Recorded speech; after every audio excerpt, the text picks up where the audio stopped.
Our hero, opening his eyes, sees something beautiful and delicious smelling in front of him. Opening his eyes fully, he saw a burning fire, and some people were dancing and singing around it. He had thoughts in his head that people were having a very ordinary campfire party. He smiled greedily, thinking that it seemed to him that he had already ceased to be in demand among girls. But what attracted him most was the smell. It was the sweet, enticing smell of meat. The hero was so hungry that he stopped noticing anything around him except the lamb. He was attracted by this taste. Suddenly his gaze switched to the girls standing by the fire. They seemed very attractive to him. But the smell continued to attract him. He couldn't resist. He wanted to at least take a bite. He was extremely hungry. He was glad that he woke up next to delicious food and beautiful girls. He thought that this might be the best day of his life. As he suddenly cried out that he was running, he rushed towards the lamb with his mouth open, wanting to take a bite. When he suddenly fell, he did not understand why he could not move fully. Moving slightly, he realized that his body was tied with a rope. Moreover, some kind of incomprehensible square appeared in front of his face. And already behind this small square, he saw two huge brutes approaching him. He said that they were monsters. He couldn't understand where those beautiful girls had gone. He tried to find out from these men where he was, leaning towards the fact that he was tied up by mistake, since he had done nothing wrong. But the big guys' faces were not positive, and our hero realized that they had hardly tied him up out of the kindness of their hearts. Suddenly it dawned on him, he remembered. His gaze suddenly changed to fear. He realized that he had fallen into an ambush. He screamed and asked where the hell this hole was. Exactly a few hours ago, our main character was sitting on his knees on the beach by the beautiful sea. Coughing, he looked into the distance, his gaze reminiscent of a man who understands nothing, absolutely nothing. Taking the water in his hands, he looked at it, thinking that this was all nonsense. After washing himself with cool water, he tried to cheer himself up, thinking about how he had been walking with John yesterday. They'd gone shopping, and then he had fallen asleep, and then found himself here. His thoughts were already beginning to lean towards the idea that his god was punishing him for being a gigolo. Suddenly, he heard some cries, similar to those of a ram, and he listened to where the sound was coming from. Suddenly, 3 bodies emerged from the thicket of the forest, the smallest of them muttering something. Our hero immediately began asking them where they were and how to get out of here. Suddenly, the smallest of them threw something at him. The man, who had just woken up, didn't even have time to come to his senses before some kind of thing flew past his face. His face started to bleed. He was lucky that it just missed his face and only slightly grazed him. Having come to his senses, he immediately ran away, shouting that they were all serious and grown-up people. Looking back, he saw that they were falling behind. He began to think, smiling, that ordinary people would not be able to catch up with him, especially this little bastard. Suddenly his face changed dramatically, because another branch flew past his stomach, also slightly wounding him. His pain was real, he thought. Our hero had already stopped thinking that this was a joke. Suddenly, a red square appeared in front of his face, and it said that the main task was to survive. He screamed that he didn't understand anything. He needed an explanation. His scream was so loud that it seemed to be heard for several kilometers around. He was wondering if this was a system that provided tasks, while the kid was already aiming the next charge. Before our main character had time to think about whether he had really ended up in another world, the kid had already thrown a built-up bone into him. The orange-headed man began to sense the approach of danger. Turning around, wrinkles appeared on his face. He saw that his death was approaching. The hit was direct. The blow passed across the neck. Tears began to appear in the eyes, and our hero only managed to make grunting sounds of pain. Suddenly he began to lose consciousness, thinking that he was completely screwed. And so he sat tied up by the fire, still thinking that he was finished, that he would be killed, eaten, and given as a sacrifice. In front of his face hung a system that congratulated him on his stay among the primitives for 12 whole hours, for which he received a reward. As a reward, he received a survival gift bag and 1 point. He immediately ordered the system to open the survival gift bag. The system began to congratulate our protagonist. He received basic language skills, a survival guide for beginners, a map of the area, and a battle axe. Some fragments began to be written into his head, when suddenly the system announced that the basic medicine mod was recorded, the survival mod was recorded. After the system died down, he understood what these savages were talking about. They were shouting about children, animals. He began to understand that this was a very ancient world, when culture had not yet appeared and everything was at the stage of development, and before him were the primitives. He thought that his main goal was to survive in this game and create a civilization, leading and developing all these savages. The hero allocated a point to strength, thinking that in this situation, this would be the most rational decision. After that, he ordered the system to activate the battle axe, and at that very second the weapon was in the hands of our hero. Exhaling heavily, some kind of red shell began to appear around our hero's body, and the rope immediately began to break. The cracking sound of the rope could be heard. A few seconds later, the rope was completely torn and our hero was freed. Looking at his fist, he was surprised that just 1 point had added so much physical strength to him. The primitives heard the sounds. They looked towards where the tied trophy sat, but they saw our contented main character, who was smiling and looking in their direction, holding an axe on his shoulder. A man with a bare torso and an incomprehensible mask on his head shouted for them to grab him and not let him escape.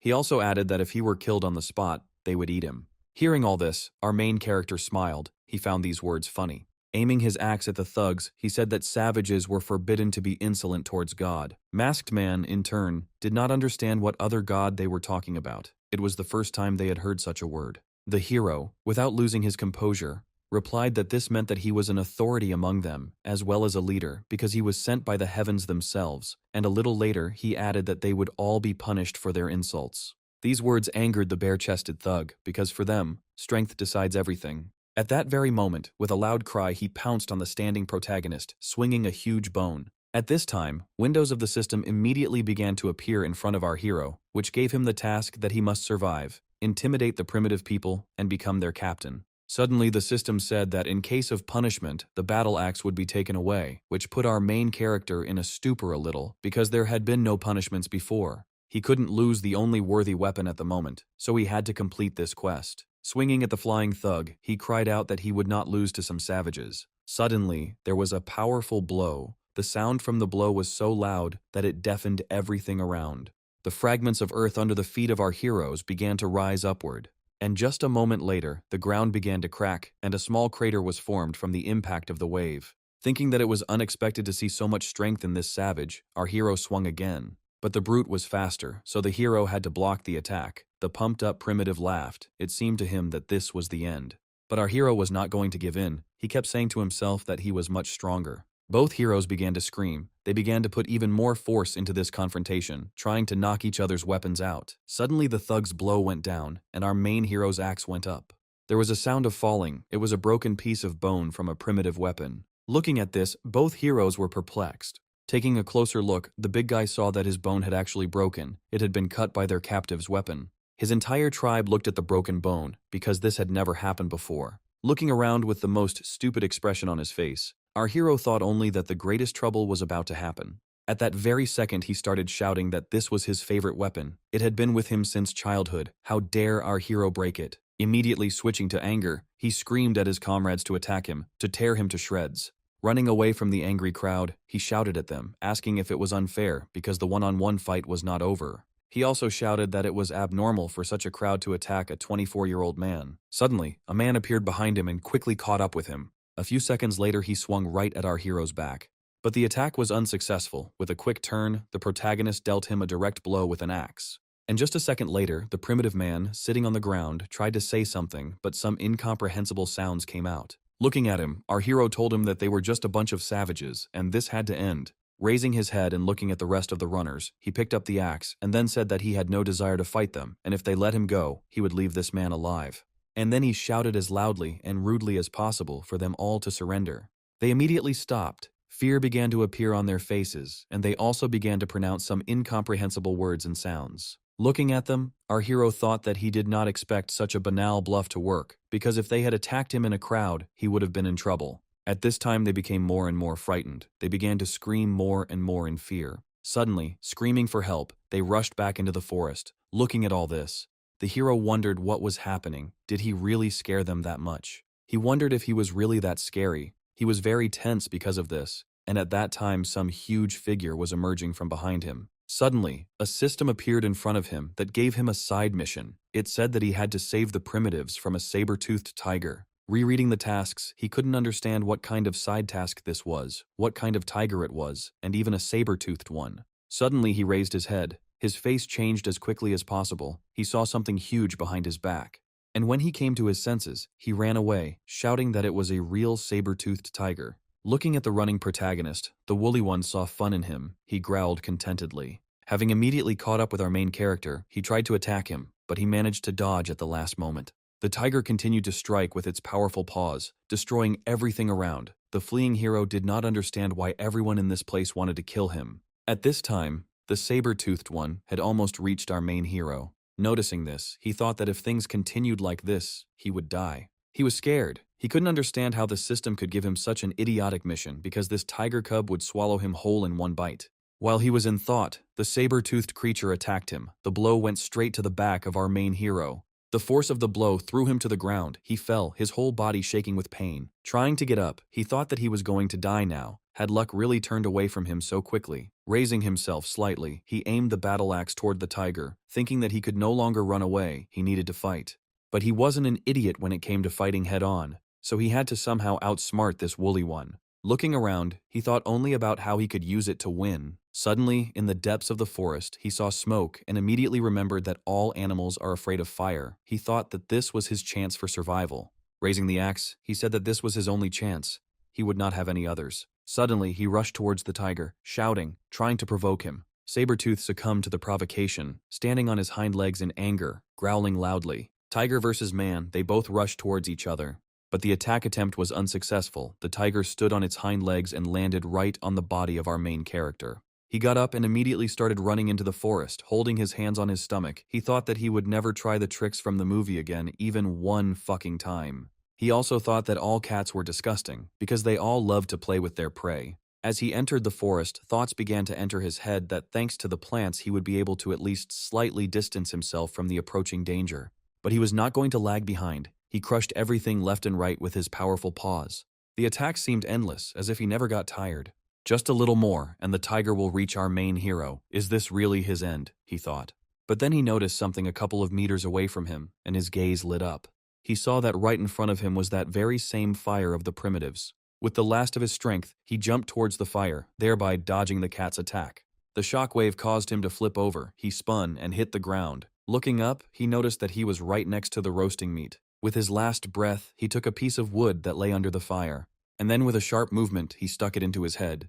The tiger immediately began to succumb to pain. His eye was injured. And just a second later, he moved away from our main character. He sensed danger. They both stood in front of each other, our hero holding a burning stick with the last of his strength, trying to scare the saber-toothed one. At this time, he was rubbing his wounded eye with his paw. Waving a burning stick, he told the tiger to come to him, this big cat. And at this time, I hoped that he would get scared and retreat, because his strength was running out. Suddenly, some strange sound began to be heard. It echoed throughout the entire area. The sound was extremely deafening. Listening closely, he couldn't believe it, because this sound was familiar to him, but not in such a huge size. It was the sound of trampling, a great trampling. The sound continued to sound, becoming louder and louder. This terrible stomping forced the fight between man and beast to stop. The cat said something in tiger, but it clearly sounded like something like, "Wow." Suddenly he screamed in horror, his face became extremely frightened, and then he suddenly jerked to the side, away from the man. Our main character could not understand what could have scared this strong beast so much. As soon as the tiger disappeared, a system appeared in front of our hero, congratulating him on completing the side mission. He was surprised by the generosity of the system, because it gave him 2 whole points, and he also received the gratitude of the primitive people. But the approaching sound distracted him, because it was already very close. It was becoming louder and louder. Looking around, he thought about where he could run to be in the safest place. As he ran away, he ordered the system to add 1 point to both agility and strength. The system immediately carried out our protagonist's order, increasing his characteristics. He began to feel overwhelmed with strength, and it became much easier to move than before. He overcame obstacles that previously seemed insurmountable. Suddenly he stopped, landing on the outskirts of the cliff. He stopped right in front of the crowd of primitives, looking at their confusion and fear. As soon as our protagonist caught his breath, he screamed loudly to get their attention. Their leader couldn't understand how our main character wasn't eaten by a saber-toothed tiger. He, in turn, immediately smiled after these words. Suddenly he raised his battle axe above his head and said that as soon as they met the saber-toothed tiger's gaze, it immediately tucked its long tail between its legs and ran away. They stood there in bewilderment, when suddenly he added that they should all kneel before him. But they stood in a stupor, their faces were perplexed, just like the face of our main character, who could not understand why they were not afraid of him. Suddenly, a young girl appeared in front of him, looking straight into his eyes and clenching her fists. She approached him in the payment room, still clenching her fists. Suddenly she hugged his leg and screamed that he was the very benefactor who saved them. At that very moment, everyone fell to their knees and shouted that finally they would not have to be afraid of the tiger. They immediately began to ask him to become their leader. He wondered if this was really the reward that the system gave him in addition to points. They continued to bow to him, asking him to lead them. Even their current leader praised our protagonist, saying that he was the most powerful of those he had ever met in his life. At this time, our hero was thinking about whether it was really so easy to become their emperor. Raising his axe again, he ordered them to stand up, after which he added that from that moment on, he was their king. The system rewarded him by giving him 1 point and 3 band-aids. He immediately added a point to his physical strength. Our hero thought that the more points he added to his characteristics, the easier it would be to complete tasks. After some time, he ordered the system to open the inventory. It contained that very patch. It was an effective medicine with various herbs that stopped bleeding and promoted healing. Its expiration date was exactly 1 day. The expiration date left our main character stumped because 1 day is not enough. That is, if he activates it, its expiration date will be 1 day, otherwise it will be spoiled. He took one to see how it would handle the searing wound on his back left by the saber-toothed tiger. After these thoughts, the plaster immediately began to move to his back, covering his wounds. Some small glow began, some incomprehensible sounds came from the back, and after some time, the wound began to magically disappear. All the primitives were surprised by this phenomenon, because they had never seen anything like it before, and our hero thought that at a critical moment this thing could save his life. Approaching the former leader of the tribe, he extended his hand with this patch, asking him if any one of them was injured. But he immediately shouted out loud to everyone that their king was powerful. He, smiling and with a wise face, said that this was all the pure truth, because if he were not like that, he could not protect them. He immediately added that if he was their king, then he needed to meet everyone. Pointing his finger at the masked brute, he said they would start with him. He needed to introduce himself and talk about his skills. Making a strange face and showing his muscles, he said that his name was Shigu, and he was the former leader of them, and he was also the best fighter. After the big guy, there were several more. Suddenly, a girl approached Shigu and told him that she was the strongest, and her name was Huang Shi. Afterwards, she approached our hero, who could not believe his eyes. In front of him stood a simply enormous girl who told him that she could throw stones. He immediately began to think, because in front of him there could be a whole hidden boss of this game. Next, Shosho introduced herself and said that she could climb trees and pick fruit. Suddenly, something kicked our main character quite hard in the back of the head. A beauty appeared before us, who surprised our main character. Her name was Vut Ayu. But she immediately pointed her finger at the 2 babies, saying that they were her sons, but they didn't have names yet, because she hadn't come up with them yet. Our main character found this funny and laughed carefree. With a lewd smile, he thought about how he was different from Thief Cow. Chow was a fan of collecting widows as concubines. Suddenly a kid appeared in front of him, who scared our main character outrageously. After everyone, our main character introduced himself and said that his name was Chen Li. They could call him whatever they wanted. Boss, king, emperor, or just Bro Chen. He also added that he knows everything about civilization and came here to pass on his knowledge to them. Everyone stood and looked at him in surprise, because they had never heard such words before and did not understand their meaning. He told them not to worry, because he would teach them something new, and after some time, they would change a lot, and besides, they would be able to eat meat every day. The last words about meat left the primitives stunned, because every consumption of meat was a whole holiday for them. Realizing the words of our protagonist, they screamed with joy, praising their new leader. At that very second, a system window appeared before our hero's eyes, indicating that the main quest to settle down had been activated ahead of schedule. The content of the quest stated that it was necessary to help primitive people build dwellings, officially create a tribe, and increase the number of people to 50. The reward would be 3 points, as well as a large treasure chest.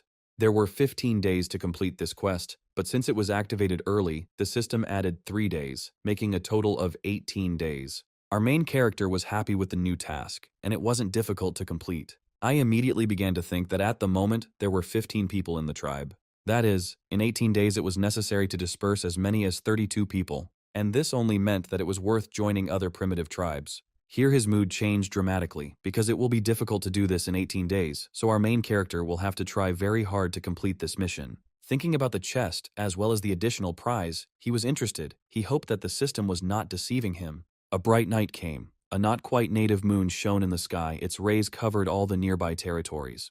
At this time, our main character was sleeping surrounded by primitives. The hero's eyes twitched and he was bothered by extraneous sounds. Rising abruptly, he thought that he was tired of this lawn. It was chafing him, and the sounds were preventing him from falling asleep. Standing up and holding his stomach, he thought about how it was impossible to conquer the world on an empty stomach, because first, you need to eat well.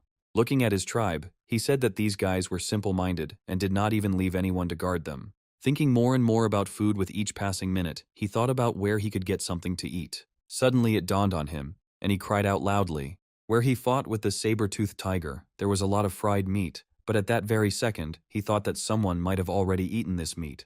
Two opposites were fighting in the man's head. One was saying that the creature that scared the tiger might still be there, and the other was saying that at this rate he could die of hunger. After hitting himself in the face a few times, he thought that it was enough to worry, because it was most likely impossible to encounter this creature.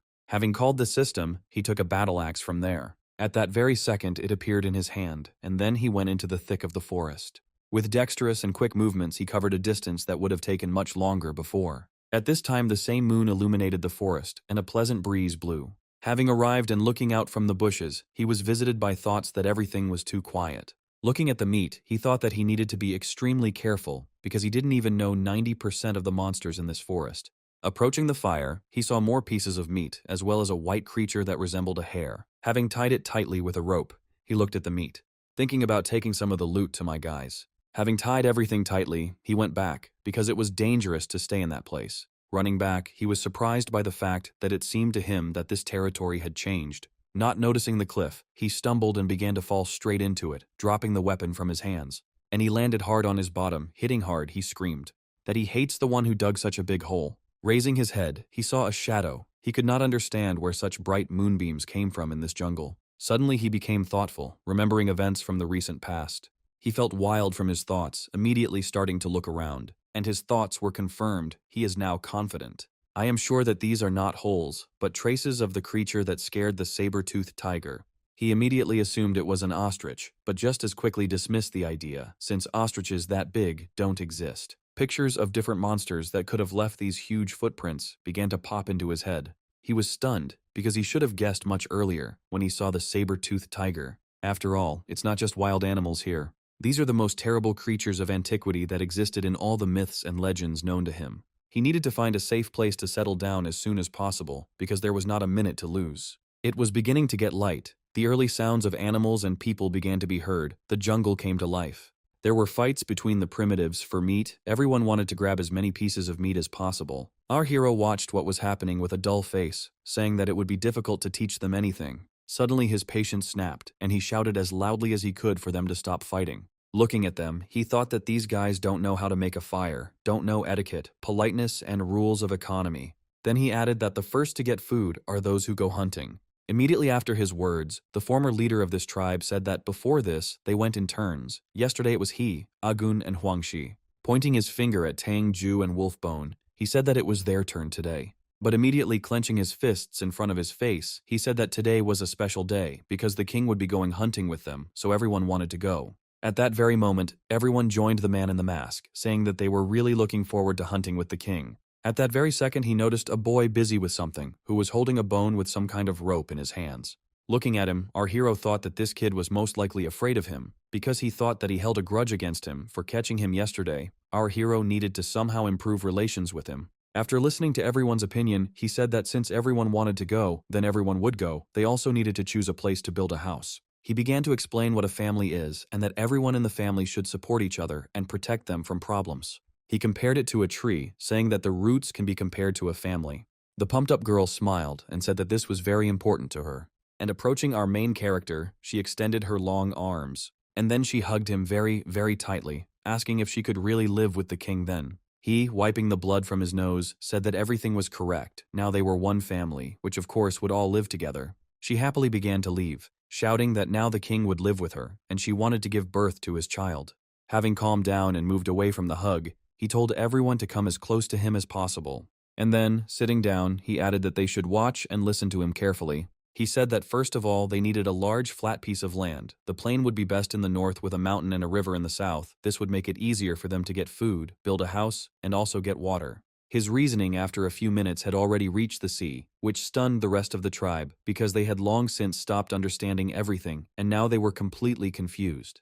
Continuing his reasoning, he spoke about ships and how convenient it is because it is cooperation with other states. Suddenly, the kid said that he knew where such a place was, if he was talking about a big puddle. He immediately grabbed him, telling him to quickly take them there, and also adding that if he really showed where it was, he would make him the first minister. The boy immediately began to tell the story that this place is located in the east, but it is better not to go there, because a herd of bulls lives there. Thinking of ordinary calves, he said that these bulls would become their prey. Suddenly, he raised his battle axe and shouted that their first joint campaign and hunt was starting right now. After some time, it was already daytime, our heroes were following the boy. Making their way through the thicket of the jungle, some of the primitives already began to doubt this idea because the foliage did not end. Suddenly, a chicken head appeared from the sheet, and our heroes appeared behind her. They were discussing the fact that the area was quiet and calm. Our main character calmed the boy down, saying that he shouldn't worry so much because he was with them, which meant there wouldn't be any problems. He also addressed the other men, saying that he would protect them all in case of trouble because he was able to scare off an entire saber-toothed tiger.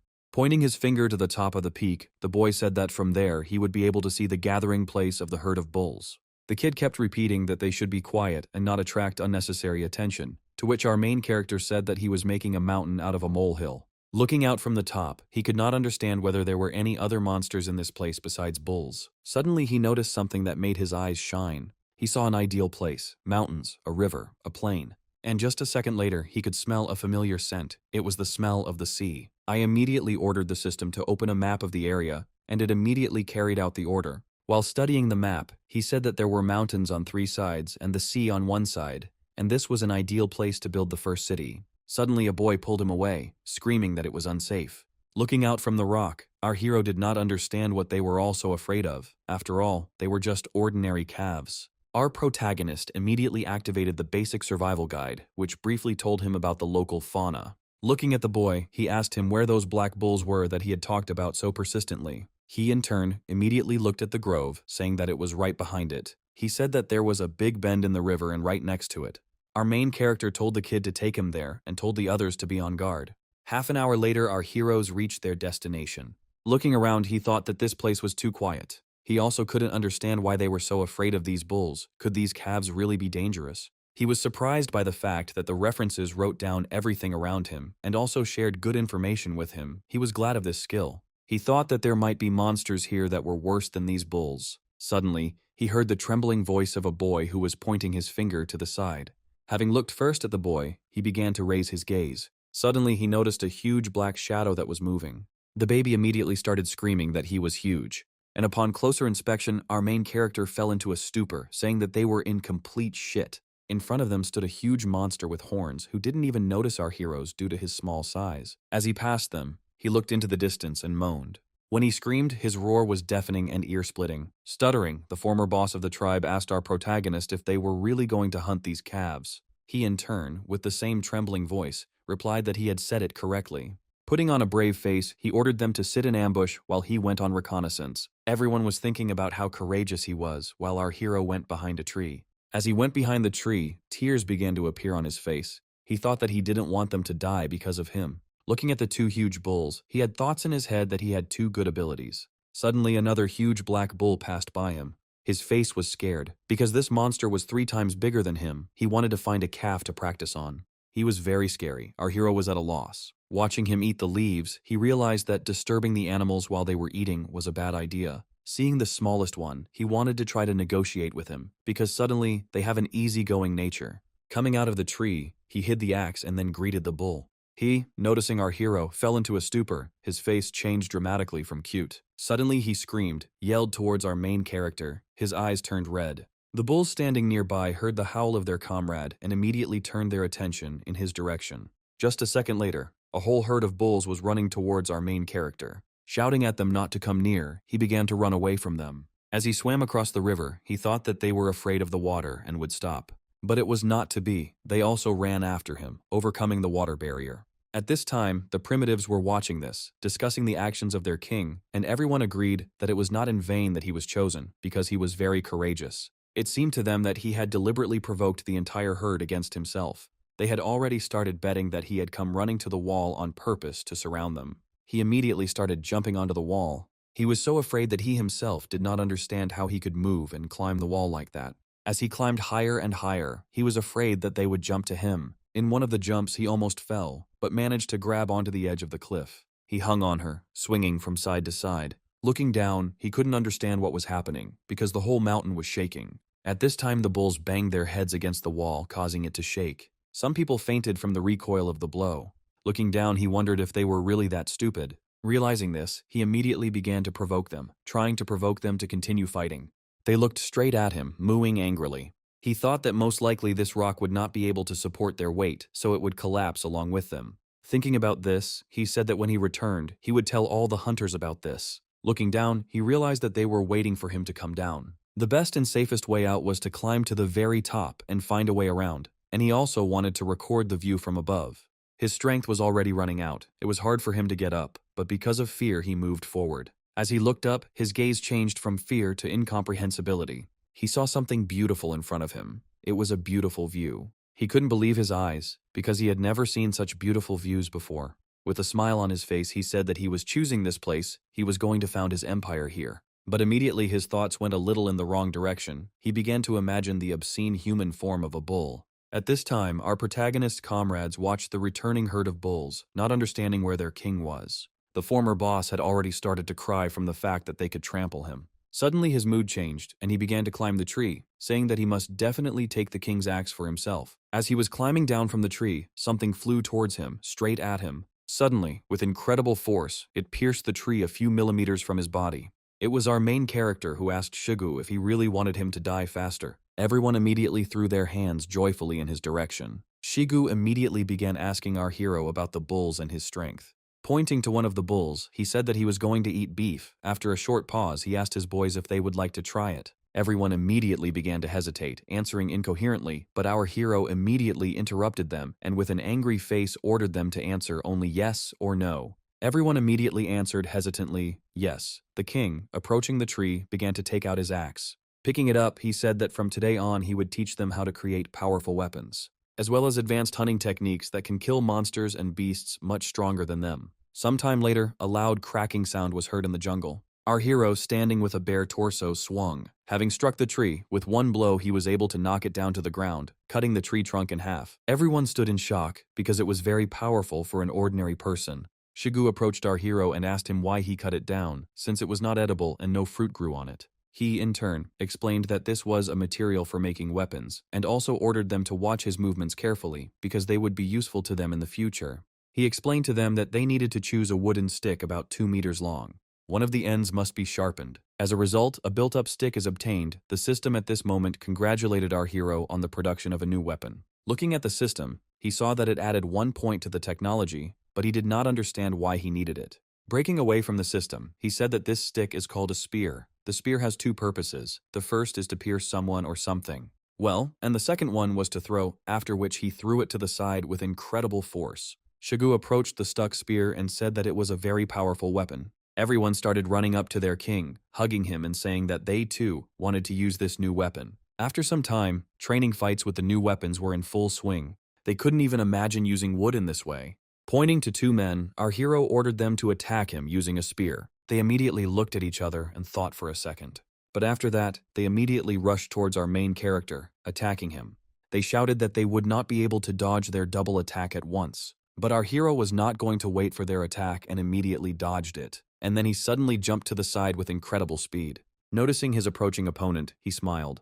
And then, with a quick movement of his hands, he threw the spear and struck one of the attackers. The second immediately followed up by attacking his king. Suddenly, surprised cries began to be heard. Everyone stood in shock. The stick was in the attacker's shoulder, and our main character said that he died. He, having fallen to the ground, thought only that if there had been a point at the end of the stick, he would have truly died. As he left, the king said that skills required training and that now javelin throwing would be suitable for all of them. Showing the side of the stone, he said that their task was to get there from this place, and whoever did it first would receive a spear. The first to volunteer was Shigu, the former leader, who immediately took aim. And then, with incredible force, he threw the spear towards the stone.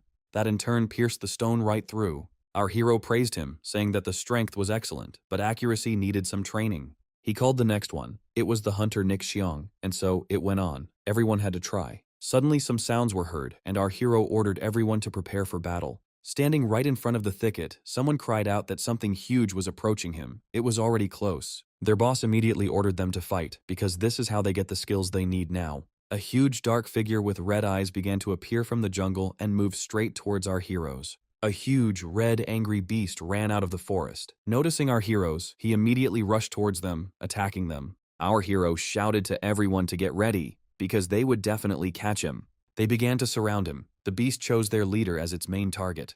With his mouth open, he rushed towards our protagonist, trying to swallow him. Suddenly, there was a powerful collision between the 2 opponents. There were cries of pain as our hero thrust his spear straight into the monster's head. He cried out that the beast had been stopped. Holding back a red boar with horns, he said that this might be their only chance. He ordered them to throw their spears at him.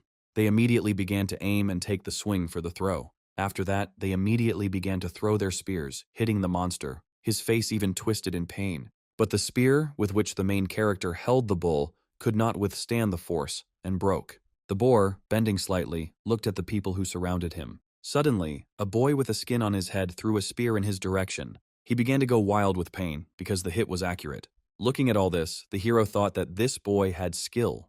The boar rushed towards our main character. All this time the boy sat on the deck and watched what was happening, waiting for the moment to attack from the air. The red boar fled in desperation. An axe appeared in the boss's hands. He was not going to let him escape. Having hit him and sent him aside, our hero screamed. This was a sign for Xiong, who was sitting in the tree. He immediately jumped down from the tree, raising his spear and aiming it straight at the beast's head. Having stuck it in, the boar began to squeal in pain. He began to thrash from side to side, breaking trees with his huge body. The system notified the protagonist that the monster had gone berserk, after which the boss immediately screamed for everyone to dodge. At this time, the boy was shouting for everyone to save themselves, but he was not going to let go of the spear. At this time, their king was approaching the monster. He was going to save his subordinate. He jumped and swung, shouting for Xiong to let go of the spear. With fury in his eyes, he struck the monster with all his might. The blow seemed to cut through even the air, and a column of dust rose up. The silhouette of our main character began to appear from the dust, and the monster lay on the ground without the slightest movement. Standing on his head, he shouted loudly that there would be a big feast today. All this time, Xiong did not let go of the spear. He continued to hold on to it. The king extended his hand to the boy, telling him to get up. He praised Xiong, telling him that he stood out more than anyone else and that he was a great guy. He praised all his subordinates, saying that they deserved the food. Everyone was happy because they would eat a tasty and hearty meal of meat. Shigu saw a woman carrying a huge piece of meat, telling her that this piece would be his. But she immediately refused him, saying that this piece would go to their king. She, approaching the king, did not understand his reaction to raw food. He explained his reaction by saying that he saw them frying food over a fire. She answered him that they had not managed to preserve the source of fire, so now they would have to eat the food raw. Our hero thought that fire was the beginning of human civilization, and even subsequent development is inseparable from fire. He didn't think they were that far behind, because food cooked over a fire was much tastier than usual. He needs to teach them how to make fire. Telling the woman to follow him, he went to the others. Approaching the tip that had broken off in the battle, he looked at it. Calling everyone closer, he told them to watch his movements, because he was about to teach them something that would be useful to them. He said that it is worth adding a depression and then rubbing wood against wood with a few hand movements. Speaking about the need to constantly speed up, when the tip was removed, flames began to appear. Shigu immediately started shouting that he wanted the whole world to know that their king had mastered fire. But he immediately squeezed his head in embarrassment, telling Shigu to close his mouth. A system appeared in front of our hero, which surprised our hero. Technology has been increased by plus 10 points. He still didn't understand what this technology would provide, but it clearly wouldn't be superfluous, as it seemed to him.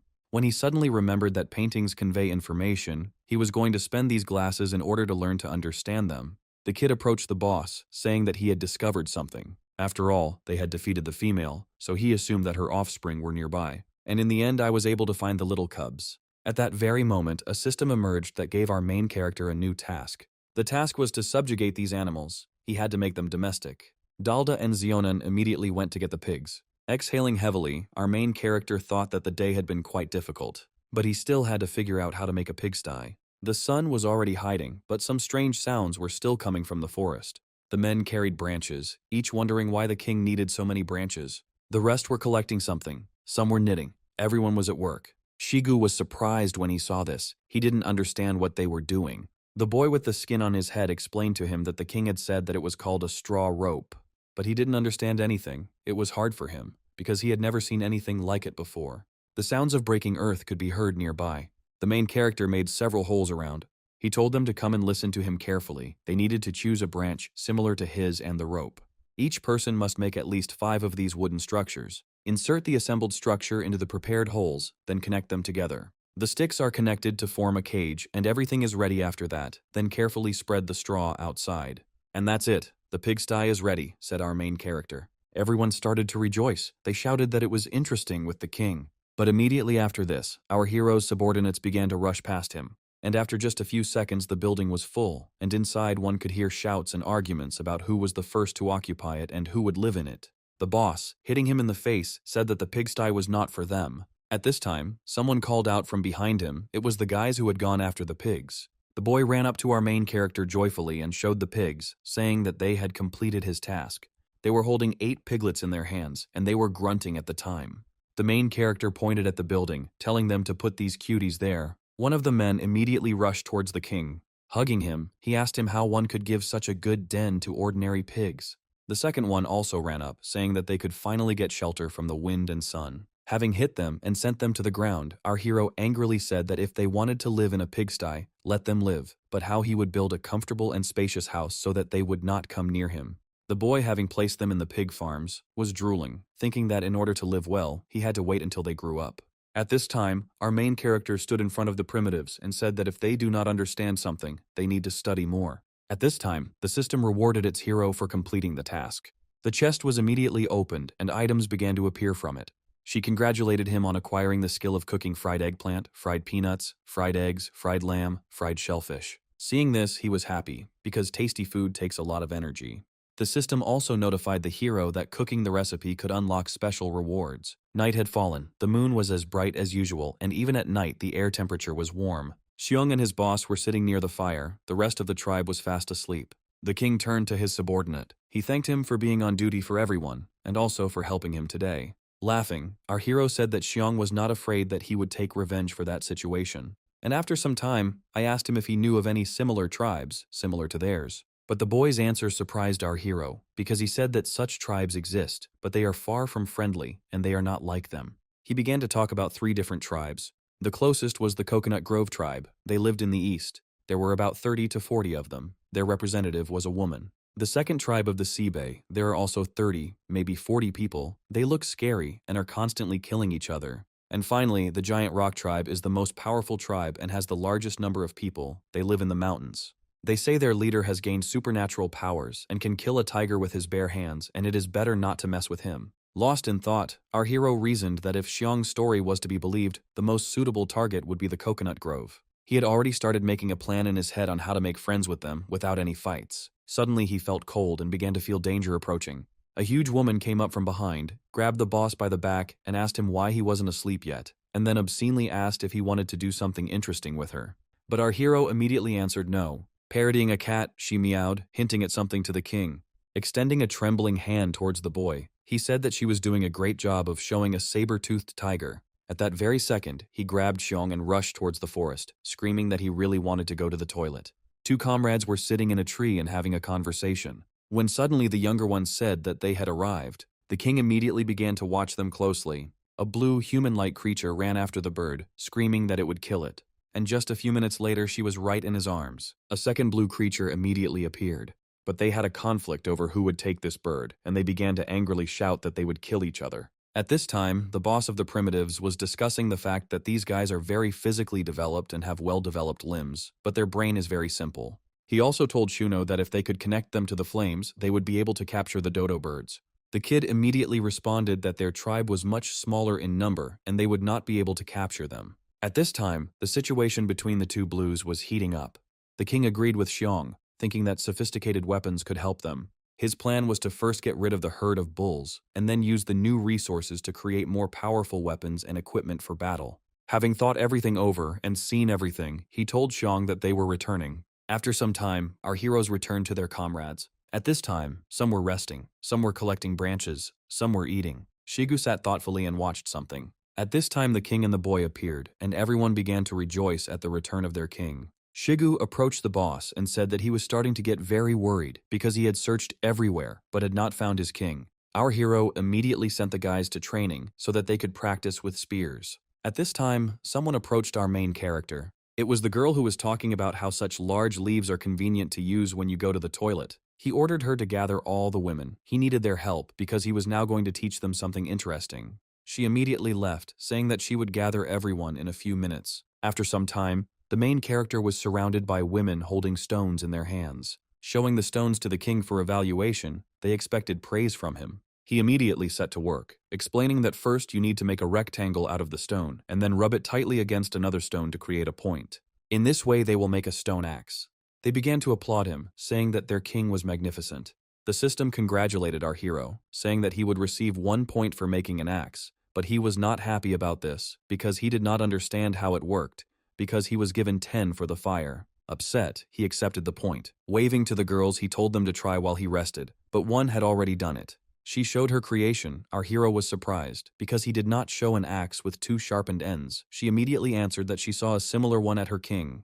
A system appeared before our hero, congratulating him on fulfilling 2 conditions. The reward was the activation of the detection of hidden talent. He began to see the talents of his comrades. This girl's talent was creating instruments. She looked at the king with a lewd face, thinking that he was examining her completely. Approaching the other girls, he showed them a recently made axe with a smile on his face, saying that they should make as many similar weapons as possible today. The sun was already hiding, night was coming. They shouted that the 30th was ready.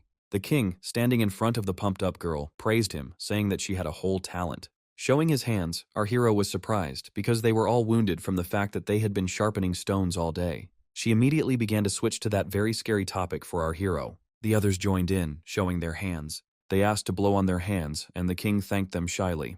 As soon as they began to approach him, he rushed into flight, shouting that 50 was enough, they could rest. He was lost in his thoughts as he made his way through the bushes, when suddenly I heard that I needed to let go, and at that very second something began to approach our hero. He barely managed to dodge and shouted some obscene words. As he watched the moving target, he thought that the boys were having a great time. Suddenly they shouted for the next group to get ready. Approaching Shigu and the boy with the skin on his head, he praised them, and then said that tomorrow they would be squeezing with the bulls. He also added that he would take a secret weapon with him. Night fell, the moon illuminated the area. Our main character stood near the fire. He was swinging an axe and doing something, hitting it against a stone. Each blow became more and more powerful, and the sounds became louder and louder. He exhaled heavily and thought about how he hadn't slept all night because he wanted to finish making the secret weapon.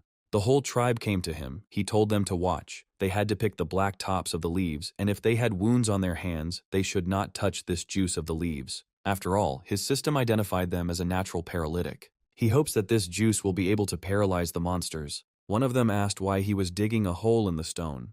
He told her to call the girls as quickly as possible. Use a stone mortar and crush the green leaves, and then you need to coat the spear tips. That's what this pit is for. One of the men also cried out, asking what they should do since they also wanted to be useful. But their boss told them to eat well and rest, because a big battle awaits them all. The sun began to rise and a cool breeze blew. Our main character sat in a tree, and while he was eating he thought about the upcoming battle. He had a shashlik in his hands and salt lay next to him. Suddenly the woman cried out that the preparations were complete and they were completely ready, immediately throwing a spear at him with incredible force.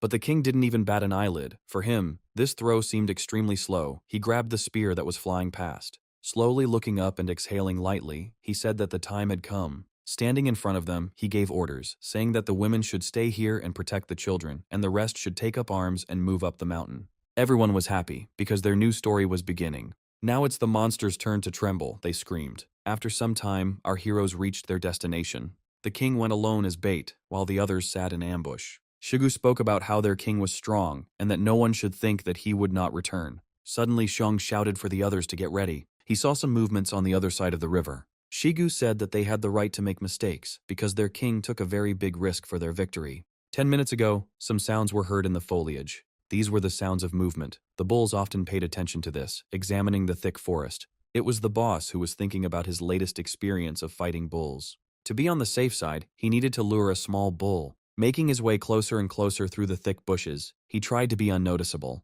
His thoughts were that the main thing was not to trip, otherwise he would most likely die. Having picked up the stone and immediately sent it towards the bull, he was ready to put everything on his plan. The hit was accurate. He hit the head. The bull immediately paid attention to him. The hero began to shout all sorts of nasty things at the calf. He immediately became angry and went berserk, and the rest of his herd also turned their attention towards the main character. They immediately rushed towards the man. The king was a little confused because it was enough for him to try his strength on one, and there were 3 of them. But as soon as he came to his senses, he immediately took off running, starting to implement his plan. The bulls quickly began to catch up with him, destroying everything around them. Running down the hill, he shouted for Shiga to order them to aim at the first bull. At this time, the first bull was already trying to hit the running man. Shigu gave the order to the primitives to prepare for the attack. As soon as he saw that the bull was within attack range, he ordered to attack. Everyone started throwing out their spears, aiming for weak spots. All but one of the spears reached their destination, piercing the bull's body. Our hero at this time was climbing up the stone wall, trying to climb as quickly as possible. The boy with the skin on his head took aim. His goal was to prevent his king from being captured. Suddenly, he shouted that he wouldn't miss, and then launched his spear towards the bull. The hit was accurate in the neck. The bull felt it and began to scream in pain. The bull fell. The poison began to act. It spread throughout the calf's body. Our hero began to sway. It seemed to him that the stone wall was about to collapse. The herd began to beat their heads against the wall, causing it to collapse. Looking at this, the king thought that things were bad when suddenly the place he was holding onto broke off. But someone grabbed him safely by the hand. That someone was Shigu, but their king was shouting at them not to stop attacking. He could handle it himself. His only thought was that there would be no other chance. Shigu pulled our hero up, while everyone continued to attack the bulls. The pumped-up woman asked her king if he was injured, and he immediately replied that he was fine. Suddenly, the talent detection skill worked. An inscription appeared above Shigu, stating that his talent was in commanding an army. The former boss of the primitives said that they were doing well because they were weak. One bull was lying on the ground, and the rest were barely moving. The poison had begun to affect them too. Smiling, the boss of the primitives thought that the anesthetic had worked faster than he had planned. Suddenly, Xiong shouted in a trembling voice that several more bulls were approaching them. But it was not just a few, but a whole herd. The hero's eyes were in horror because they arrived much faster than planned. He continued to give orders, saying that they needed to focus on those 3 bulls. They couldn't be allowed to escape. The bulls were screaming furiously and the air was filled with tension. It seemed to our heroes that they had been throwing spears at animals forever. 2 bulls began to fall, their bodies covered in wounds. But just a couple of minutes later, the king gave the order for them to stop. 3 bulls lay on the ground without the slightest movement. With each passing minute, the herd of bulls was getting closer and closer to them. The main character asked Shigu how many mines they had left. The answer came from the woman. She said that there were 28 kopecks left.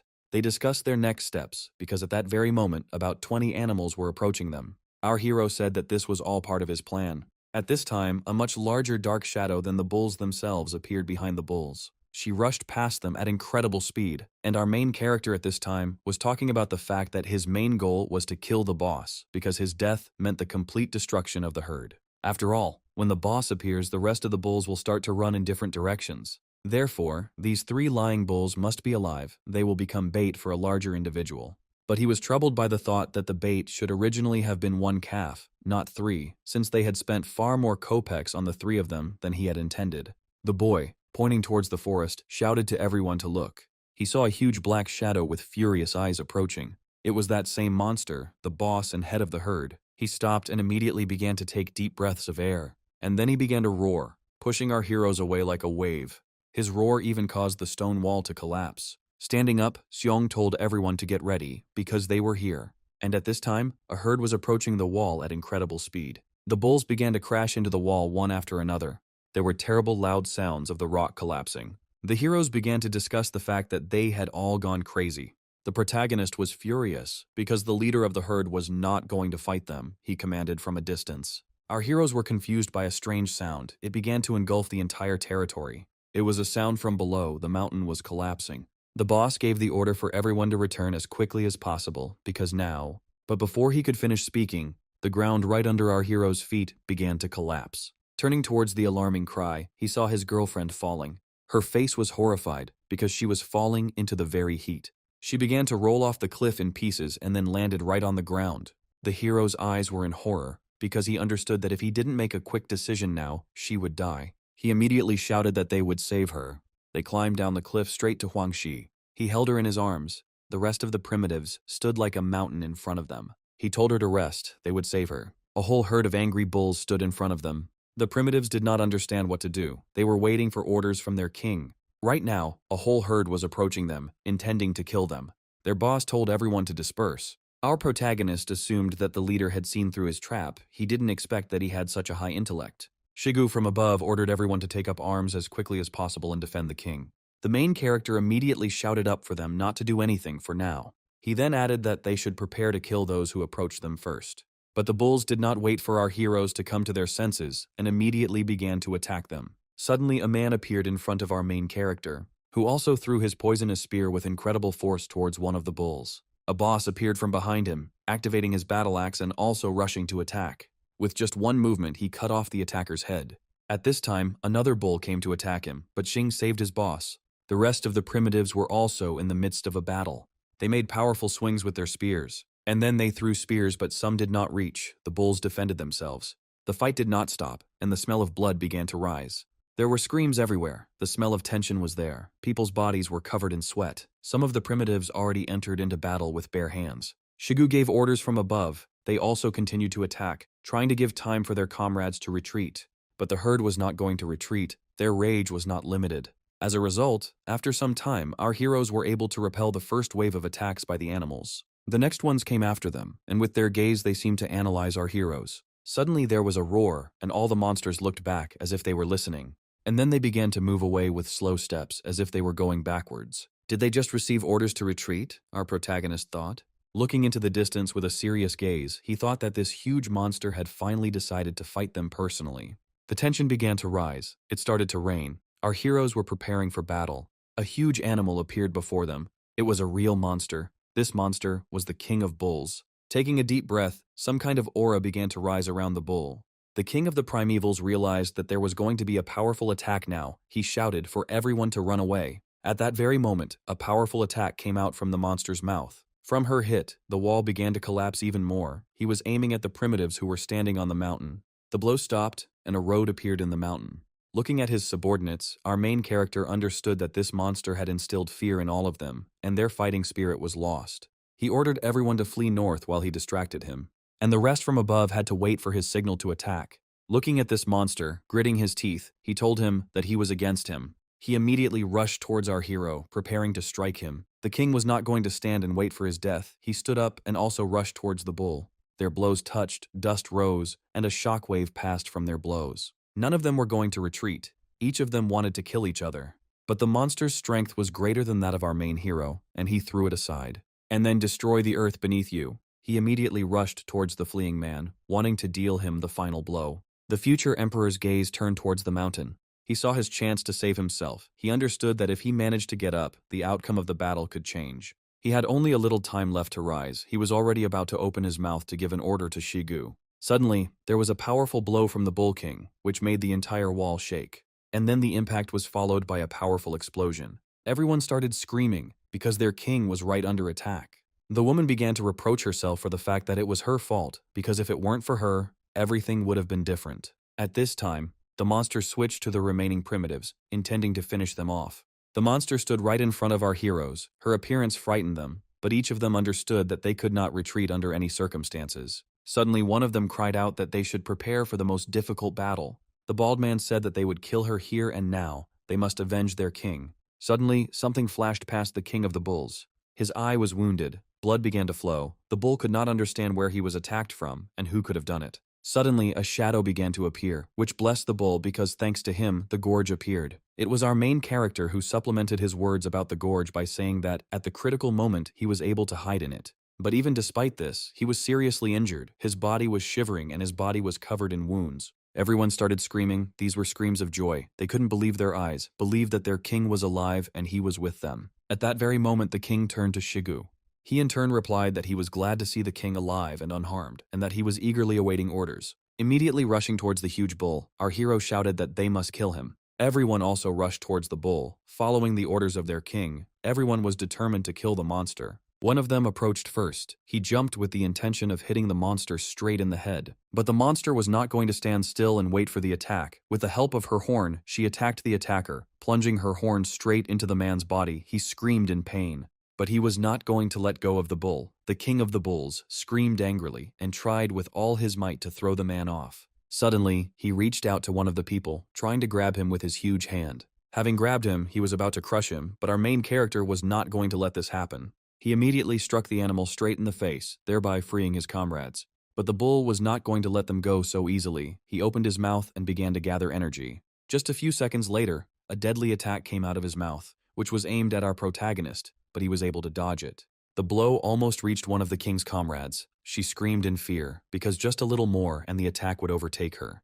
But at this time, our main character had already swung right at the monster's head. He was going to kill him with one blow. Having struck with all his might, the monster made a wheezing sound, and then its mouth closed. The attack stopped. But our hero was not going to stop. Since the last blow did not reach him, he attacked him again, cutting his skin. The monster screamed in pain, and blood began to splatter in all directions. As he fell down, the king ordered Shigu that this was their chance to attack the Bull King. Shigu immediately ordered everyone to aim for the wound. This was their last chance. The comrades who were above immediately began throwing spears at the monster. Almost all the spears reached the bull's wound. His roar became even louder. His wound began to bleed even more. At that very second, he rushed to the side. It seemed that he was trying to escape from the attackers. Suddenly, he fell to the ground, and his fall raised thick dust around him. Everyone looked in surprise at the fog that seemed to rise. Their bodies trembled from pain and fatigue. The tension continued to hang in the air. They wondered if they had won. They couldn't believe their eyes, because they had just performed a miracle. Suddenly, Shigu shouted about their victory, and everyone started shouting with joy. Our hero stood right at the head of the monster. The bull's eyes were closed, and screams could be heard around that it was all thanks to their king. Bleeding, the hero's face was tense, because it seemed to him that everything had not gone according to plan. After all, the bulls standing right in front of him seemed to be waiting for something. He could not understand why they continued to stand and watch. Suddenly, the Bull King began to rise. His breathing became even heavier than before. The tension was felt by everyone around. Looking around, our hero thought that this was just awful. They wouldn't be able to defeat him. And just a second later, a lightning-fast attack caught up with the hero, sending him flying. Afterwards, the monster immediately turned to the rest of the people, attacking them, and a moment later, they were all scattered in different directions. His gaze wandered around, his eyes looking much crazier than before. The bull was not going to stand still, immediately gathering energy in his mouth. He fired a powerful volley towards the people. Bleeding profusely, the king's breathing was labored, his body at its limit. Sitting on the ground, he thought about how to fix the situation, because now they could all die because of his mistake. Standing on his feet, he thought, he could barely stand on his feet. His body did not obey him, but he did not want to die here. At this time, the monster was getting rid of the spears that were stuck into it. Taking out one of them, he threw it towards our main character. The spear flew at an incredibly high speed. Our hero understood that he would not be able to dodge. He thought, was this really death? Suddenly, a huge, pumped-up shadow of a woman rushed past him. It was Lee's yellow-haired friend. She took the spear on herself. It pierced her body through and through. Our main character's face darkened. He understood that it was because of him. He couldn't figure out where the plan went wrong. His thoughts were filling his head. A dying comrade lay before him, but he could do nothing. He was filled with anger. He stood up to remember all the wonderful moments associated with his girlfriend. He had fun with her. Anger filled his body more and more. Standing right in front of the enormous monster, he looked straight into its face. Its body began to glow, covered in a light aura. Our main character was filled with hatred. He screamed that he would kill. He wanted to kill this monster. The system began to sound warnings of the emergence of an unstoppable force. But our hero did not pay attention to the system. His thoughts were only about murder. Gathering all his strength into his axe, he struck, sending it towards the Bull King. The blow passed through, cutting right through even the ground. And the body was cut in half. The bull screamed in pain. The screams seemed to be heard for hundreds of kilometers around. Suddenly, the screams died down. Blood was spilling around, covering the ground and coloring it red. Our hero looked at the monster with a furious gaze. It wasn't enough for him. He wanted to kill everyone else. Standing and looking at the remaining herd, he shouted at them to fall. He wanted to kill them all. Their faces changed. Their faces became frightened, because their king was dead. Gasping for breath, our hero continued to scream in rage that he would kill them. He ordered them to attack. Suddenly, one of the bulls screamed. Fear was evident in his mooing, and their colors changed from scarlet to blue. And immediately they rushed to the side, running away as quickly as possible into the thicket of the forest. Our hero's strength finally left him. He could not hold his axe. He fell to the ground. Leaning on it, he thought about how not to fall to the ground, but a system window immediately appeared in front of him, warning him that he was dying. And after that, blood began to flow out of his mouth along with his cough, and it did not stop flowing. Falling to his knees, his eyes began to close. He heard anxious cries around him. These were the cries that called him. Trying to see his comrades, he saw them, his eyes closing more and more. The system's warning grew louder and louder. The screams around him died down, and the light began to fade. Remembering the girl, he glanced in her direction to make sure she was alive, but he couldn't see anything. Suddenly, the light dimmed, and there was complete silence and darkness. Opening his eyes, he saw excellent forms and felt warmth all around. Opening her eyes, she turned to him with a smile. The girl was glad that our king had awakened. The king was lying on Ayu's legs, and at that time she was stroking her king's head, anxiously asking him if everything was okay. Our hero immediately asked her if they were really in a pigsty. But there, with a smile on her face, she replied that this was not a true belief. She told him that after they drove out the bulls, they moved to a new land, and they built this hut especially for him. By telling him to lie down alone for now, she was going to notify the others that he had woken up. But our hero immediately told her to stop. He was interested in what was happening with Dada and Liu Tang. The girl said that when they found Liu Tang, he was barely breathing. But he quickly recovered, and after he came to, all this time he stood outside guarding the king. Ah, yes, she is more injured. She had a magic medicine, so now she needs to rest. And she will recover, the rest are fine. Afterwards, she added that in 4 days, everyone returned to normal and went back to their daily routines. The king couldn't believe that he had slept for 4 whole days. Opening the system window, he saw that there were 11 days left until the end of the quest. He thought that there was little time left. There was no need to waste a single second. At this time the girl, giggling, thought that the king was strange because he was looking at one point for so long. Trying to get up, pain ran through his body. His whole body ached. At this time his subordinate told him that her king should rest because he had not yet fully recovered. But he answered with a menacing face that now was not the time to rest. He ordered Shiga to be called to him. He ordered her to tell him only that he had woken up. She, standing up, said that she would do everything now. As she walked out, she tried not to pay attention to the standing Tayo.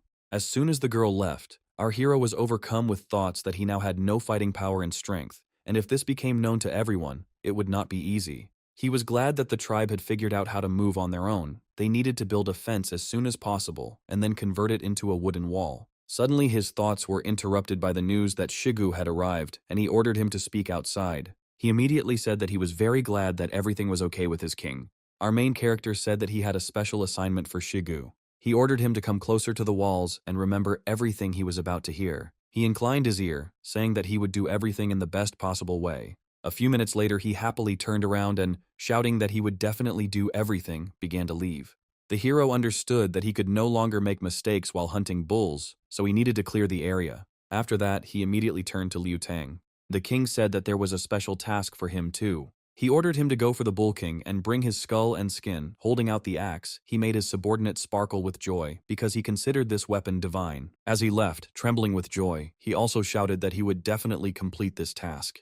The girl, approaching the entrance, said that the king should now rest, but he, without letting her finish, immediately refused. He said that there was a special task for her as well. After a few seconds, he told her that if there was no one around, she could come to him, alone. As she entered, she listened to the king say that he had sent them away specifically to give her a secret mission. She immediately took off her clothes and said that she had been ready for a long time. Our embarrassed protagonist began to shout that she had misunderstood him and then ordered her to get dressed. Sitting sheepishly before the king, she awaited orders. He talked about how he needed her to help him put on a play. She didn't understand what performance was being discussed. She asked what exactly was required of her. The king said that he planned to send someone to negotiate with the Coconut Grove tribe. The main goal of this mission was to convince them to join them. She responded by saying that they had more people, and therefore they most likely would not agree to these conditions. But our hero said that they need to show strength. They must think that agreeing to join is their only choice. He said he chose her for 2 reasons. The first was because they were a matriarchal tribe, so it would be easier for women to communicate. Well, and secondly, only she knows about the current state of her king. Our hero said that the explosion caused severe damage, although the medicine stopped the deterioration. But in order to fully recover, something better is needed. She still sheepishly agreed with her king. She asked the king again if she should look scary to intimidate the Coconut Grove tribe, but she immediately said that she understood everything and that she would not let him down. Our 2 heroes were on their way. They both didn't know what was waiting for them on the other side, but they wanted to be useful to their king. The kid said that they were about to arrive, and he added to his words that the Coconut Grove tribe does not like war. But he also reasoned that conflict with them should be avoided, because even though they consist of women, their strength is great.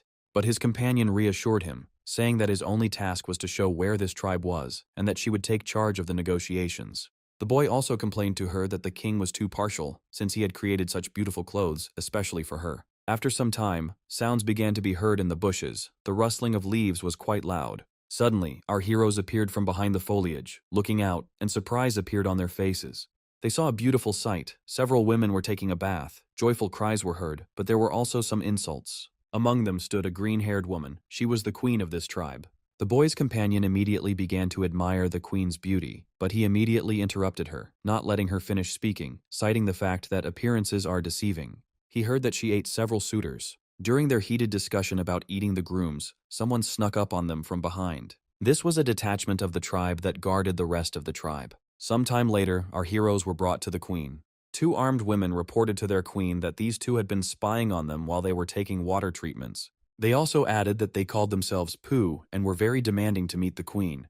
The kid immediately started yelling that they were not poop, but ambassadors of the king of their tribe. The green-haired girl immediately asked him again. She did not understand what ambassadors he was talking about. At that moment, the girl looked away in surprise. After thinking for a while, the queen gave the order that the woman be left as a slave, and the man be fed to the fish, and the piece of meat be made into dinner. One of the Grove tribe immediately grabbed the baby, and she dragged him to the side. He screamed at the top of his lungs for Ayu to save him. Ayu immediately began negotiations, saying that she thought the queen of the grove was quite perceptive, but she saw something else, because they were going to give this mountain bull meat. She cracked her whip and ordered everyone to stop and be silent. With a smirk on her face, she asked her again if they really had mountain ox meat. She, in turn, immediately responded positively, saying that a herd of black bulls lived in the north of the river. After this, the queen immediately frowned, saying that they were not going to unite and fight the bulls. The messenger, with a smile on her face, only said that they should underestimate people. Standing before her, she said that the lands of the bulls had long since changed their owner. Everyone around from the Coconut Grove tribe immediately began to vigorously discuss these words. They could not believe that people were able to defeat a herd of bulls. The queen got angry, stood up from her throne holding a whip in her hands. She said that they were almost trampled. Coming closer to her, she said that she understood what awaited her for her lie. But the king's messenger was not going to back down in her words, continuing her story about how the biggest bull, the king of bulls, was slaughtered by their king, and if they did not believe it, they could see for themselves. One woman immediately objected, saying that it was a trap. But Ayu was not going to give them any reason to doubt by saying that their king was merciful, because if he wanted to, he would have killed them all by himself. The kid immediately joined his comrade, saying that they didn't come to fight them, because their thoughts were sincere. Ayu immediately said that if the queen was afraid to go herself, she could send someone from her tribe for meat in order to make sure of their goodwill. The queen struck the ground with her whip and looked down at the people. She threatened them so that they wouldn't even think about cheating on her. Some time passed. The sun was already beginning to set. Our heroes, along with the Coconut Grove tribe, were heading to their king. Suddenly, the little boy cried out that they were back. Shigu immediately shouted, telling him not to shout but rather to help build a house, and then showed him where the king was waiting for them. One of the queen's companions decided to ask her what the phrase "build a house" meant. She had heard it for the first time. But at that very second, Ayu said that they had arrived. Our main character sat in a hut on a throne, looking menacingly towards the guests. He showed his power. The queen immediately felt a murderous aura, which made her wary. After all, the guy sitting in front of her looked like a huge beast that scared her. At this time, with a menacing face, our main character thanked Aya for her work. The queen continued to stand, looking fearfully towards the hut. The queen's comrades looked around, while the rest of the wounded tribe hid in their homes. They discussed how the king had ordered all the wounded to hide so that no one would see them. Turning to the queen, he asked her if she was the queen of the Coconut Grove. One of the women called out, asking for the bull meat they had been talking about. Pointing his hand to the side, the king of the people said that they could take as much meat as they could. Looking at the huge number of slaughtered bulls, they could not even utter a sound because they could not even imagine such a picture. As they approached the bodies, they saw people cutting up the meat with their axes. The man pointed to the side and said that their meat was there, and they had to cut it up themselves. When they came closer, they still couldn't believe that it was all theirs. One of the girls took out a wooden knife, and then she swung with all her might. But when she hit the bull's skin, her knife cracked and then broke in half. People laughed at them because they couldn't even cut meat, and they were afraid of them. The girls from the Grove tribe immediately started screaming that they were just lucky to get caught in the middle of a fight between bulls. They had nothing to laugh about. Standing up with a frown on their face, the men asked them if they really wanted to fight with them, giggling along the way. Suddenly, with lightning speed, something flew out of the king's hut. With the same incredible speed, it rushed past the swearing people. The girl turned around and couldn't believe her eyes. Not only did she manage to see anything clearly, and then the meat was cut into 2 parts with this axe. Our chief's subordinates were not happy that the king helped them, and the queen's subordinates were afraid of this power. The queen turned to the king in surprise, asking him what kind of weapon this was, since their weapons couldn't even scratch the skin. The main character immediately gave the order that, using his axe, they would help cut up the meat. The girls were not entirely happy with these actions, because their girls were taller than the men, and the men had never helped them. Looking at the king, one of the men turned to the king, saying that they were the first to provoke them, and why on earth did they do it? But before he could finish speaking, the king cried out that he was following his orders. With a dissatisfied face, the pumped-up man began cutting up the meat. Sitting on his throne, he repeated that he had given them permission to take as much meat as they could carry. Looking at the queen with the same stern face, he added that their orders were absolute. She asked him in a trembling voice how they were able to overcome the herd of bulls. He, in turn, replied that they would be able to find out all this, but it only depended on the further development of their relationship. And after some time he added that that was all. He ordered them to take the meat and leave. The woman standing in front of him thought that he was an indifferent pig. At this time, our main character was thinking that if it weren't for the bandage made of bullskin, the slaves would have started bleeding long ago. Red liquid flowed across his throne. It was blood. The wounds began to bleed again due to the strain of the body. At this time, Ayu distracted the queen as best she could, saying that they would give them extra stone axes. She also added that their king's weapon was much more powerful, but for cutting meat these axes would do. But when leaving, the green-haired one said that they refused. This weapon was not suitable for their grace. Stopping and turning towards the king, she added that they also had powerful weapons, but they did not display them. And having already moved away sufficiently, she said that she hoped that she would not have to use this weapon on his tribe.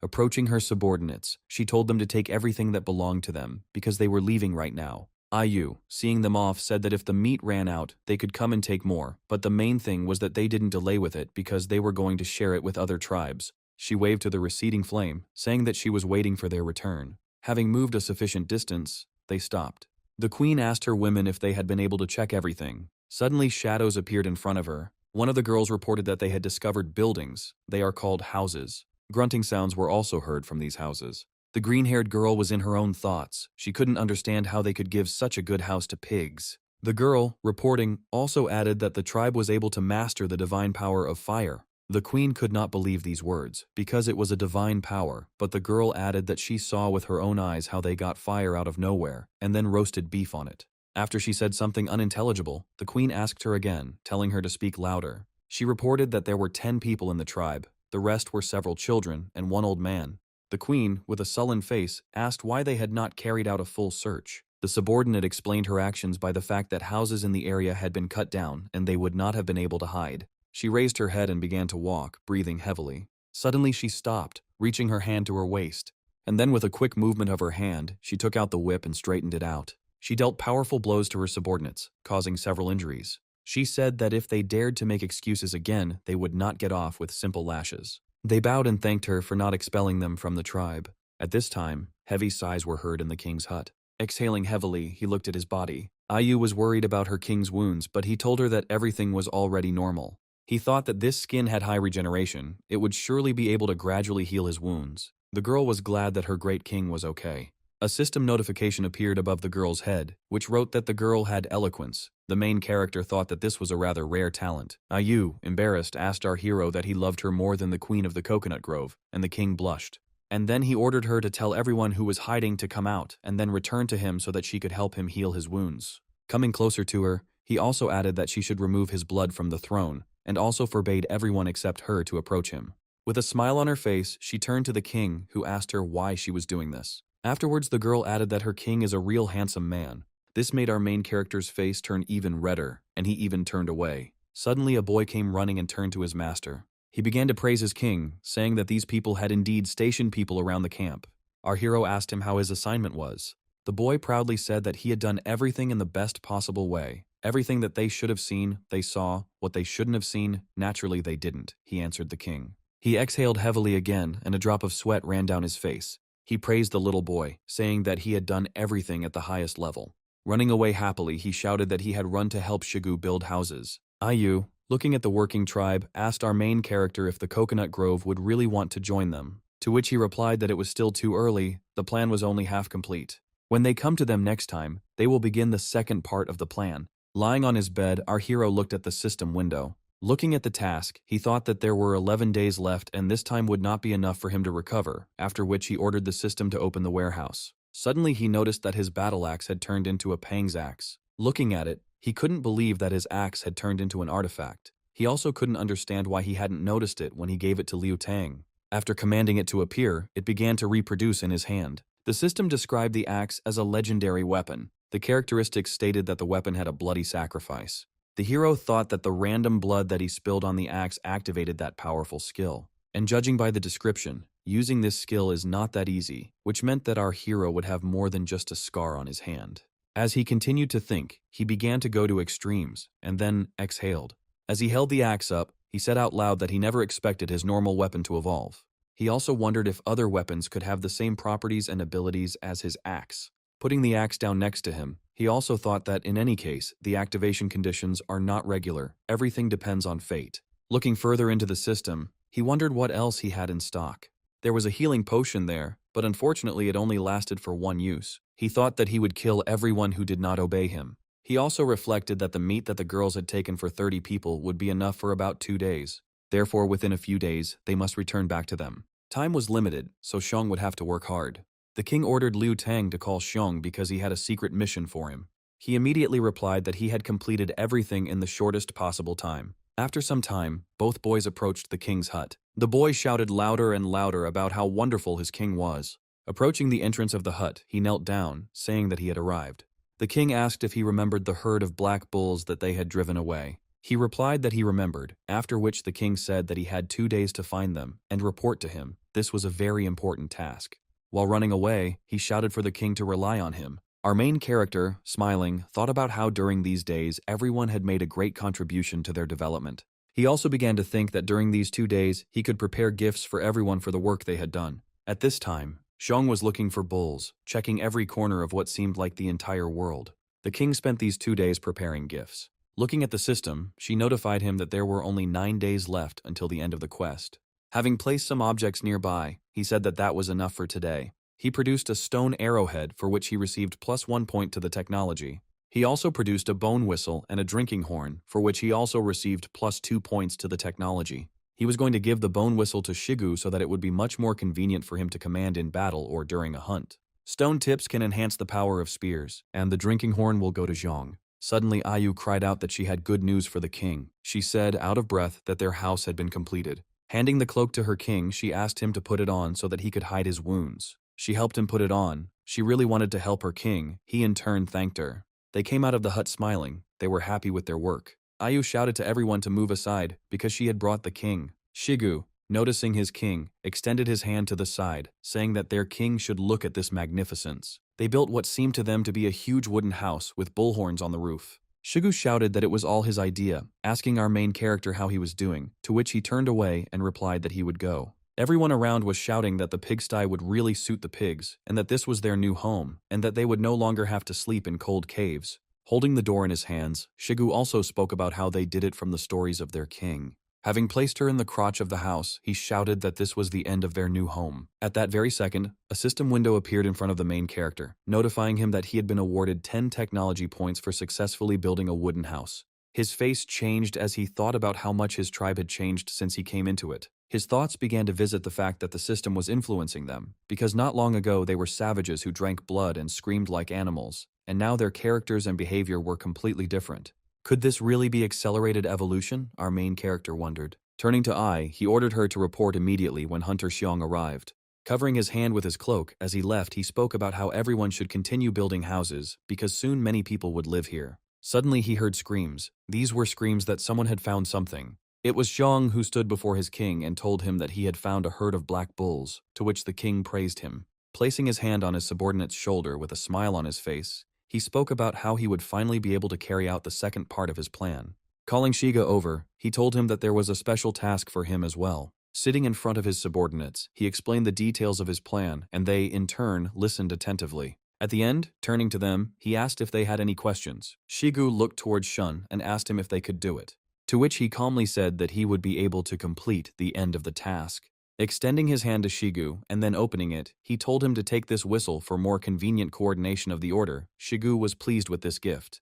And looking towards Xiong, still with the same smile on his face, he said that he also had a gift for him, so he didn't need to worry. As long as he completed the task, he would get his. The king added that as soon as he gave the signal, they should immediately proceed to carry out this task. Saying goodbye to those leaving, he thought that it was hard for them now, and due to the shortage of hands, they would have to give work to the wounded.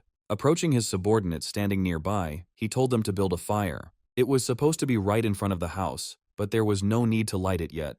Ayu asked her king if this was for the guests who would soon arrive, to which our hero replied that it was so. After some time, people approached the settlement of our heroes. The girl, who was on the outskirts of the settlement, noticed them. She immediately understood that the Coconut Grove tribe was coming towards them. She immediately rushed towards the king's house to report their approach. Running to the house, she reported this to her king. Ayu, at this time, was treating the wounds of her king, saying that they were healing, but he was still forbidden to move. The king liked this. He thought that it was the most pleasant thing to be taken care of. He also began to imagine a time when he would subjugate the Coconut Grove tribe. Suddenly there was a knock on the door and shouts from behind her that the Coconut Grove tribe had arrived. Our joyful hero said that the fish had finally bitten. The first to come out to them was Ayu, who said that the queen of the Coconut Grove had become even more beautiful than she had been since their last meeting. Stretching her hand towards the house, she told her to go into the royal palace. Their king was already waiting for her. She looked at the building in surprise, thinking that in such a short period of time they were able to build a wooden house. She could not understand how this happened. Suddenly, she switched to the girl standing next to her, saying that their king was really afraid to come out to her. And then she added with a grin that this time they would take even more meat so as not to disturb their tribe. The entire Grove tribe stood behind her. She said that everyone wanted to meet such kind neighbors. Ayu replied that their king had already told them to prepare beef for 40 people, so they could go get it. Smiling and giggling, she said the only problem was that there were clearly not 40 of them. The queen of the grove approached Ayu, asking her if she would like to join them, to which she replied that she had long been subdued by the powers of her king, so she would refuse. After a short verbal altercation between the girls, Ayu finished and said that the king's order was that whatever they could not carry with them, they were to eat on the spot. If they had a hard time cutting up the meat, their warriors could do it for them. Turning away, she said that they would do everything themselves. Suddenly a powerful voice interrupted them, and from the house it was said that she could come in. As the doors slowly opened, a slight creak could be heard, and there was a sense of excitement in the air. She began to walk slowly into the building. As she entered, she saw the king sitting and greeting the queen of the Coconut Grove. She shook her head in embarrassment, saying that she was very grateful to him. She also added that the royal palace looks normal. At this time, our main character realized that she liked the construction technology. It interested her. With a grin on his face, he answered her that this was just a temporary palace. The real one was still under construction. All the residents would be settled there. She, taking hold of his waist, asked if he would really allow all people to live there. To which the man replied that this was all temporary, and that later, everyone would live in stone houses. The girl immediately wrapped her weapon around her, pointing it towards the king. He understood that with such a body, he would not have time to react. The queen enveloped him in her weapons. Standing right in front of him, she placed her foot on him. Our king could not believe that she was going to kill him. She ordered him to shut up, arching her back and smiling. Holding the knife to her face, she said that no one knows men better than her. She has ways to make them do it. Our king began to understand what was being said. He began to blush. She, also blushing, asked the king how he could understand that she had grabbed him. He thought about how to remain calm, because it was very exciting. Immediately switching to a serious face, the king asked her if she really thought he had not played it safe. At this time, he was thinking that there was no plan. He was finished, because with such a body in a one-on-one fight, he had no chance. Suddenly, the door opened and Ayu said that everything was ready. The banquet could begin. An awkward picture appeared before her, and all participants were shocked by it. The queen of the grove immediately unwrapped the king. Our main character, laughing, said that they had already finished their conversation and that they could all go and eat together. He asked his subordinate if they had made a fire, to which she replied that everything had already been done long ago. The queen was lost in her thoughts because in her tribe all the guys were weaklings, but this man was not so weak. When they left the house, they saw a big fire and a friendly atmosphere all around. Her fellow tribeswomen began to shout for their queen to come to them quickly because the meat would soon get cold. Our main character at this time was handing the salt to Ayu so that she would share a little bit with the Coconut Grove. She immediately told them how to use it and explained what it was for. The queen of the grove began to appear, to which the girl said that if she didn't want to, she didn't have to take it. All around, everyone who sprinkled salt on the meat was screaming. They couldn't believe that the taste had changed so much. Standing and watching all this, our protagonist thought that if only he could buy a little more time for Shigu and Shun. The queen, having tasted the meat, was delighted with the admiration of the taste of this meat. At this time, screams and sounds of trees were heard in the forest. These were our main characters, who were looking for bulls, making their way through dense foliage. Noticing the herd, Comrade Shigu asked him if they really didn't have enough meat, since it seemed to him that there was much more than they could eat. To which he replied that they were not here for hunting. And then he added that he would understand everything later. Now he just needed to follow his orders. Suddenly, a boy with a skin on his head, seeing the smoke, cried out that the king would give them a signal. It was time for them to act. Shigu immediately blew his new whistle, also signaling to the others. They immediately began throwing spears at the black bulls. The hits were accurate, and during that time they greatly improved their throwing skills and accuracy. The enraged bulls rushed to the side. Shigu shouted for Xiong to get ready, because they were approaching him. At this time, Xiong stood on the tree, preparing to attack, because there was only one chance. Noticing one of the largest bulls, he prepared to attack. and then, jumping from the tree, he swung for a powerful blow. He thrust his spear straight into the black bull's back, causing it to scream in pain. Xiong shouted that this bull was his. He succeeded. The boy saddled the running bull in front of the herd. It seemed to him that he could hold on. His life could end there. The running bulls destroyed everything in their path, breaking trees and demolishing the earth. At this time, Xiong was only thinking about how to hold on. He was trying not to let his fear get the better of him. The bull thrashed against the trees in an attempt to throw the bug off his back, but Xiong shouted that these were pathetic attempts, since even their king had become prey to them. At this time, the rest of our heroes were watching all this. One of them was a boy with a skin on his head, and when he realized that the herd was moving east, he knew that something had to be done, because their course had to be changed. Shigu, who was sitting nearby, said that he had given a signal. Taking the whistle he was given into his mouth, he began to whistle. The sound of the whistle was heard all around. The herd of bulls also paid attention to it. Xiong couldn't believe that they were running in the wrong direction, but he also knew that Shigu wouldn't just give the signal like that. Taking hold of the protruding spears, he began to try to turn the bull around. The beast tried to resist. The herd gradually began to disappear into the thick foliage, and their heart-rending cries began to subside. At this time, joyful raptures were heard around the fire. The queen cried while eating the meat. She understood that if she ate so much meat she would definitely get fat, but she could not stop because it was so delicious. At this time, our main character was watching what was happening, looking around. Seeing the birds taking off, he realized that very soon his plan would be realized. No one around even suspected that this was all part of a big plan. A girl ran out of the foliage. She was screaming. These were screams of fear. Running closer, everyone heard that she was screaming. She was screaming about trouble. Not noticing the hillock, she stumbled. Falling right at the feet of her queen, she cast a disdainful glance in her direction. She asked her what could have happened that made her come running in such a panic. She, raising her head in tears, told how a herd of maddened bulls had invaded their territory and started to run amok, and those who remained in the camp were unable to resist them. Her queen's gaze changed. She couldn't believe what was said. She shouted to everyone. They were coming back. They had to hurry, because every minute counted. She couldn't understand how this had happened, because the bulls had never entered their territory before. At this time, the bulls were breaking everything around, and the girls from the Coconut Grove tribe were lying on the ground unconscious. Those who managed to climb the trees fired their weapons, trying to inflict at least some damage on the animals. But the stones only bounced off their thick skin. It was useless. Seeing all this, they understood that in order to save the sisters, they had to go down and engage in hand-to-hand combat. Jumping from the tree, they shouted that they would die for their queen. But just a second later, the bull blew them apart, throwing them in different directions. One of the girls fell right next to the bull, who swung. She understood that she wouldn't have time to dodge. She tearfully screamed that she didn't want to die. A fist had already appeared in front of her face, and she was trying to defend herself with her hands. The sisters screamed because one of their sisters was about to die, and they rushed towards her. Suddenly, lying on the ground, she saw only a fist that froze right in front of her. Because of the dust she raised, she didn't notice at first what had stopped the powerful blow. But as soon as the dust cleared, she saw that the hand of this monster was held by her queen. She, barely holding back the bull, screamed that she would not allow her people to be maimed. With a wave, she sent the enraged animal flying into the air. As the bull fell, it destroyed the ground beneath it, and it was the queen's most powerful blow. But her opponent only exhaled and began to stand up. He began to accelerate in order to strike back at his attacker. Rushing towards the queen with incredible speed, he intended to deliver a powerful blow to her. Rushing past her, he was able to touch her with his powerful body. The queen began to cough from the pain. She did not have time to completely dodge. When she landed, they managed to catch her in their arms. Her lips were covered in blood, and she squinted in pain as she tried to see what was happening. It was our main character. He was asking the girl if everything was okay with her. Having put her on her feet, he told her tribe to rest. They would take care of the rest themselves. The queen said that she did not understand why the herd went crazy and attacked them. He glanced towards the bulls and began to shout. Standing face to face with one of the bulls who was leading the herd, he asked him if he had forgotten what he had done.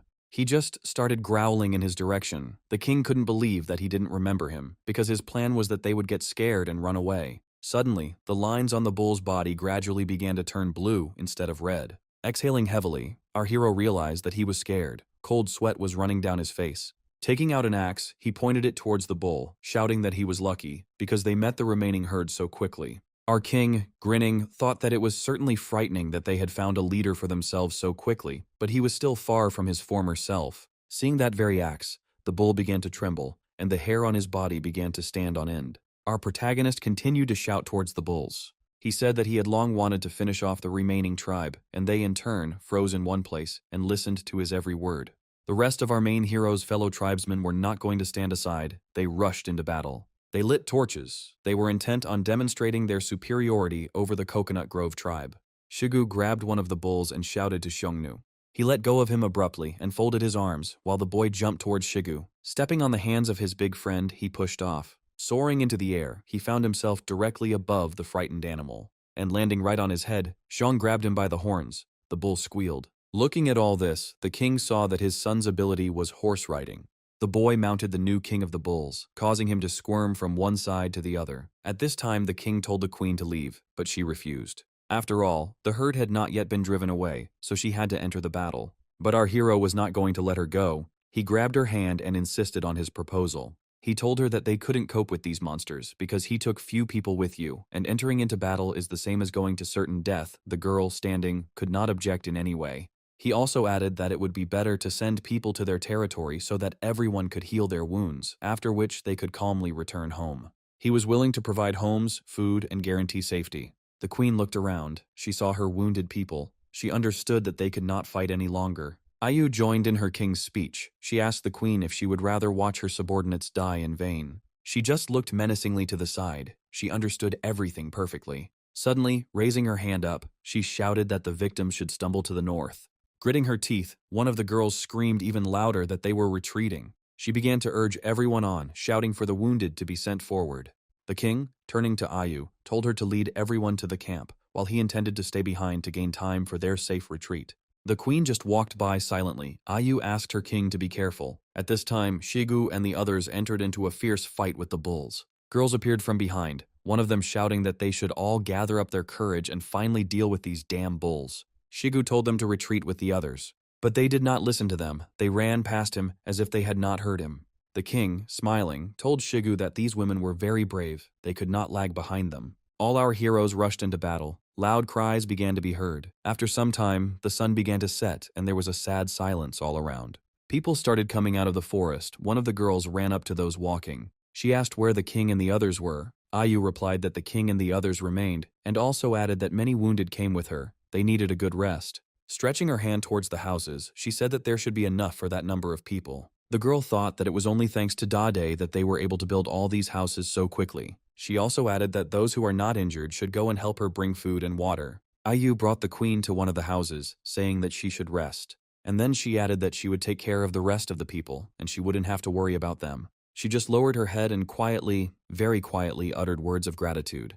Having closed the entrance to the queen's house, our heroine exhaled heavily. She was very happy that everything was going well. Arriving at her king's chambers, she saw him sitting tired on his bed. He explained to the girl that the essence of his plan was to use the least possible cost to achieve the goal, namely, the conquest of the Coconut Grove. In the end, they only ended a hard battle but not a war. She was happy. She was grateful to all the gods that he was their king, that he appeared in their lives. On the second day, everyone had already settled in, and the girls began to do their own thing. At this time, the men were monitoring what was happening. Yes. I approached one of the night guards and asked him if everything went well, to which he replied that everything was fine. One of the girls stood and guarded the house of her queen. Suddenly a shadow appeared on her. Not paying attention to her surroundings, she thought that it was cloudy today. When suddenly they turned to her, she was scared. She couldn't believe her eyes, because in front of her stood a simply enormous woman. Yes.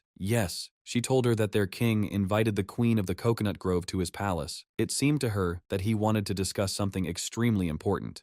At this time there was silence in the palace. The king looked at the system window, his attention fully focused on it. In front of him was the number 8, that was how many days remained until the end of the mission. Suddenly there was a knock on the door, and he ordered the system window to hide. Ayu turned to the king, saying that she had brought the queen. Upon entering, the green-haired girl immediately said yes, and then explained that this was her answer to the merging of their tribes.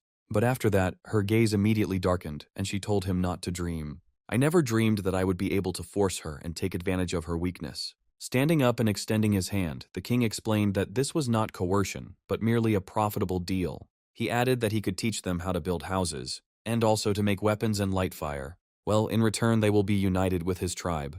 Coming up and standing in front of her, he sternly told her to accept his rules and protection. And leaning over, he added that in some things it was useless to rely only on courage, causing the queen to become frightened. He asked her about the cruelty of the Sea Tribe. He could not believe that she did not know about their strength and cruelty. He continued, comparing her to a wounded deer that would soon die. The queen screamed. She asked him to stop. Turning away, she again asked him to stop. She told him that it was not that simple. She could not force them to accept the power of a stranger, except if there is a fight and it is won, because this is the only way strength is recognized in their tribe. Our main character began to smile. Thoughts began to slip through his head. These were his thoughts about his victory. Once outside, the entire Coconut Grove tribe gathered at our hero's palace. He loudly declared that their queen was wounded, so she could not fight, and therefore, to make things fair, he would not fight either. Therefore, Shigu will go into battle instead of him. He will fight in his place. He, having assumed the pose of a winner, began to chuckle loudly and ask which of them would dare to fight with him. One of the girls came out and said that she would fight him. Shigu recognized her, because this was the same girl with pigtails who fought with him against the bulls. Laughing, he told her to be careful, because he didn't want to hurt her, and she in turn told him to shut up, because he talked too much. After these words, the man immediately rushed into battle, swinging his huge axe. The girl with pigtails flew into the air, dodging the blow, and then threw her knife at the attacker. Shigu couldn't understand what kind of tiny knife was flying at him. Suddenly, he realized that she was cheating because the king was standing right behind him, and if he dodged, she would hit him right. But as he deflected the knife, he shouted that it was not enough. He shouted that she should not cheat. Suddenly, another blow landed on his head. His bone mask was broken. Approaching her in anger, he swung, shouting that this fight would now be over. Everyone around started laughing. The girl sat down with incredible speed. At this time, someone from the crowd threw another knife straight at Shigu's head, and the girl with pigtails jumped over the man and ran to the side where our main character stood. She screamed that she would not lose this fight under any circumstances. They were not going to submit to some boor. Her eyes were full of rage and hatred towards the man standing in front of her. She was about to kill him when a baby appeared from behind her on the roof of the palace. He launched one of his spears with incredible speed. Our main character didn't even flinch. He was confident in the accuracy, speed, and strength of his subordinate. The spear pierced the girl with pigtails. Blood flew everywhere. Her face twisted in pain. The hit was accurate. And then she fell to the ground. She lost consciousness. Everyone started running towards her screaming, because she was one of the most important fighters of their tribe. All the girls of the Coconut Grove tribe took out their knives. They were ready to start the fight right then and there. They shouted that people had set a trap and brought them here with a wicked plan. They continued to shout, pointing their weapons towards our protagonist's tribe. They asked their queen. They asked her to give them an order.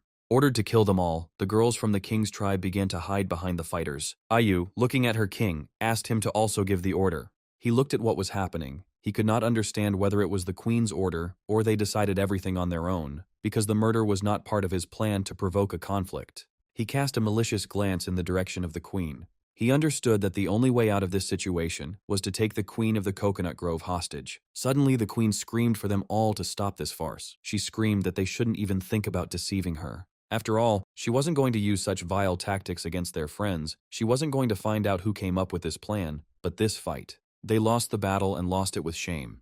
Turning towards the king, she said that Ayan was the best warrior of the Coconut Grove tribe, and if she had not thought about her, she would never have acted so meanly. She also said that she understands perfectly well that our hero has enormous power, including supernatural power. She fell on one knee and begged him to save her life. Our king listened carefully to her words. His thoughts filled him. He understood that if he saved this girl, the tribe would recognize him. He was glad, because control over the situation was back in his hands. He also realized that he had the last portion of the restorative potion. Extending his hand towards the queen with a smile on his face, he said that of course he would save her. While lifting the queen, he also added that this is exactly what one does with friends. She thanked her. Her gratitude knew no bounds. Approaching the lying girl, he told everyone that for the sake of the general situation, he would forget about this situation. But if it was a small punishment, he thought that it was not necessary to use the medicine completely. A small dose is enough to keep her alive. The rest he uses to restore his wounds. The potion began to work, thereby stopping the bleeding. He ordered that she be taken to rest, and added that she would wake up in a few days. Everyone was surprised, because no one had seen such power before. Everyone screamed with delight, shouting that the king had performed a miracle. At this time, the king hugged the girl standing next to him. And then he hugged her, asking her if he could now unite their tribes. She agreed, lowering her head in embarrassment, and our hero laughed loudly. He allowed her to command his tribe as long as she obeyed his orders. At this time, the girl said that she had one last request. Still embarrassed, she said that the king must become her official partner. They must hold a grand ceremony to confirm their relationship. The king looked in her direction, pleased and embarrassed. His dirty thoughts filled his head. It was like a pie delivered to the house. They would have a wedding, exchange rings. They will have the most wonderful wedding night. They will have the most beautiful daughter. They will raise her together, taking care of her, making her the strongest. Their daughter will marry some equally powerful man. He is her father. Together with the queen they will grow old. Well, in the end they will die on the same day. His last thoughts brought tears to his eyes. The queen could not understand why he was crying. Did he really not want to arrange a wedding ceremony? Hugging her, he repeated several times that of course he wanted to. And then, in a sweet voice, he added that he hoped that she would first fully recover, and during that time, he would have time to prepare for the ceremony. Turning to the others, he loudly announced that they could disperse, and a few days later, he invited everyone to the wedding ceremony. At that very second, a system window appeared in front of the main character, which said that he had officially created his own tribe. He needed to name it. A little later, he thought about it, because he noticed that 4 people were missing to complete the mission. He could not understand why. Putting his hand to his face, he also thought that first he needed to come up with a name, while the queen looked at her future husband with an incomprehensible face. The tribe was named Newcomer. The system congratulated him on founding the Newcomer tribe. He also thought about it, because his thoughts began to be visited by treachery. He thought about capturing several prisoners. But there was a question whether the nephews would be counted. At this time, Ayu took the queen away, saying that she would soon get used to this state of her king. Behind his back, there was talk about how the king was too happy, although he should have been extremely depressed. After all, in the end, the same thing will happen to him as to his previous partners. The queen will cut him into pieces at the ceremony and eat him. Hearing this, our hero began to tremble. And as soon as it all dawned on him, he imagined the bloodthirsty woman who would soon become his wife. He fell into a wild panic. He was afraid for himself, because he could not even imagine such an outcome. He couldn't believe that such a beautiful girl would eat people. He now began to understand why there were so few people in their tribe. Suddenly a huge shadow appeared, blocking the flow of shadow. Turning around, he began to beg her not to eat him. But yes, she said that she was not going to eat him, because she loved him. Our main character, having calmed down, asked her what was the matter. She asked him if he really wanted to become a partner of this rude woman. Exhaling heavily, he said that he would have to think hard about this again. But his interlocutor began to talk earnestly about the fact that she had heard about some ceremony between the king and queen. But our main character answered her that he was hasty with his answer. Yes, grabbing her king, she asked if this was true. At this time, Ayu was watching this. She didn't quite catch the gist of the conversation. Coming up, she asked the girl why she ran away. After all, she was asked to hide the wounded. She began to pull her away from the king, saying that she was going to keep the king company. Our hero at this time asked to let him go. Pulling Dadu aside, she asked her king to rest. As she left, the big girl asked her master to think carefully about all this, and also to think about her. As all the voices around fell silent, our hero said out loud that he urgently needed to talk about breaking off the engagement. The next day, there was silence all around. It seemed that calm days had arrived when everyone could relax together. Screams began to be heard. It was our main character yawning, who was one of the first to wake up. After some time, he saw his subordinates working. He exhaled because everyone began to get along well with each other, and the new arrivals had already begun to help build houses. And then a heavy feeling came over him because he remembered that he had to break off the engagement. Passing by the girls, they greeted him kindly. Our hero was glad about this. He asked not to pay attention to him. Suddenly, one of the girls asked him if he wanted to see the queen, and then added that she was north of the river. Pointing to the side, she said that she would show him the way. As he approached, he saw his future wife taking a bath. One of the girls said that the king had arrived. The green-haired girl immediately ordered them to leave. As they left, everyone greeted the king with the same kindness, while the queen of the coconut grove told them that he was not their king. She stood up and asked our main character if he had something urgent, but he immediately refused, saying that he had only come to make sure that she was okay and to check her wounds. She said with a smile on her face that her wounds were not serious and that they should heal completely in 2 or 3 days. And then, making a dirty face, she asked him if he really wanted her to go out and have him personally check them. And then, even more dirty, she asked him if maybe he wanted to taste them. But he immediately began to deny it, saying that he did not come for this. Smiling, he said that he came to find out her name. The girl smiled. She felt awkward hearing this.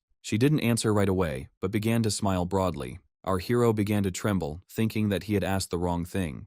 But after a while, with the same sweet face, she said that her name was Xiao Wan. At that very second, he remembered why he came. He said that they should rename the tribe to Praying Mantises. Having collected all his thoughts, he asked her if the previous queen had had a partner and what had happened to him. She immediately answered affirmatively that they ate him, because it is a tradition of their tribe, because in their tribe they say that if you eat your past partner, it gives you great power. Our hero couldn't understand how she could talk about this so calmly, because it was terrible. But immediately after she told her story, she screamed loudly. But She added proudly that this was a tradition of past queens and she had no intention of continuing it as it was too inelegant. Our hero, exhaling, asked her if she ate people, to which she replied that she had become queen only recently, so she had not had any partners before. He exhaled heavily again. These words calmed him down. As he left, smiling, he told her to rest and drink a lot of water, and he would go get ready for the ceremony. After these words, he laughed awkwardly. Wiping the sweat from his forehead, he thought he was lucky because it meant he didn't have to worry, when suddenly the queen called him. Smiling, she added that at least she doesn't eat people. But if someone offends her, at this point our hero begins to realize everything, falling into a little fear. And after enduring a little panic, she added that she wouldn't mind cutting off the excess. At this moment there was a loud crack. A nearby tent with a girl cook made our hero understand what his future wife was talking about. As he approached his chambers, he walked gloomy. After all, at least one problem had become less for him, but he needed to capture several prisoners right now and complete this task, since there were only 7 days left to complete it. Shigu, passing by, greeted his king. His king immediately stopped him, saying that he had a task for him. He said that he had to leave, so he was responsible for organizing everyone's work. If something urgent happened, the king asked to send someone to the south of the sea to find him. Shigu replied that he could rely on him. After some time, our hero reached the beach. But he saw a terrible picture. He could not understand what had happened here. Sitting on the tree, he did not understand how the Sea Gulf tribe. It was destroyed. The sea inhabitants lay on the beach without moving. A terrible picture appeared before him. Terrible thoughts began to visit him, starting with illness and ending with a war with someone.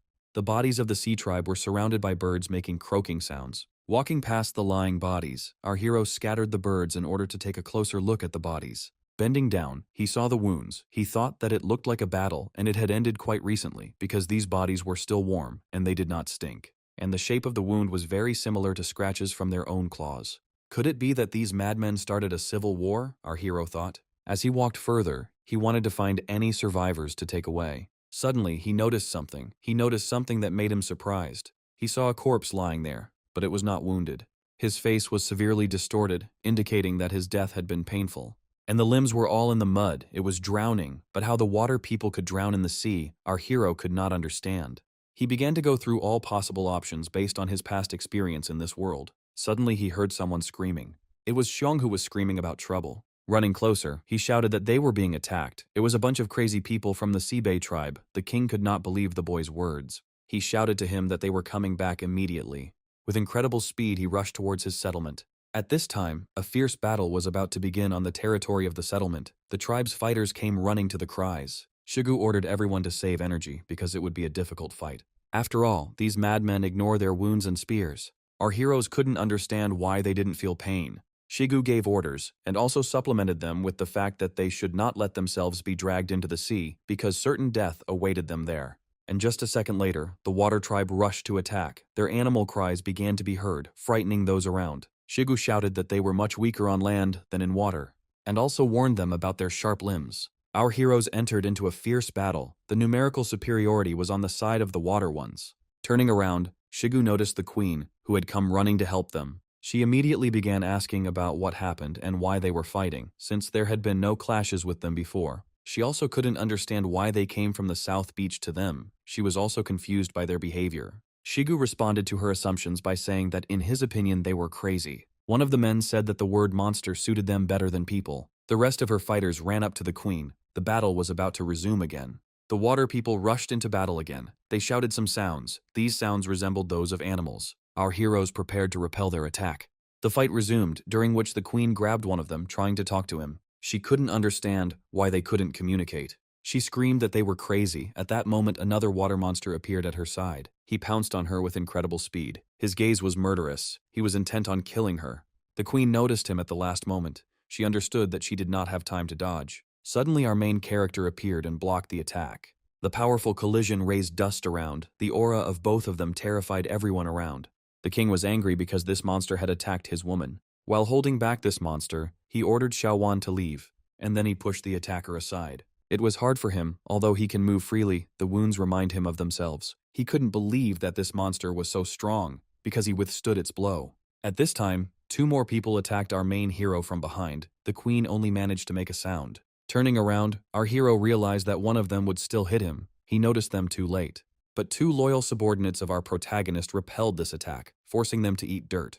Turning towards them, the king shouted that, as he expected from them, they were providing excellent cover. He shouted that he would leave the small ones with them, and he would deal with the rowdy little fish himself.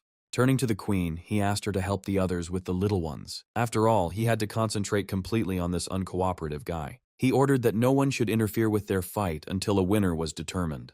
He addressed the bully, saying that he was sorry for what had happened to their tribe, and also adding that it had nothing to do with them, so they were not taking revenge on those. He asked the little fish to think about it and weigh the pros and cons, but he immediately rushed into battle. Our hero could not believe that they had lost the ability to communicate. This monster had excellent muscle strength and reaction, in addition to which were sharp teeth and claws. Although our hero was several times stronger than ordinary people, he was clearly losing to such a monster.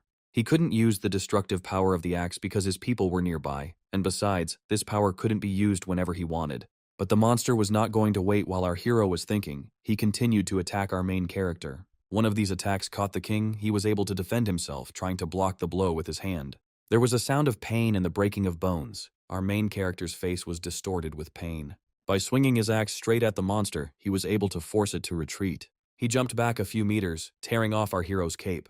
Our hero thought that there was a madman standing in front of him, and that he was very lucky to have protection in the form of a cloak made from the king of bulls. Otherwise, this little fish would have torn off his arm. The monster was preparing to attack our hero again. He began to growl even louder, making animal sounds. Our hero felt a strong impulse of power. It seemed that he became stronger. Immediately after that, he rushed with incredible speed towards our main character. He understood that he would not have time to dodge. The enraged monster was fast, but at the last moment our hero was able to dodge the powerful attack by throwing off his cloak. The fish growled as it gnawed at our main hero's cloak, and he, in turn, could not understand how it had happened that not only had he become faster, but he had also suddenly become stronger. The monster started walking in the opposite direction, leaving our main character stumped, wondering why he was walking to the side. As suddenly all the fish began to move away, going towards the water, everyone stood there, perplexed, and then this big guy took part of the torn-off cloak. Our hero began to look around, trying to understand what was going on here.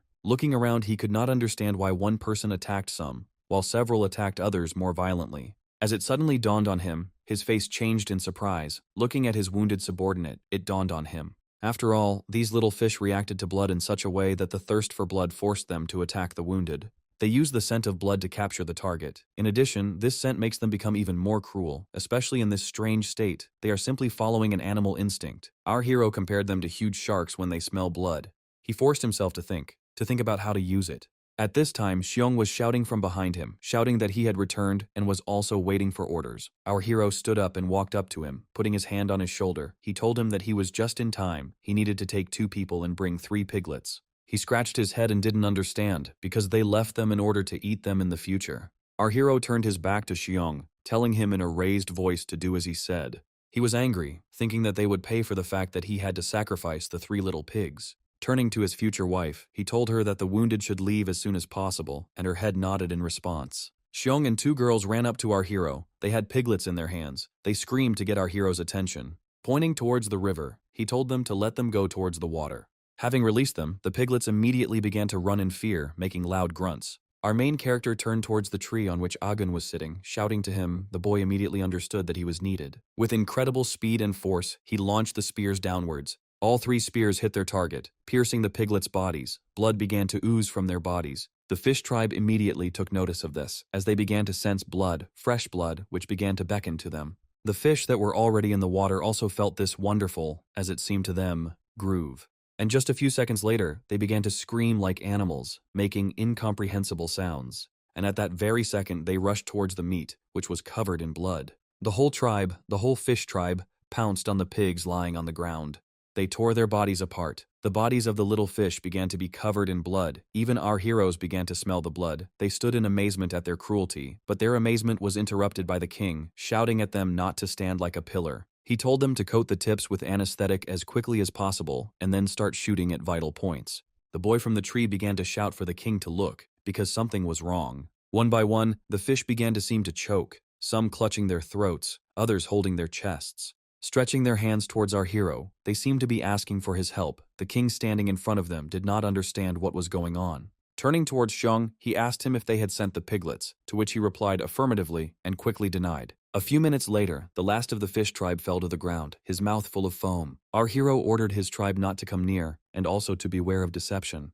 Looking at this picture, his face began to break out in sweat, and it was clear from his face. He couldn't understand what he had just seen and what it even meant. After some time, in the agricultural area of our tribe, there were wooden cages in which an unconscious sea tribe lay. One of the guards told the others to be vigilant and when they woke up, not to come close. Looking at them, she thought that a herd of freaks had gathered in front of her face. Suddenly she began to hear coughing sounds. She did not immediately understand where this cough was coming from. Looking around, she couldn't understand if they were starting to wake up. Suddenly, one of the fish began to stretch out his paw towards her, asking her to help him. Turning to one of the girls, she told her to report to the king that they had woken up. A few minutes later, our hero was informed. He immediately put aside his business and headed towards his nephews. As he walked, he thought about how he should look because he had never had any nephews before and he didn't know how to behave. Approaching, he immediately ordered that they report the situation to him. The girl, turning around, said that they were not saying anything except that they were given water. Coming closer, our hero heard plaintive requests for something to drink.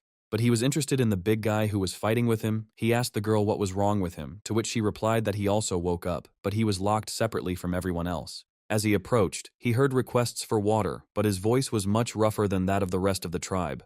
Approaching him, our main character took out a flask of water. Opening it, he grinned.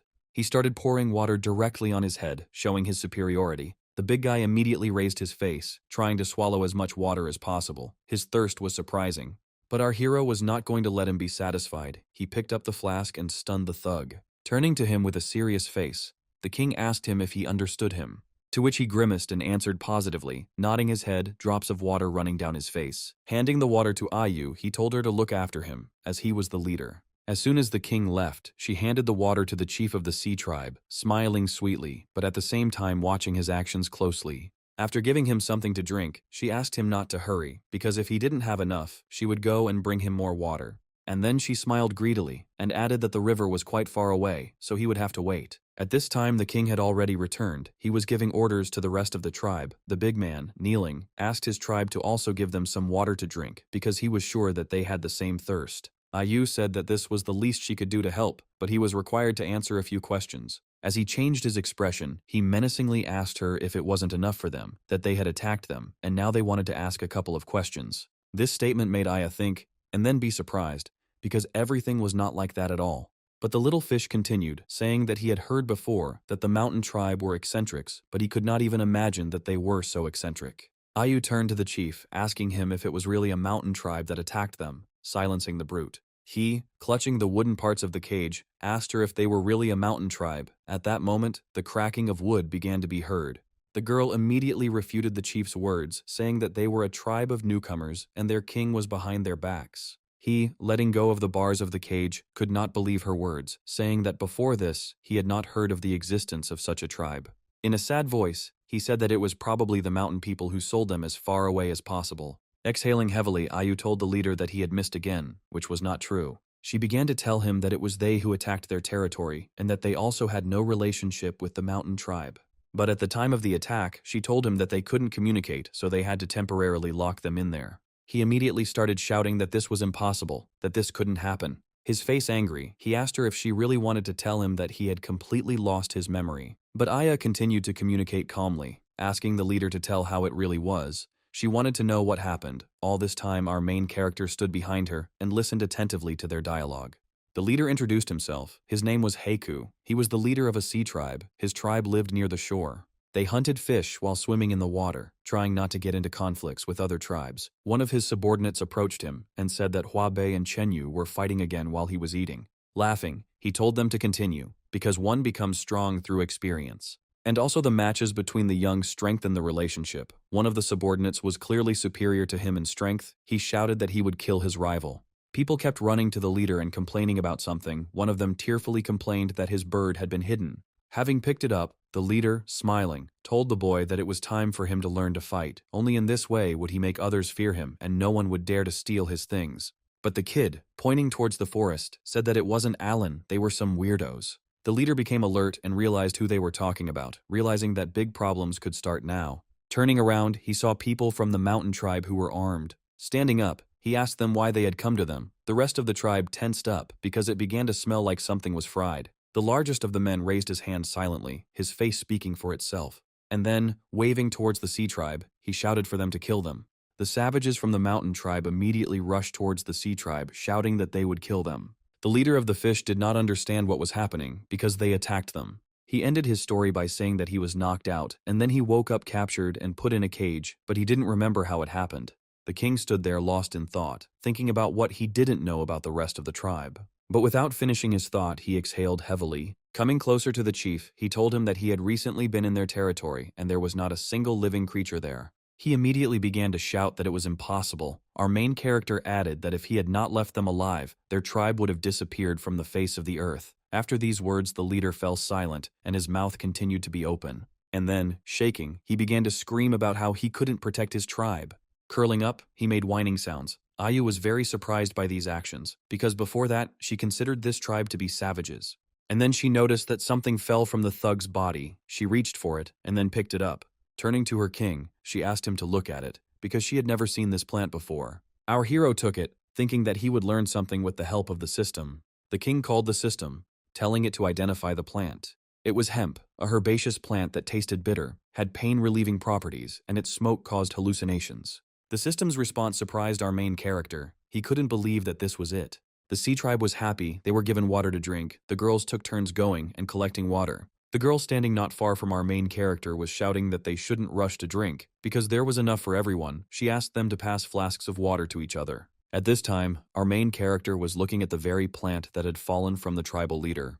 He had several pieces of paper in his hands, and walking through the fish, he collected one from each. He understood that this drug was given to them specifically to make them lose their minds. Xiong said that the leader of the mountain people had divine power. Our hero began to compare this god with a demon. He made the sea people of pity kill each other and caused them to hallucinate. Our hero continued to reason. And now he understood why there were people suffocating on the beach back then, because they were trying to hide from the smell. Looking at the tribe, he thought that this mountain tribe was frightening, because these mad amphibians had not invaded here by mistake. If this was the mountain tribe's plan to force the amphibians to fight us until both sides were hurt or dead, this means that the tribe of newcomers was not only noticed, but also considered an eyesore and wanted to be removed, the king reasoned. Looking at the chief, he thought that even this powerful brute had turned into a doll, so the power of the mountain tribe could not be underestimated. Our main character called the system, and it appeared in front of his face at that very second. Looking at his skills, he thought that 3 strength points were not enough, so before real danger came, he needed to strengthen his strength. Turning to the leader, our hero began the dialogue with the words that his tribe was still too weak. Ayu said that the amphibian was about to have a nervous breakdown, so she couldn't ask him anything. With a sad face, our hero answered her that they did not have time to wait for him to calm down. Most likely, a catastrophe would happen now. Ayu couldn't understand the words. She had a million questions for our main character. Showing the collected leaves, our hero said that it was difficult to explain, but the mountain tribe had leaves that controlled these poor fellows in cages. He doesn't know when the next attack will come, and he's not sure if they'll fight in person. After all, there was too little information now. They needed to hurry and force the leader to remember something else. Our hero walked right up to the cage, loudly calling out the name Hey Hu. He bent down and held out his hand with the leaves, telling him not to blame himself too much, since it was the poisonous fumes of the thing that had caused them to do all this. He asked to look closely at these leaves. The leader took one of them and began to examine it carefully. His body began to tremble. At this time, our hero asked if he remembered something connected with these leaves. Suddenly clutching his head, Hay said that he remembered this smell because he faintly felt it when he fought with these bastards. After all, among all the smells, he felt only sharp and unpleasant ones. The king leaned over and told him that they might have used several poison scents at once. The leader listened attentively to every word of our main character, his face showing only the rage that overwhelmed him. Extending his hand, he addressed our hero with the words, "Your Majesty," and then asked him if he was going to fight these bastards. If so, he asked to be allowed to join. After all, if he doesn't take revenge on them for this, he will regret it for the rest of his life. At that very second, hands began to reach out from the cages one by one, each amphibian asking King Chen Li to give them a chance to take revenge on these bastards personally. In one voice, they began to shout about revenge, adding that they were ready to do anything for it. Our hero at this time thought that he only needed 4 people to complete the mission. The leader of the amphibians said that their sense of smell was very good, which could help the king identify and track down poisonous herbs. To which our hero loudly said that this is exactly what he is afraid of. He explained this by saying that they are too sensitive to the smell of blood, and if everything gets out of control, the consequences could be dire. To which Hei began to shout loudly. He shouted that if they had not breathed in these poisonous fumes, they would have been able to easily control themselves. Our hero responded by asking him if they could be sure that they would not release the poisonous smoke again, since their direct opponent was using it at the highest level. To which the leader immediately closed his mouth. His face changed. With sadness on his face, he only said no. He couldn't be sure of it. Our main character calmed down. He said that he understood everything. He understood perfectly well their desire for revenge, but they would not solve anything with anger and hatred alone. Suddenly he laughed, and then said that he had one way. The leader, in turn, said that these people were all that remained of his tribe, and if there was a way to help them take revenge, then their lives were in his hands. Our hero agreed. His face changed to a smile because this meant the mission was completed. He spoke loudly about how if they wanted to take revenge and become stronger, they had to follow his plans and also carry out his various tasks. And in turn, he guarantees that they will take revenge. Of course, not everyone will personally have such an opportunity, but still, they agree, he asked the amphibians. A smile appeared on Hei's face, which spoke for itself. He agreed with the king of the newbie tribe. Following the leader, each of the prisoners began to utter words of agreement, and they began to shout about it louder and louder. Our hero turned towards the girls standing nearby. And then he turned around. The leader of the sea tribe could not understand why Chen Li was leaving. Our hero turned to Ayu and Afan, telling them, so that they would release them all, because now they are their new comrades. At that very second, the system began to congratulate our main character on the successful completion of the mission. He began to receive a reward from the system. At the end, the system added that for completing the task 8 days earlier, it gives him a big gift in addition. The population of our hero was 68 people. The civilization was at the level of the Stone Age. Exhaling, our hero thought that the population had increased by 22 people in one go. The system asked to distribute points between skills. With a smile on his face, our hero ordered her to have the system increase his strength. He ran his hand over the strength characteristics and was glad because now he would become much stronger. At that very second, some kind of force began to form around his body. The aura was overwhelming. Our hero's entire body began to burn, pierced by pain, and strength began to boil within him. He fell to his knees. He felt himself getting stronger, but his body was still pierced by pain. The aura around our hero began to fade. Gasping for breath, our hero was glad, because the system notified him that the increase in strength was complete. Looking at his characteristics, he thought that he was now not inferior to any person in strength. Noticing his hair, he thought it had grown a lot. He attributed it to a side effect of the system. Opening the vault, he was curious about what the system had provided him with and began to look closely at it. Opening a large treasure chest, he obtained a metal raw material. It was 1 ton of hematin. Looking at her, he was glad, because iron ore is a very good thing. His thoughts immediately began to focus on how to create an environment where the temperature was above 1,700 degrees, because this meant that it would be possible to skip the Bronze Age. He was happy with his knowledge and the fact that he didn't miss classes. Looking at the side bag, he hoped that it contained more valuable things. Opening it, he received 3 healing potions, which made our main character even happier. He thought that the things the system received this time were much better than seasonings. He ordered to obtain the rock painting. It immediately began to appear before him. Rock painting was of the first level. It was passed down through generations. Our hero wondered if this was really a product of culture. He paid 10 technology points to determine the inheritance stereotype. At that very second, the stone began to emit a bright light, forcing the hero to close his eyes. The system congratulated the king on receiving a sense of shame, which put the protagonist into a stupor. He thought about it, because this is truly a decisive step in the development of culture. But he was glad about it, because he wouldn't have to worry about men and women bathing together, because he didn't want others to see his future wife in the bath. He was happy with this catch, because it was much bigger than the previous one. Now it's time to think hard about how to deal with the threat from the tribe. At that very second, Ayu ran up to him. With a smile on his face, he asked her what happened, and she, seeing the face of our main character, was a little stupefied. She told him that he had become taller and stronger, and that his hair had grown, to which our hero replied that it was just puberty. He asked her why she was looking for him. At that time, Ayu stood on her toes, because she couldn't reach the king's head. Confused, she asked the king if she should go and negotiate with the mountain tribe and resolve the misunderstanding. But he angrily asked her if this was a misunderstanding, since they were determined to destroy them. Besides, they are definitely strong opponents at the moment, because they were able to set them on the sea tribe in order to gain benefit for themselves. The king continued his story. She, hugging our main character's hand, asked him what they should do then, because she was very scared. He, looking at his new comrades, answered her that the only thing they could do now was to build high walls and stock up on provisions, because there was no point in provoking the mountaineers until they had time to prepare. With a satisfied face, he told her that she needed to stay in the shadows and wait for her time, to which the girl replied that she did not understand anything. Ayu asked what they should do with those who had recently joined their tribe, to which the king replied that they needed to divide them into 3 groups. Some would build houses, others would collect food, and others would make traps. The girl was again stunned. She did not understand what traps were and why they were made. Our hero explained to her that traps could be used to protect territory. He gave an example that they could use pits to protect themselves from attacks by the sea tribe. Setting up different types of traps depending on the terrain allows not only to avoid repeating mistakes, but also, with good luck, you can catch a living enemy or beast, the king continued to tell with a satisfied smile on his face. He was going to explain the manufacturing method later, but now he had urgent matters to attend to. After all, the population has increased dramatically, and they have to think about long-term food supply. The uneaten beef shouldn't go to waste. Our main character was going to teach them how to make jerky. It was getting dark outside and a cool breeze was rising. The tribe cut up the meat by hanging it on tree branches. Looking at this picture, our hero thought that it was not bad because the newcomers quickly adapted and mastered the technique of drying meat well. Suddenly, Shigu appeared from behind, shouting that he was back. He immediately noticed that his king had grown taller and his hair had grown a lot, to which the protagonist replied that it was a miracle.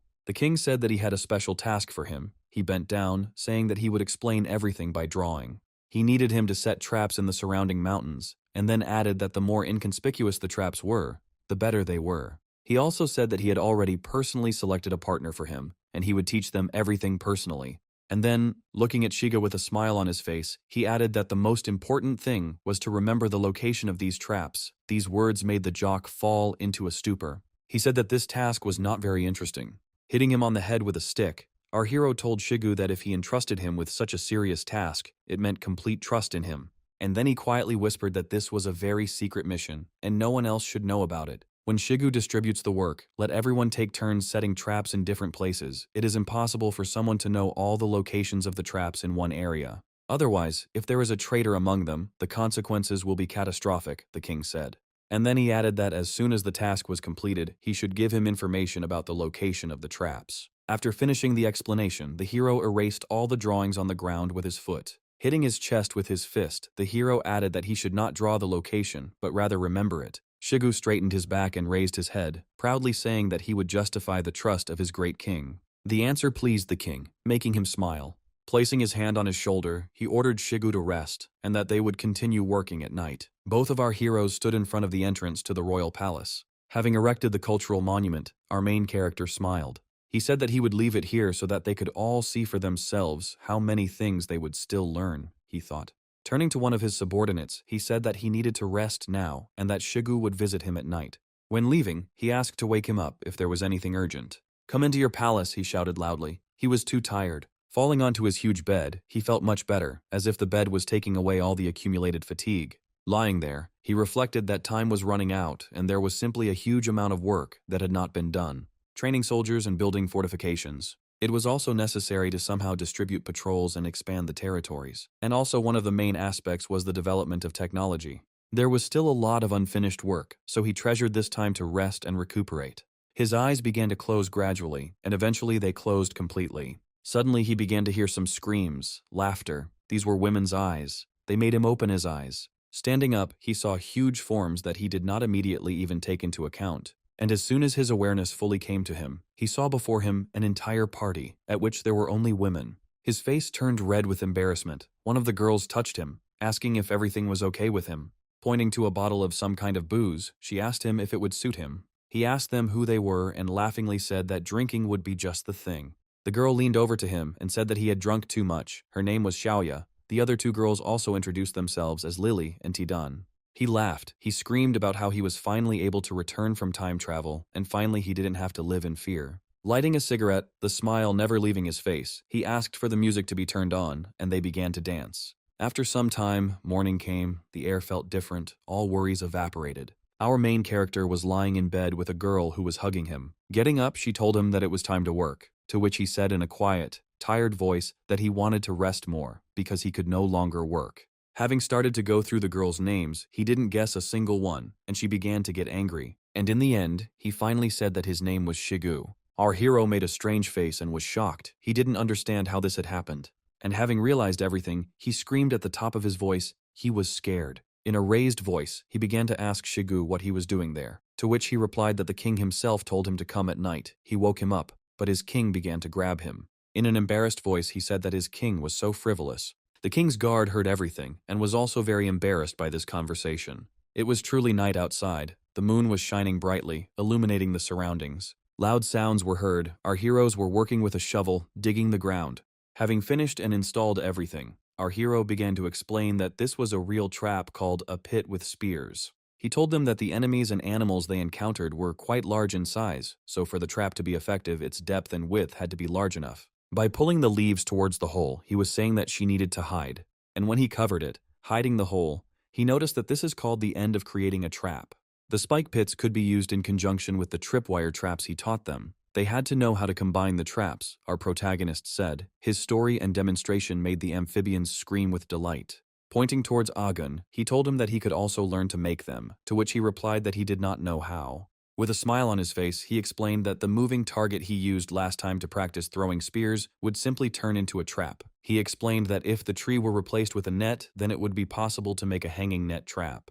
He ended his story by saying that he left everything else to Shigu. He needed to do other work. He ordered them to return after dawn. As he passed by Shigu, he told him not to forget what was required of him. Shigu began to give orders to those who remained, while the departing hero strongly hoped that he would finish his sweet dream. As he approached his palace, dawn was already breaking, and he stopped thoughtfully. He thought that usually at this time some people go to work, so why today there wasn't even a guard? As he passed the tribe's houses, he began to think that they might be sick. Approaching one of the houses, he began to slowly open the doors. As soon as he opened the door, a loud scream was heard, which almost knocked down our main character. Looking out, he asked them what they were doing. They breathed a sigh of relief that this was their king. One of the girls sitting on the floor said that her clothes were too revealing, which is why they were all embarrassed to go outside. Our hero couldn't even imagine that the feeling of shame would work exactly like this. As he closed the doors, he said he had given them half a day to create new clothes. As he left, he shouted that he had given them enough time. As he approached the stone, he reasoned. Our hero was completely immersed in his thoughts. After all, he didn't expect that this little thing had such enormous power. Suddenly, a familiar voice called out to him, repeating several times what a wonderful king he had. Running into the dense forest, our hero saw Shiga, who was shouting to him that something bad had happened. He showed the day of the stone, saying that while they were digging the hole, they found stones that were burning. He said that we need to rub them against each other. Our main character became wary. At the moment of friction between two stones, sparks appeared and scattered in different directions. Seeing this, our hero's face changed because this is saltpeter. Smiling, he praised Shiga, telling him that they were great guys because with her their possibilities were limitless. Shigu took the king to show him the very hole where they had obtained these two stones. In a hurry, Shigu told him how surprised they were when they saw almost fire beneath them. Holding out his hand, the big man told his king that they were about to arrive. A hole had been dug near the rock, and it was to this hole that Shigu pointed with his hand, saying that they were going to dig everything up here. Coming closer, our protagonist thought that their number was small. After all, due to the drought, the soil here was saline.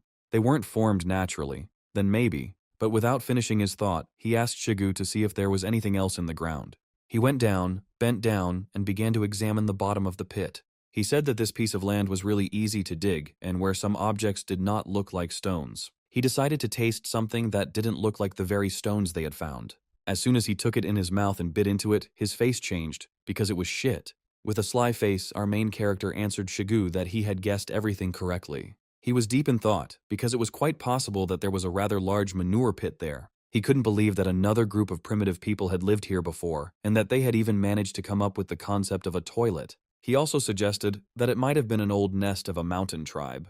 Looking at the dying Shiga, our hero told him to collect the saltpeter and bury everything here, leaving as few traces as possible. He also added that they had set up more traps nearby, also built signal towers, and sent people to the garrison one by one. Shigu went wild. He started shouting that he didn't understand anything, because what kind of signal towers, and also fire, so what are signal towers? 4 whole days passed, and all this time our heroes continued to work hard, tirelessly. Passing by his settlement, our hero rejoiced, because now everyone has their own home. Just as our hero was about to explain the second part of his plan, he was interrupted by Dada, who, with her hands raised, rushed towards him, rejoicing that her king had returned. While running away from her, he asked Liu Tang to hold this mad woman, but she caught up with him faster. Our king screamed for someone to save him. With incredible speed she approached and grabbed our hero, but she did not stop. and after some time, there was a sound like an explosion, and they flew into one of the houses. The collision seemed to be heard even in space. As soon as the dust settled, Tang ran up to our protagonist, anxiously asking him if he was okay. Before him appeared a picture of the king, barely conscious, lying in an embrace with Dada. She lifted her king and began to squeeze him with all her might, shouting that they had only just built all these houses. Their king could not die so easily. Wiping the blood from his face, he asked her to be quiet, asking her about the construction of houses. She immediately replied that the houses were arranged in 2 rows. There were 10 of them in total, and about 50 people could be accommodated there. Progress has met expectations, and in just 2 days, everyone will be able to move into their homes. Patting Dadu on the head, our protagonist praised her, telling her to keep up the good work. As he stood up, he told her that the next time she saw him, she shouldn't be so reckless. The girl waved at the man as he left. Tang asked his king if everything was okay with him, because his body did not straighten back up, to which our king replied that everything would be fine now. Approaching the river, our hero heard screams, laughter. He could see several amphibians in the water. One of them boasted that he was able to catch a big fish. At this time, the girls looked after the children and also hung out the fish. Looking at this picture, the king smiled and said that fishing was more suitable for them than digging traps or building houses. After all, thanks to them, the tribe's food supplies increased significantly. But the man standing next to them said that everything that happened to them was thanks to their king. And then he added that it was he who was leading them to a life of abundance and he should not worry about them being destroyed. To which he replied that he would probably be blamed for how he treated the Sea Tribe and the coconut grove. Smiling, Tang said the phrase that their king's order is their will, which made our protagonist surprised. He explained these words by the fact that in this world the strongest survives. Large and small tribes destroy each other every day. These words made our hero smile. Our satisfied hero said that he already had all the most valuable qualities. Now our heroes are heading off to check the borders. He believed that the people from the Sea Tribe would give them many more surprises, adding at the end about some kind of detachment of divers. The sun was already setting, evening was approaching. Shigu and the other amphibians climbed up the rocky ground. But from behind his back, our hero called out, telling him not to hurry, because he wanted to ask him something. He was interested in how things were going with setting up traps and signal towers. He reported that they were erected in 3 directions, namely south, west, and north. He also added that after they appointed 6 people, they guarded the bathhouse in shifts, so there was too little manpower left. So in order to finish all the work earlier, they had to start everything much earlier. Shigu's interlocutor, breathing heavily, said that there was this problem of a shortage of labor again. Suddenly, he said that he and Liu Tang would go to the mountains to help them, to which the big guy began to refuse, saying that this was not the king's job. Our hero explained to him that now is a special period, when every second counts and there is no time for thinking. After all, if a mountain tribe ever lived nearby, then they are much more familiar with this area than they are. After these words, he thought, because in case they take advantage of their unpreparedness and launch another sudden large-scale attack, then everything will be too dire. Some time passed, and our heroes were working during this time. There were shouts, everyone was busy with work. They understood that the sooner they finished, the sooner they would go on vacation. Looking towards the signal tower on the northern mountain, our protagonist exhaled from fatigue. He was worried because he felt something was wrong. As he tightened the rope, he reduced it all to the fact that his imagination had begun to play with him due to fatigue. Suddenly, a loud cry was heard, which made everyone around pay attention. Our protagonist instantly glanced back. After all, a signal was given on the tower, a signal of attack. Our hero shouted loudly that the southern signal tower was under attack. He ordered everyone to be gathered, his face covered in cold sweat. The moon illuminated everything around, and against its background stood out small dots. These were stars. They already seemed familiar to our main character. He moved at incredible speed, looking at the sky and thinking about everything that was happening. Our hero was serious. He didn't know what was waiting for him there, but he was sure that there was nothing good in this signal. It was an attack. Even knowing the location of all the traps and having 2 points of agility, from the current location of our hero to the southern mountain, it is 5 minutes. He prayed that nothing serious would happen in those 5 minutes. At this time, a boy with a wolf skin was watching everything warily near the signal tower. He peered into the forest carefully, trying to notice any movement. He was going to attack first. He couldn't believe that the trap had worked so close to their tribe. The enemies had penetrated so deeply. As he jumped off the cliff, he thought that other enemies who noticed the fire might come and kill him. Against the background of the moon, the shadow of a bird appeared and cried out, "Better safe than sorry." That shadow was Agun, who landed on the ground with 2 spears in his hands. Suddenly he noticed something in the bushes, moving. He did not show it. He thought that the enemies had already managed to set up an ambush. Laughing, he threw his spear, shouting for those sitting in the bushes not to make so much noise if they were making a surprise attack. But no sounds followed this. Our hero became stuporous, waiting for at least some sound. Suddenly, a spear began to approach him in response with incredible speed. With a quick movement of his hands, he knocked it away, getting ready to throw another. But as soon as he had time to lift it, he was already attacked. He could not believe that the attacker was so fast. He bent down and raised his spear, realizing that his life was over. But the weapon stopped, and he heard a familiar voice. It was his king who stood and looked at him suspiciously. Agan asked his king what he was doing there, to which he said that there was no time to explain anything. He asked him where the trap had gone off, to which he pointed to the side. Rushing in that direction, he told his subordinate that he would go there first, and then he added that he should wait for the others and take them to him. In response, a goon shouted to our main character that the enemy was most likely not alone since he had made it so far. But our hero no longer listened to him. He tried to reach the trap as early as possible so that the enemies would not reach the tribe. After some time, our hero approached the place where the trap was triggered. Someone's body was hanging on it cheerfully, but because of the differences in height, the person hanging on it couldn't be seen. Our hero watched the nearby tree, trying to see if there was anyone else in the area, but he did not feel the presence of other people, and the dead silence clearly indicated that they had caught something far from an animal. Our hero had two options. Either this man came alone, since he did not call anyone for help, or he was already dead. Exhaling, he decided to approach, sweat running down his face. Cautiously raising his axe, he began to approach the trap. Suddenly his face changed from anxious to surprised. In front of him stood Xiaowan, hanging from the tree with her legs raised, her face embarrassed. Our hero blushed, covering his face, and in a loud voice he asked her if she should really be here healing her wounds, to which she continued to look in his direction with embarrassment. And then she asked our main character how much longer he would stare at her. These words made our hero laugh. He said that you don't often see such a picture, to which she responded by saying that she would finish him off.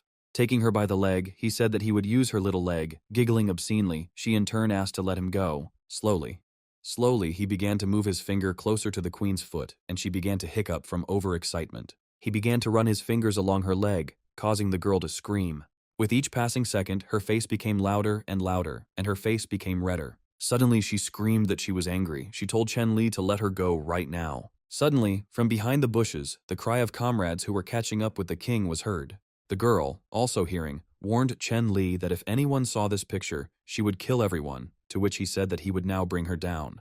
While untying his future wife from the tree, he shouted for no one to come near. Those who heard this could not understand the king's words, because he said that they could be killed here. Shigu assumed that the king was trapped and asked his comrades if they should hurry and save him. Hagen said he didn't think anyone was hurt, there was just something there they weren't supposed to see. To which Shigu replied that their king is sitting in the big one now anyway, because, for example, he also can't go to the big one in front of anyone. Suddenly it dawned on him that a lot had changed, but he didn't understand what exactly. By this time the queen had already been freed and stood on her feet. The main character, laughing, said that it was entirely his fault. He forgot to tell everyone about the traps. She, in turn, noted that she did not expect that her husband knew so many amazing tricks. He asked her why she came here in the middle of the night. Her expression immediately changed, indicating that she had heard a conversation between people from the Sea tribe. They talked about how great it would be to be able to go back to the beach and catch some fish, shrimp, and shellfish. After all, if they eat them, they will have much more energy than from ordinary fish. After these words, our main character suggested that their energy most likely came from the salt content.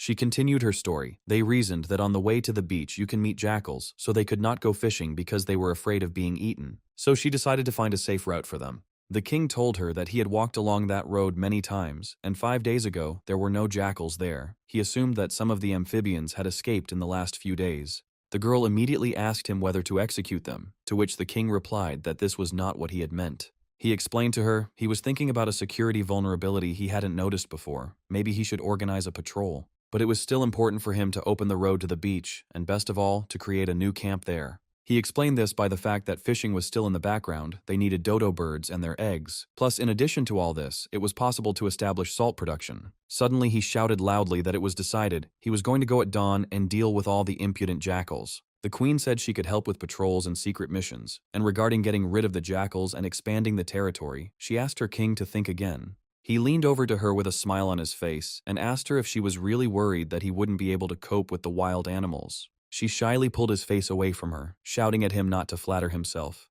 She was worried that she was being too reckless in separating people to protect 2 territories. To this, she added that the beach had already been attacked by mountain people. Our protagonist hugged her, saying, "They were there a few days ago, so he thinks it's still safe there." The location of the mountain tribe, our camp and the beach form a triangle. As long as the tribes and the strongholds on the beach can exchange information, they will be able to support each other. After all, the enemies know how to use poisonous smoke. If they don't all live together, it will be easy to poison them all at once. He began to massage her back. The girl embarrassedly said that she did not understand what he was talking about, but since everything had already been decided, then so be it. At this time, Agun and Shigu were sitting behind the bushes nearby, and Shigu was saying something in his sleep about the king being a bottomless barrel. Some time passed, and our heroes set off on their journey. 4 were sent to clear the area of jackals. Everyone walked cautiously, except for our main character, Chen Li, who was confident in himself. The leader of the amphibians asked his subordinate if he had definitely met jackals here, since he couldn't smell blood here, to which he answered uncertainly, here. Rustling the leaves, he assumed that they were somewhere nearby. He had seen several jackals on this road 2 days ago. Suddenly, not far from them, the leaves began to rustle loudly. Suddenly, one of the jackals rushed towards them, intending to kill the amphibian. But the leader was already prepared to protect his fellow tribesmen. He swung a powerful blow, and then he sent the jackal flying. It flew into the tree with incredible speed, breaking its powerful trunk in half. Exhaling, the leader said something incomprehensible. His younger comrade continued to sit on the ground in surprise. Suddenly, one after another, the remaining jackals began to emerge, until the entire tribe appeared. The king's guard asked his majesty to be careful because the situation was getting tense, to which his king, with a smile on his face, replied that the sea tribe were not their enemies, and there was nothing to worry about because of these wild dogs. The tribe leader turned to King Chen Li, telling him that if he wanted, he could deal with the cuties on the left. While scattering the jackals in different directions, he shouted that everything on the right was his. One by one, the jackals fell to the ground, stopping moving. Some of them moved closer. Feeling the powerful aura emanating from the king, they tried to attack him first. But they didn't have a chance. Right in front of the king stood his comrades, who wouldn't let them near. He thought that he would not engage in battle, because this was a good chance for them to learn. Suddenly, a wild dog appeared behind him, aiming to bite our main character's neck. But he sensed her thirst for blood and immediately turned around. And then he grabbed her by the throat without using any force. He squeezed her tighter and tighter until the dog began to whine. With a smile on his face, Chen Li told him that he was too unlucky to attack him. For a few more minutes, the sounds of whining and fighting continued. After some time, everything stopped. The jackals, realizing that they could not win here, fled. The leader of the amphibians shouted that this was the most boring fight. Behind him came the order that they were moving forward. When they reached the beach, a beautiful night scene appeared before them. The light sound of the water seemed wonderful to our heroes. The king asked the leader if he saw that rock in the distance. And then he added that it was on this that they would build a fortress. It had to be built close to the cliff, and 20 people would need to be accommodated there, and the signal tower itself would be on the cliff. To all this, he added that it would be necessary to build a small place for drying salt next to the fortress. He would teach them all this. The leader agreed with everything his king said. They had only 4 days. The king was going to send people to help them. After all that was said, he exhaled heavily. He felt like he was a contractor inspecting a construction site and pushing back deadlines, when in his past life, he was the one hauling bricks. The leader told his king not to worry, who looked at him contentedly, asking him to light a fire if an emergency occurred. 3 days passed. Everyone was busy with work. Our main character didn't rest either. During this time, he developed a bow, and they prepared for a long campaign. Looking at his bow, he was pleased that it turned out so well. The elastic band is made of bull skin, but because of this, it takes a lot of effort to use. The system rewarded the invention of the wooden bow with 5 technology points. Suddenly there was a knock on the door, and then a shout that Xiong had returned. He was demanding a meeting to tell him something.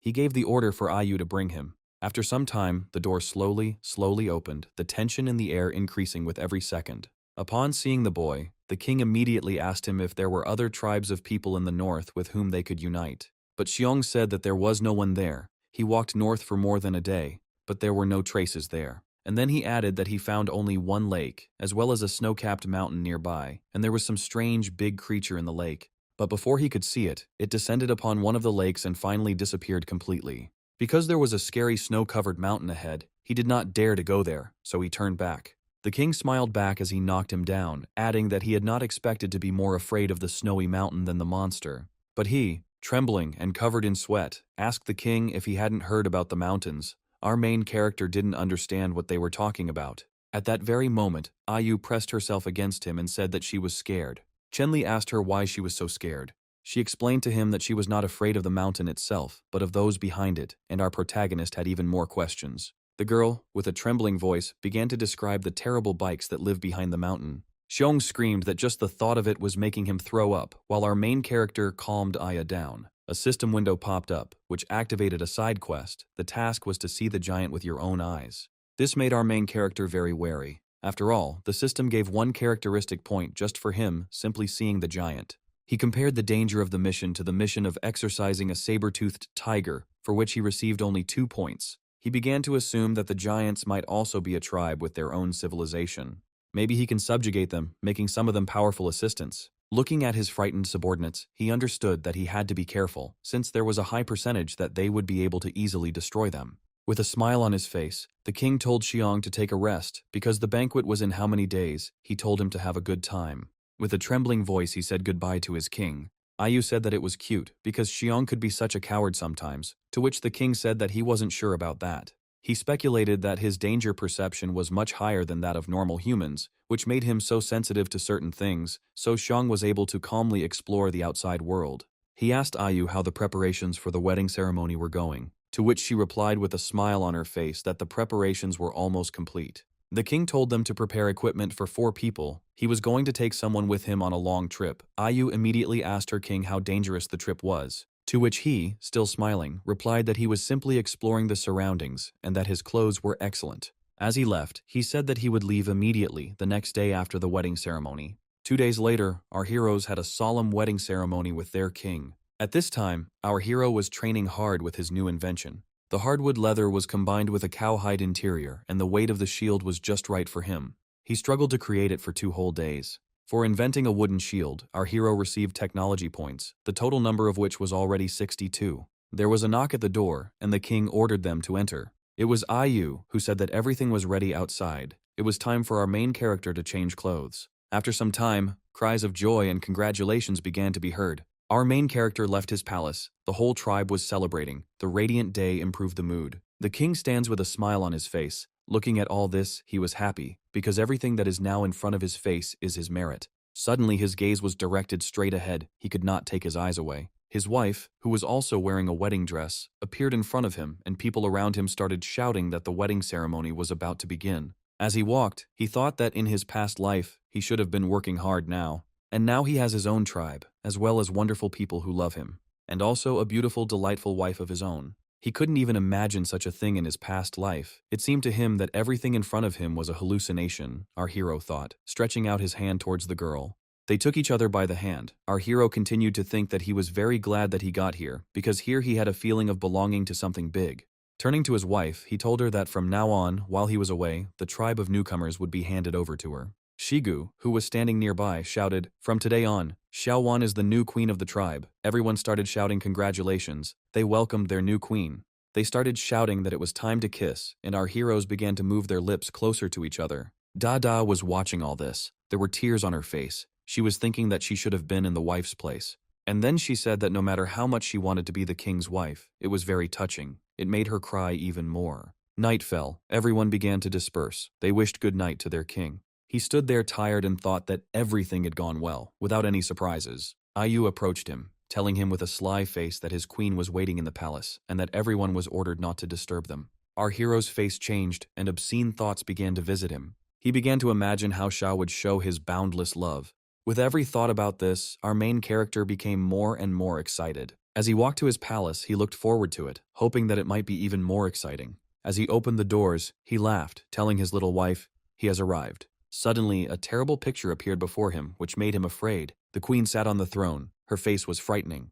Looking at this, he thought that this atmosphere was like someone was about to be killed. The girl immediately said that she was giving him a chance to say everything himself. But our hero didn't understand anything. He didn't understand what words she expected from him. Taking out her weapon, she turned it around, thus causing the king to become frightened. He asked his queen to be more gentle. After all, it was their first wedding night. Looking at the whip, he realized that he had given it to her in vain. The girl said that she knew everything, because Chen Li was going to leave immediately after the ceremony was over. She asked him if he was really in such a hurry to get out of here so quickly. He exhaled and said that he had already managed to get scared, and it was all just because of this. Laughing, he told her that his wife had misunderstood everything. Grabbing her, he asked her to calm down first. He was going to tell her everything, he just didn't have time. Having told her everything, she asked him if he was seriously going to convince the giants to join them in the battle with the mountain tribe. The girl needed her husband's legs, and he replied that he wasn't really sure, so just in case he would take 3 more people with him. With a serious look, he told his queen that the real purpose of the trip must be kept a complete secret. He told her how Ayu and Xiong reacted to the giants, which made him wary. Xiao asked Chen why she didn't go with him, to which he replied that one of them should stay in the tribe. Besides, she has more important things to do. He took out something and began to twirl it around for her, showing it to his wife. The queen began to ask her king what it was. He told her it was a sling. Now he would show her how to use it correctly. A sling is a hunting weapon. He needed a team of people who knew how to use it, and she had to train them. The next day, our hero set off on a long journey. As he walked, the king told how important this mission was. All this time, the girl behind the king seemed to be piercing our main character with her gaze. Sweat began to appear on his face because he noticed it too. He thought that she was deliberately walking slowly in order to stay behind him. He hoped that she was not looking for an opportunity to kill him. But he couldn't do anything, because it was Xiao's idea. During their time together, our protagonist asked her why her feet were so soft, although she always walked barefoot. But she did not answer. Saying her own, she told him to choose 3 from the Coconut Grove tribe and the Sea tribe. He told her that he planned to take Haika. He had personally seen his power in battle, and the fortress on the beach would be temporarily handed over to Shigu's responsibility. He also argued this to her by saying that if he took it with him, the new arrivals from his tribe would not be able to create problems in his absence. With a very serious expression, she said that the other 2 were at his discretion, but Ayun had to go with him. With an angry look, she said that this was far from a request. She argued that Ayun was the strongest and bravest fighter, and if she went with him, she would be calm. Grabbing her husband's face, she said that she had taught her a lesson for what happened then, so she asked her husband not to worry about that situation. He exhaled heavily as he recalled all of Xiao's words, thinking that he wasn't worried at all. Trying to watch his back, he hoped that, in a pinch, Agun would be able to protect him. Suddenly, the boy in the wolfskin turned to our hero, saying that he thought someone was watching them. But then, laughing, he said that it seemed to him that he was simply very nervous. But the king said something in reply that made him tense up, because it didn't seem to him that the order was for him to look behind their backs. The leader of the amphibians asked Chen if he knew that there was a large lake ahead, to which the king replied that he had already been told about it. Laughing, Heiku said that he already knew that there was a giant living in that lake. The king asked him if he was talking about that huge monster in the lake. To which the leader of the amphibians said that this was exactly the case, because when he was a child he saw how this monster swallowed a leopard whole. Opening the flask, he said that he was a child then, but now he would definitely fight him if he managed to see him again. Looking at how he greedily drank water, Chen Li wondered if it was really luck for this weirdo to meet a huge monster. Our hero also said that no matter if it was a water monster or something else, he would be interested in facing someone stronger than him. As soon as he gave the example of the giants, Agun's face changed and his face became covered in sweat. And then he screamed, asking his king not to hope for this, because it was much more dangerous than water monsters. Leaning towards Agun, the king said that he had just casually mentioned it. Did the boy really think that they really exist? He began to tell what happened before meeting the new king. They were a large tribe, consisting of more than 30 people. But one day they met a huge giant, but they were too weak to fight back, so they just ran away. Unfortunately, most of the people were eaten, Agun continued. Even though he was a child then, none of the survivors will ever be able to forget that terrible picture. Our hero thought that this was the case. No wonder Xiong and the others tremble every time the giant is mentioned. At this time, Heiku pointed to the plant in his hand, telling no one to eat them, because he ate one of them as a child, and the consequences were not the best. Bending down to one of them, our main character began to examine them carefully. The system conducted an analysis. It was croton, a herbaceous plant, bitter taste, poisonous. Laughing, our hero imagined the consequences. Suddenly it dawned on him, he had never been here before, so he didn't know the surrounding plants. He hoped that everything would go without any surprises. He ordered the system to scan absolutely everything around. The system began to conduct an analysis, displaying windows above each plant around. Our hero was happy, because right in front of him was a large warehouse of medicinal plants. Noticing one of them, he thought it looked very familiar. As the system analyzed the plant, he thought it looked very familiar. The system indicated this plant as millet, an annual herbaceous plant of the cereal family, commonly called millet. He shouted that he had found grain. He was happy. Suddenly, the system gave him a task. Within 180 days, he had to grow more than one type of grain, and also harvest them. He told his comrades that when they found clay, they would be able to make food and medicine, and that would mean the era of farming. He understood that this plant was not yet ripe. He was going to let it grow and then harvest it. Suddenly, our hero felt a chill run down his spine, which made him wary. Looking towards Ayun, he wondered if it was because of her hostility. Suddenly, Agun, who was standing nearby, pointed to the side and shouted loudly, Our hero became wary, looking in the direction that a gun was pointing. The system identified the plant as rami, a member of the nettle family, whose tough fibers are used to make rope, paper, and fabric. A smile appeared on the king's face as he praised his younger subordinate, telling him that they would be returning back and taking some so that their tribe could wear more varied clothing. But he started shouting that he was not talking about these strange herbs. Our hero became alert and began to peer into the distance. The foliage began to move more and more, and someone was approaching our heroes. Suddenly, a growling hyena with a terrifying look emerged from the darkness. The king assumed that it must be them who were following them. He had felt their gaze for a long time. Our hero assumed that they came to take revenge on him and Hake for the previous situation. It was clear from the hyenas' faces that they were happy because they were aiming to take revenge on our heroes. Raising his axe, our main character said that in this case they will not let them go anymore. The problem needs to be eliminated from the root.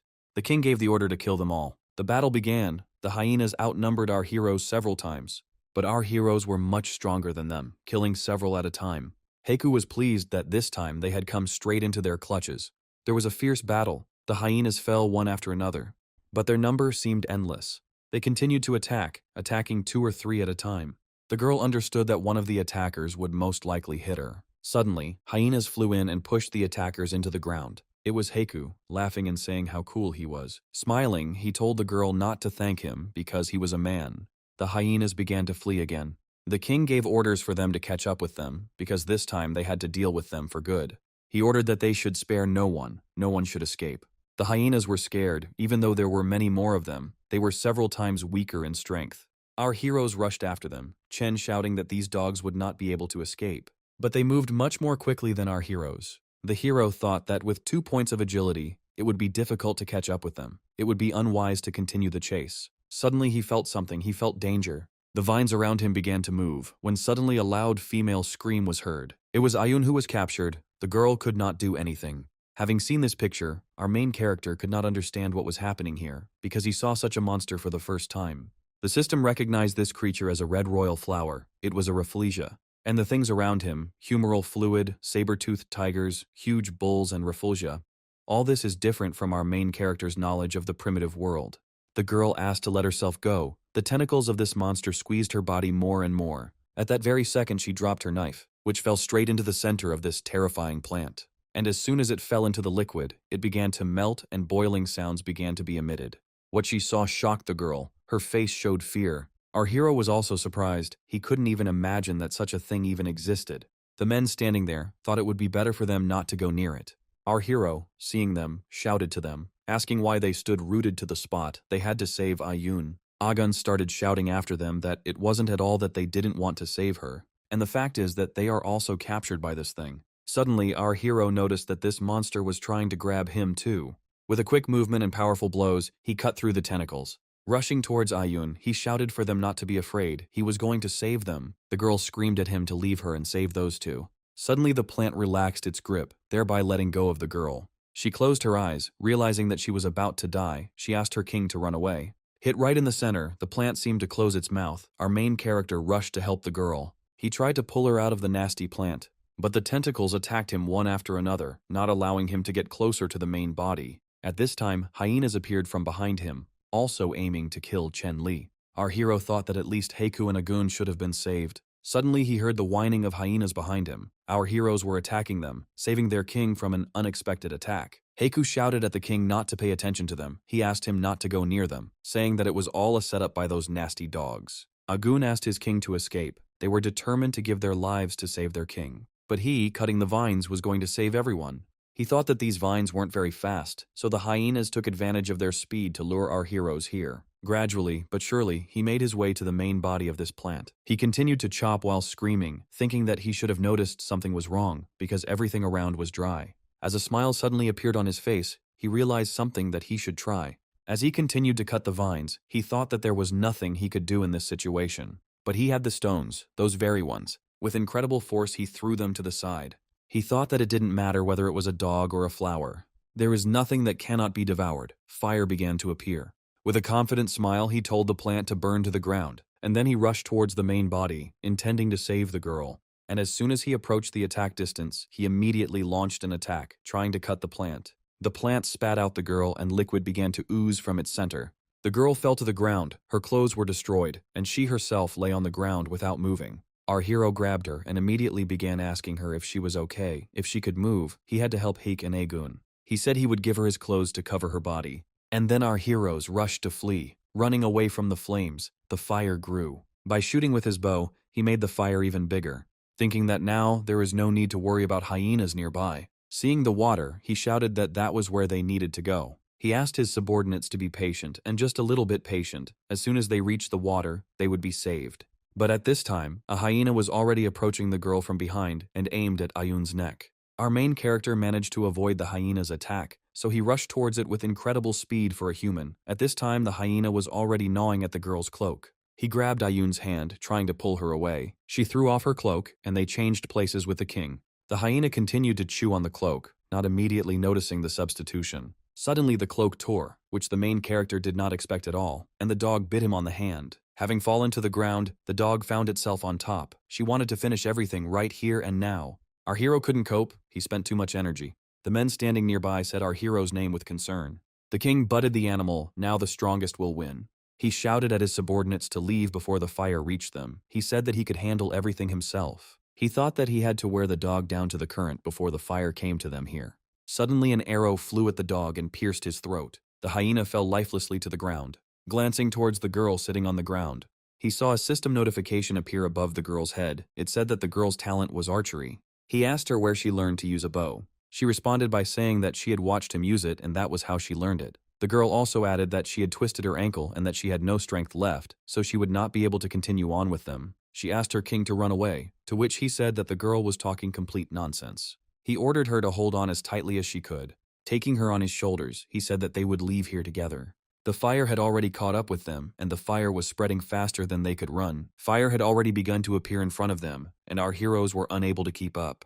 Agun said that he also wanted to be carried on the king's back. He asked Heiku if he could switch with Ayun. He turned angrily in his direction and said that if he didn't shut his mouth now, he would throw him towards the lake, assuring the boy that he still had enough strength to do it. Ayun began to say that she had actually planned to take the opportunity to kill the king. She asked him if it was he who had arranged for the black bulls to attack them.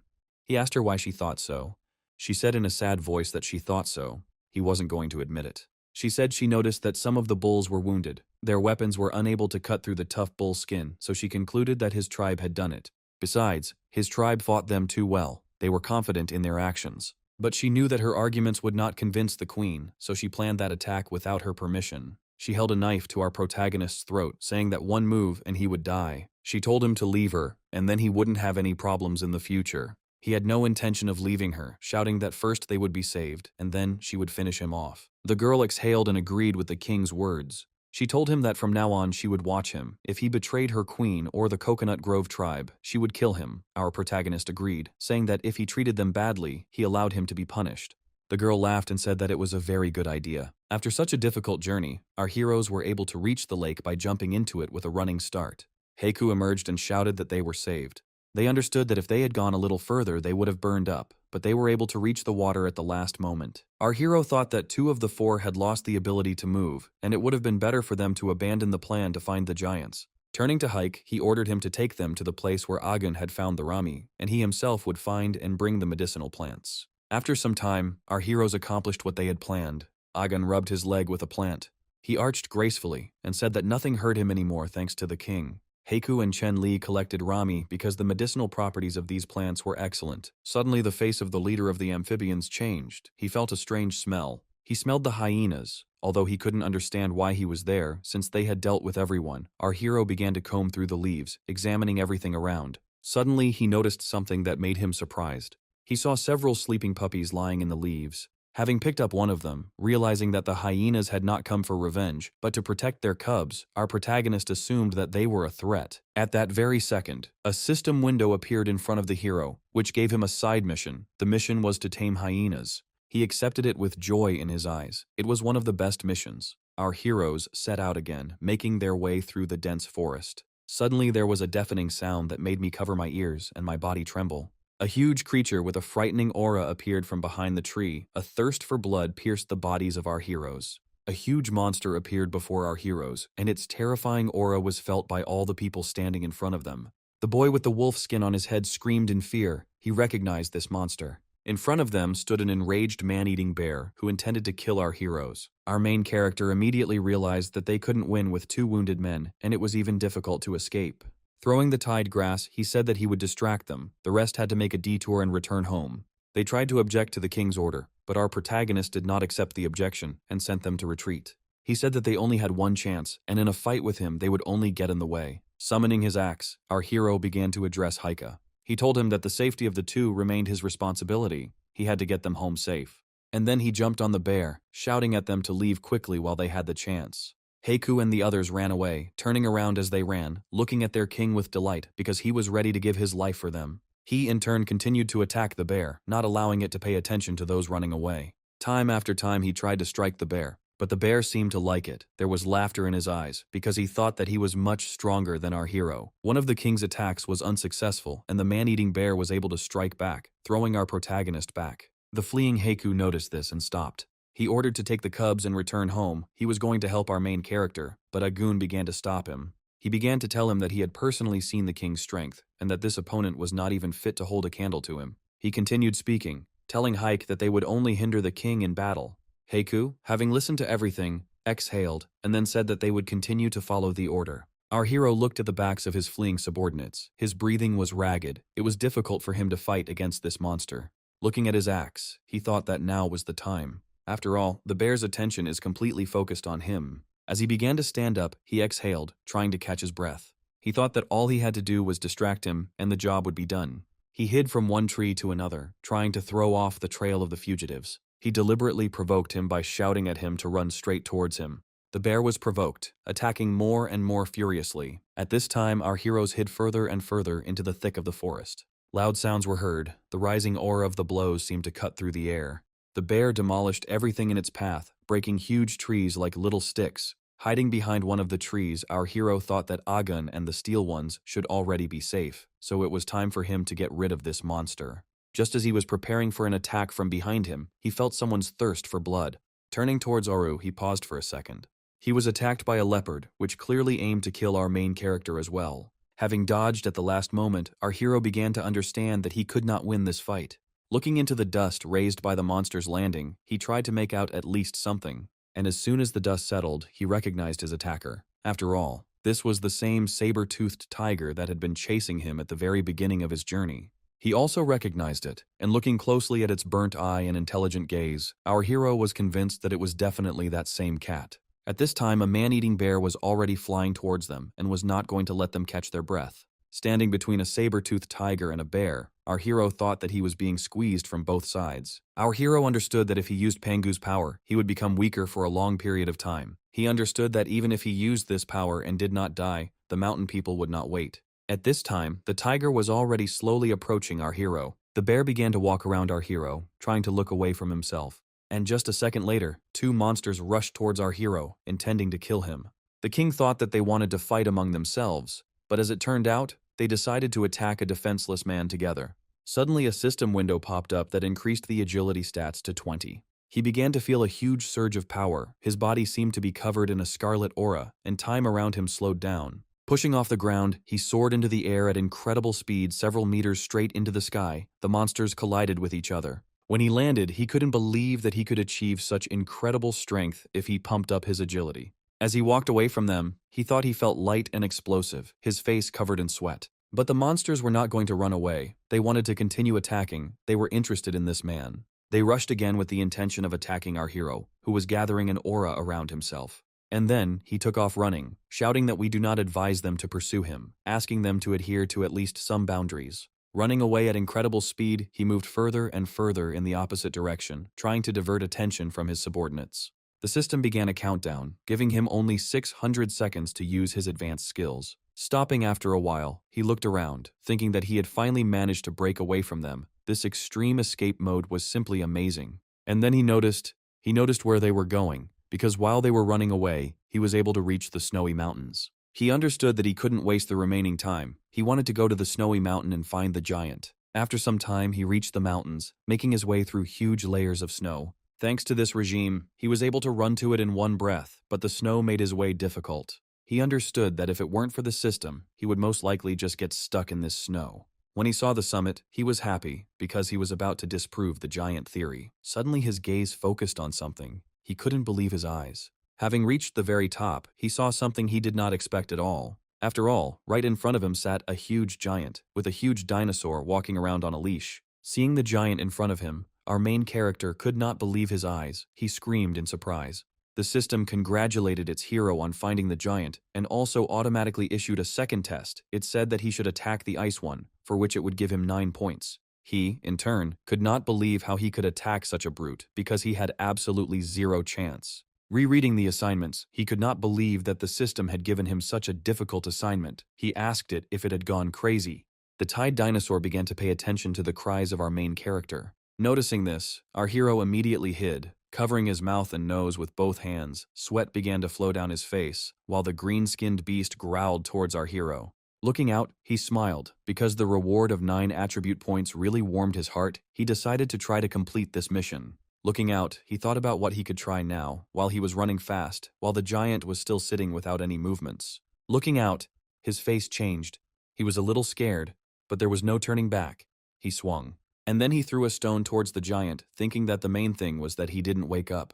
The stone fell, which immediately caught the attention of the tied dinosaurs, and a large echo was heard from the fall. One of them began to growl loudly towards our hero, showing his anger with all his appearance, which made our main hero hide. At that very second, a system window popped up in front of our main character, congratulating him on the successful completion of the second mission, giving him a reward, and automatically accepting the third mission. This made our main character wary, because missions come one after another, and their difficulty increases. Around our main character, dinosaurs roared, while he read the description of the third mission, which said that he had to kill a giant alone, for which she gave him 100 points of characteristics, and the time was unlimited. Thinking about such a huge reward, he began to look again at this huge monster. Looking at him, he thought about what he could try, when suddenly the giant began to raise his hand. And then, touching the ground, he caused a huge whirlwind to appear, which was covered with huge balls of snow. Standing completely in the snow, he did not move so as not to attract attention to himself. And after he started to lie about the snow, he thought that this big guy had woken up. With horror on his face, he thought that even if they gave him 10,000 points, he would not agree, because his life was much more important to him.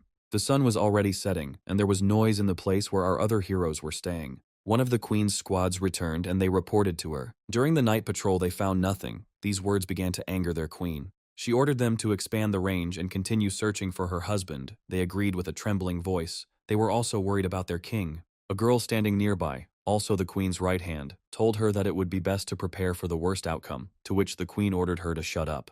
She reminded her that the king had risked himself to save her. She didn't want to hear such words from her. These words made the girl in torn clothes bow her head in shame. Suddenly screams began to be heard. The amphibian with tears in its eyes screamed that their king had returned. It repeated over and over again that the king had returned. At this time, his tribe ran up to the king, each asking him about his condition, how they could help him. They were worried about their king. Everyone was happy. They were glad that their majesty had returned. Some of them even cried with joy. Yes, yes. I asked the patrolman who found him why he didn't light a signal fire, to which he replied that the king forbade him to do so as not to gather a lot of people in a dangerous area. Suddenly, an order was given for everyone to disperse and allow the king to go to his palace so that he could rest. The girl who gave the order was the green-haired queen. Taking her husband by the hand, she ordered everyone to return to their posts. She said that she would personally take care of the king. And then she added that if she found out that someone didn't keep their mouth shut and let it slip, they would be finished. Her face proved the seriousness of her words. This made the others afraid. They understood that the queen was not joking. After some time, our two heroes were already in the king's chambers. Our main character said that he was glad because he had not risked in vain and the others returned alive. Lying on the bed, he continued to speak. He was very surprised that those who returned also took the hyena cubs with them. Standing up with a smile on his face, he told his wife to let Xiongnu raise them, because in the future, he would have many helpers on his long journeys. At that very second, she raised her leg and placed it on our hero's shoulder, saying that he should first take care of himself. She continued to speak because no matter how hardy the king was, he still needed to rest. He answered her that he was not seriously injured, he just exhausted a lot of energy. After sleep, he would fully recover. She agreed. She would pass everything on to Xiong, but she continued to insist on rest. Sliding her leg lower, she said that she understood that he was the king and the main protector, but he didn't have to carry everything on his own. Starting to press with all her strength, she angrily said that she did not want to lose her man ahead of time, while our main character in a trembling voice asked her not to press so hard. As she left, she wished him sweet dreams, while our main character massaged that very spot. All he told her afterwards was that she was a sadist. When she went outside, she exhaled, and our main character's security guard noticed this. He wanted to ask her if everything was all right with the king, but she did not let him finish, as she answered that everything was fine with her husband. She ordered him not to let anyone into the chambers until the king was fully recovered. At this time, lying on the bed, our main character looked at the system window. Physical fitness, agility, and intelligence were 1, strength 4, technology 62, authority 0, population 68, and civilization was at the Stone Age level.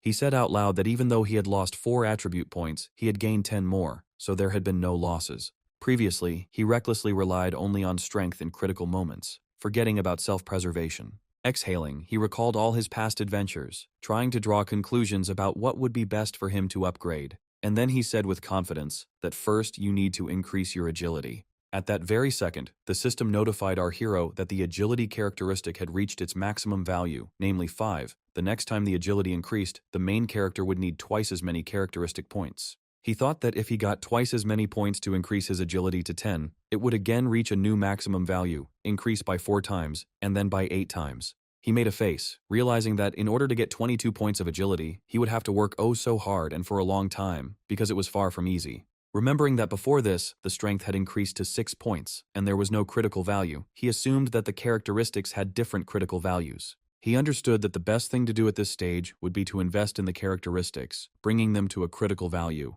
As soon as the power reached the 10 mark, his body began to emit a huge flow of aura. Our hero felt a huge influx of power, and his body seemed to be stretched. His shoes began to tear, and his feet grew bigger. Looking at his torn pants and shoes, he was angry, because these were his favorite clothes. The strength had reached a critical value of 10 points. He didn't expect it to be so terrible. Looking at the system window, he saw that there were no more points for distribution, but he still had 2 characteristics that had not reached the critical value. He was also interested in the question of how the dexterity characteristic would affect him. The system immediately answered him that the higher the intelligence, the greater the likelihood of random tasks with high rewards. Our main character's strength began to finally leave him, and he began to fall. As he lay there, he thought about how stat points were a rare resource, and it was too wasteful to increase intelligence in exchange for the chance of getting a high reward.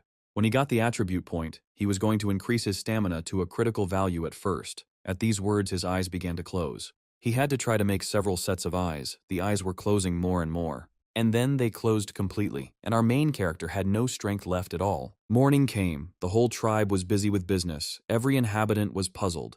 The amphibians caught fish and dried it immediately. The girls were cutting it up, discussing the beauty that surrounded them. Some of the amphibians were frying fish over a fire, shouting for the hungry to come over. The female combat unit was trained by the green-haired queen. She gave them orders. She made them strictly follow her every order. At the order to shoot, each of the girls sent stones flying at a good speed.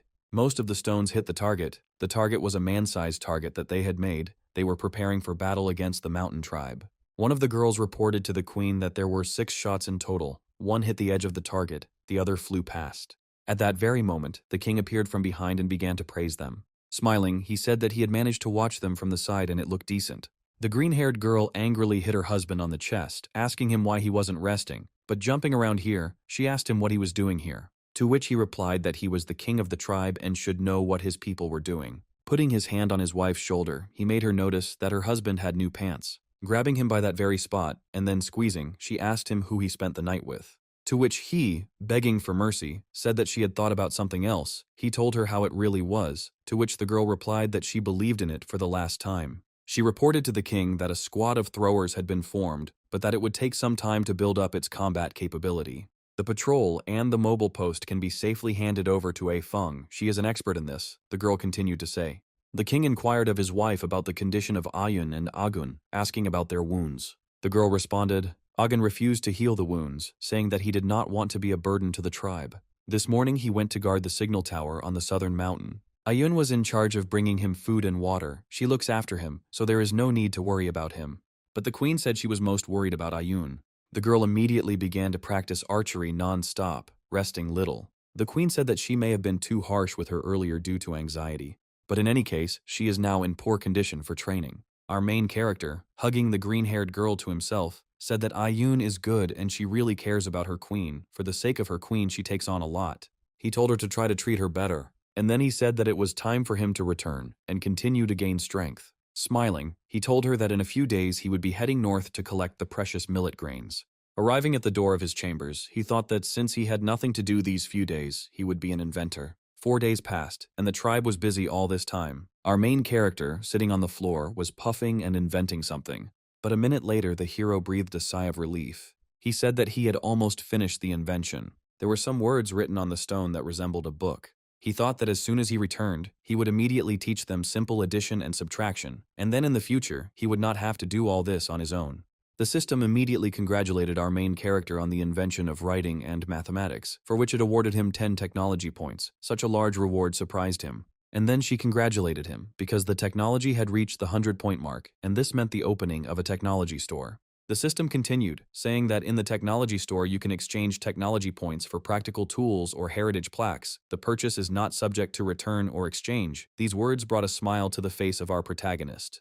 The store had a lot of stuff, from medicines, hematite, large pots, and even stoves to mysterious objects. He squealed with delight. He couldn't believe that he could get all this in exchange. He began to look at the store more closely. The delight on his face did not leave. Having decided what he wanted, he shouted that he would exchange it and get it, and then reached his finger into the system window. The system notified that the hero had exchanged 30 technology points for a large iron cauldron. The current number of points was 70. After this notification, the cauldron began to motorize. Looking at it from different angles, our hero couldn't be happier, because it was the best little thing possible. Looking in the direction where no one was, he asked, "Do you really think he spent 30 points on a saucepan?" And then he started waving his finger, saying that it was far from just a saucepan. He bought the boiler not only for cooking and evaporating salt, but because it was made of iron.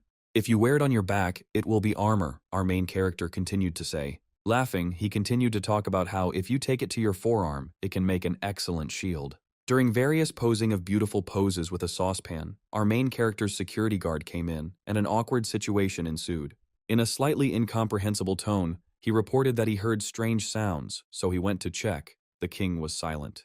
As he awkwardly left, he told him that he communicated with other gods and spirits, and he, in the same incomprehensible tone, replied that he thought so. After some time, our hero built a small structure for convenient cooking. His breathing was a little ragged as he tried to finish as quickly as possible. After all, it was not at all easy to dig a stove in the ground and then boil water in it. For inventing the stove, the system rewarded our protagonist with 10 technology points. He thought that in the past he was a professor, so he learned a lot of knowledge. He did not expect that he would be able to use it in practice. Looking into the pot with interest, he saw that the water had already boiled, which meant that he could already put it in the cauldron. After all, our main character cooked fish soup with great enthusiasm. Laughing evilly, he attracted attention, and the smell in the circle made everyone lick their lips. For inventing the soup, the system also rewarded our protagonist with 10 technology points. Seeing this, he was happy, because today he was luckier than ever in getting points. Shigu ran up holding something in his hand, shouting that everything worked out. In a small plate, he showed his king salt from their salt works.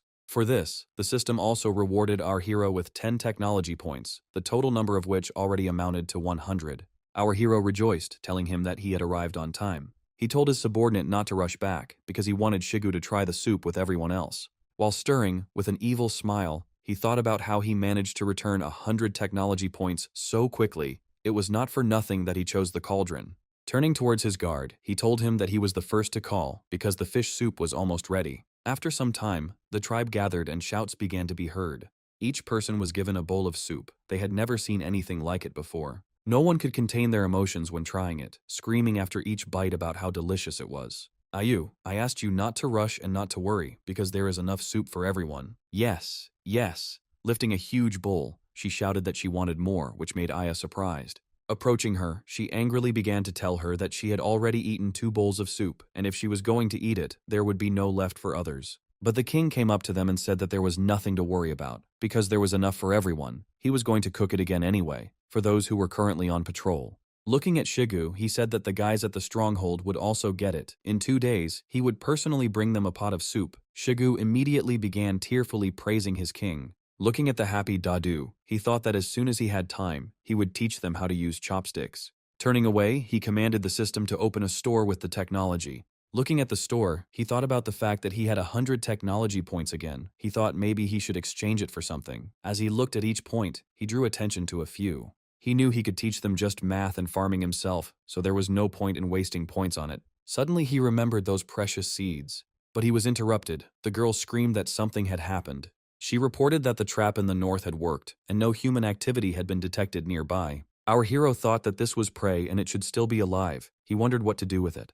But right in front of them, the queen suddenly appeared, saying that there was no need to bother the king with such trifles. She ordered to simply kill the prey. With a trembling voice, the green-haired girl turned to the king, saying that he didn't need to do everything himself, anxiously asking him when they would spend time together. Placing his huge hands on her shoulders, he told her that he would be by her side all his life, but now they needed to arrange their home. This time he was going to buy something new, so he would make new changes. And after all of the above, he passionately kissed his wife. The girl blushed, as did I. The girl from the patrol, they were both embarrassed. He thought about the fact that the prey was still alive. He was wondering if he would be able to tame it. He told the queen that the nettles that Agun had brought were already gone, so more needed to be collected. He thought that the most important thing was to collect the precious millet. This was the primary task. After some time, our heroes were already on their way. The girl led them to the triggered trap. Having climbed the hill, they stopped. The girl glanced in the direction of our hero, and then with an outstretched hand she indicated that they should go there. There was a hole inside, and the girl pointed at it from a short distance, saying that he was inside. Our main character looked into it and was surprised by what he saw. He couldn't understand what was going on here. The others also began to look into the pit trap in bewilderment. They could not understand why it was so quiet. One of the girls said that just now he was literally howling desperately, but now he's not. Looking at the beast lying on the ground, our heroes assumed that it had no strength left.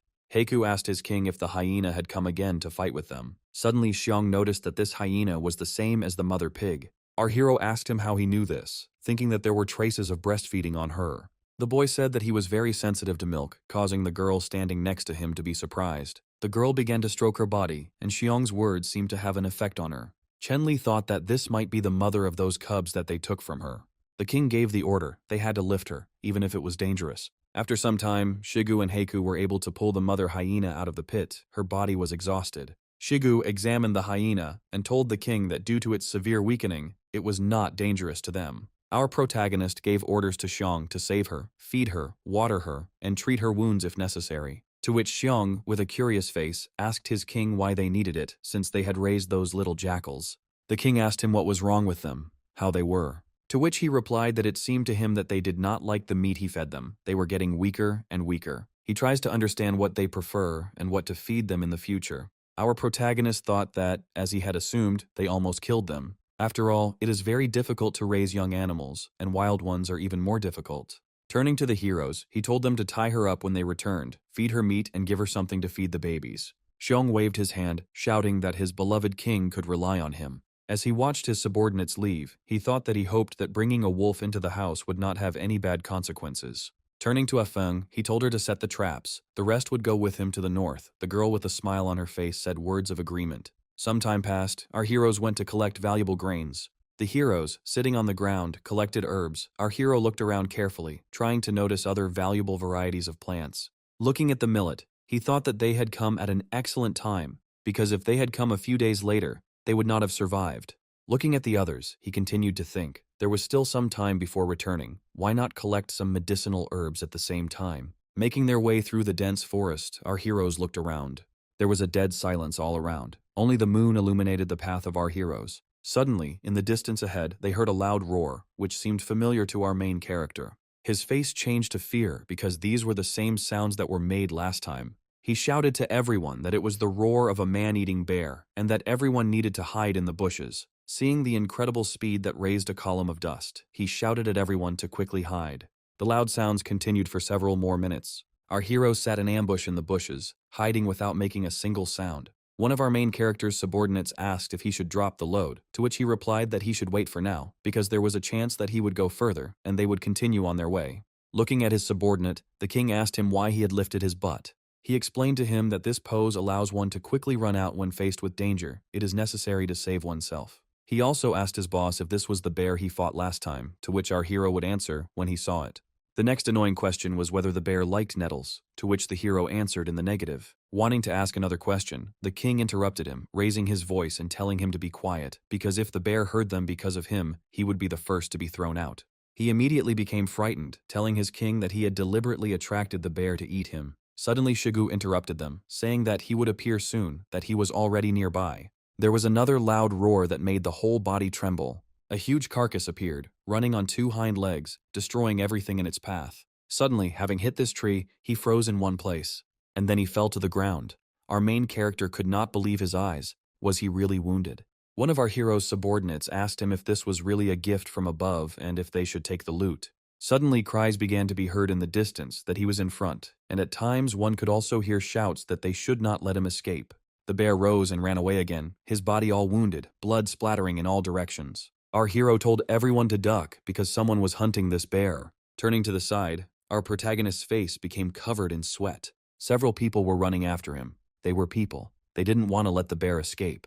A subordinate sitting nearby asked our main character why there were people from the mountain tribe here. Just as he wanted to tell Hike to shut up, he saw something that made him angry.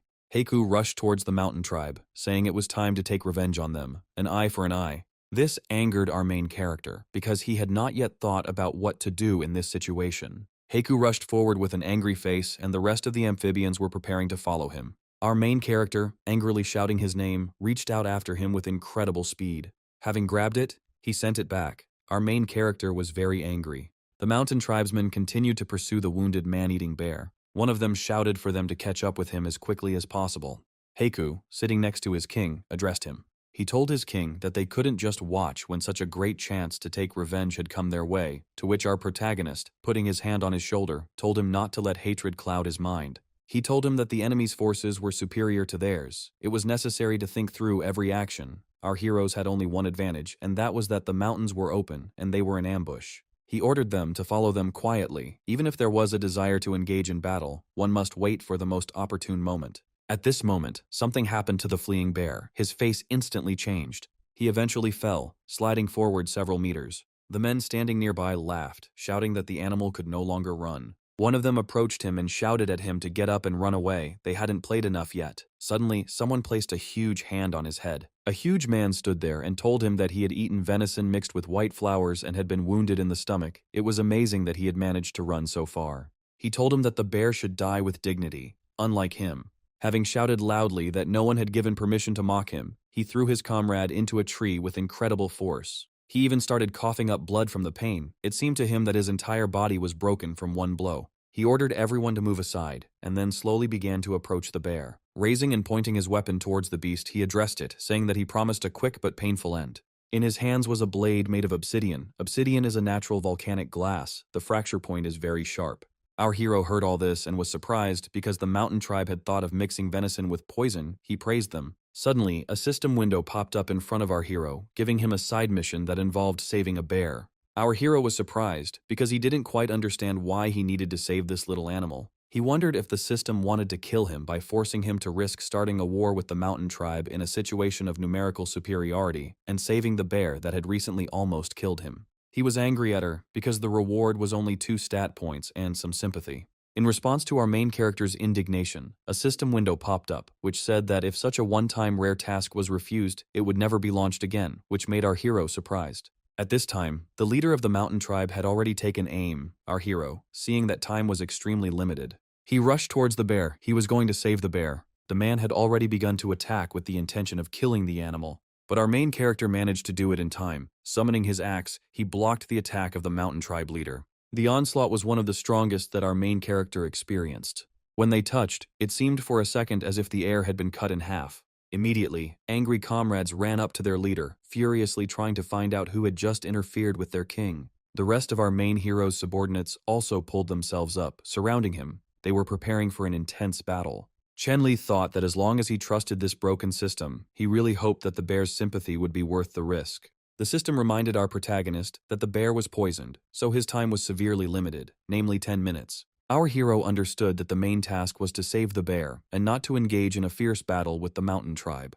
But these 10 minutes embarrassed him very much. He had no time to talk to them. One of the mountain men standing next to the leader began to shout about how they dared to take their prey. Suddenly, the leader's face changed because he was already familiar with this face. He asked this huge guy next to him, "Is he from the Sea Tribe?" And then he added that he apologized because he doesn't remember weaklings. Heiku's face changed, and with anger he clenched his teeth and asked his king how much longer they would have to endure all this. At this time, our main character looked in surprise at the system window, which said that he would be fined for failing to complete the task. His little friend would shrink in half. Our main character realized what kind of little friend we were talking about, which caused the whole world to break down. After all, his wife would mock him. He even imagined it. Tears began to appear on his face. He screamed that this should not happen. His face resembled a demon. The mountain dwellers even began to exchange glances because of this. Turning to Heike, he said that there were too many opponents. They had to be careful. And then he added that he had only one order, and that was not to die. Our heroes went into battle with the mountain tribe. Loud cries and sounds of battle began to be heard. At this time, our main character covered the monster's body with liquid, thinking that the wound was shallow, and therefore not fatal. The system's countdown was already showing 9 minutes. Our main character was breathing heavily. He thought that the next step would be to neutralize the poison, but he didn't know how, but remembering the punishments, tears appeared in his eyes again. There was a fierce battle around him. The inhabitants of the mountain tribe fell next to the hero sitting on the ground. Turning away, he looked, wanting to understand their situation. But when he saw it, it seemed to him that for now, they were in an advantageous position.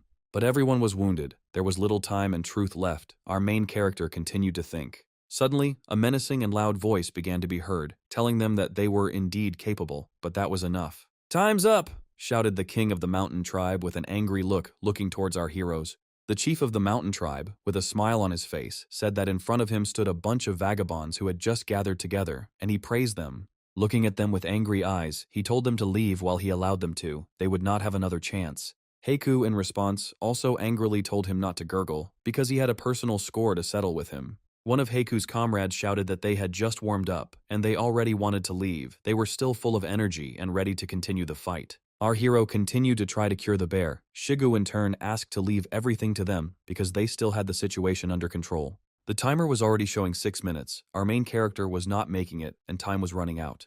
He didn't know how to neutralize the poison because he had never encountered them before. He understood that Shigu was bluffing because he was barely holding on, and if everything continued like this, he would not only fail the mission, but also hear the evil giggling of the system. The king of the mountain tribe raised his huge leg, and then he stamped with great force, causing the earth to seem to split into 2 parts.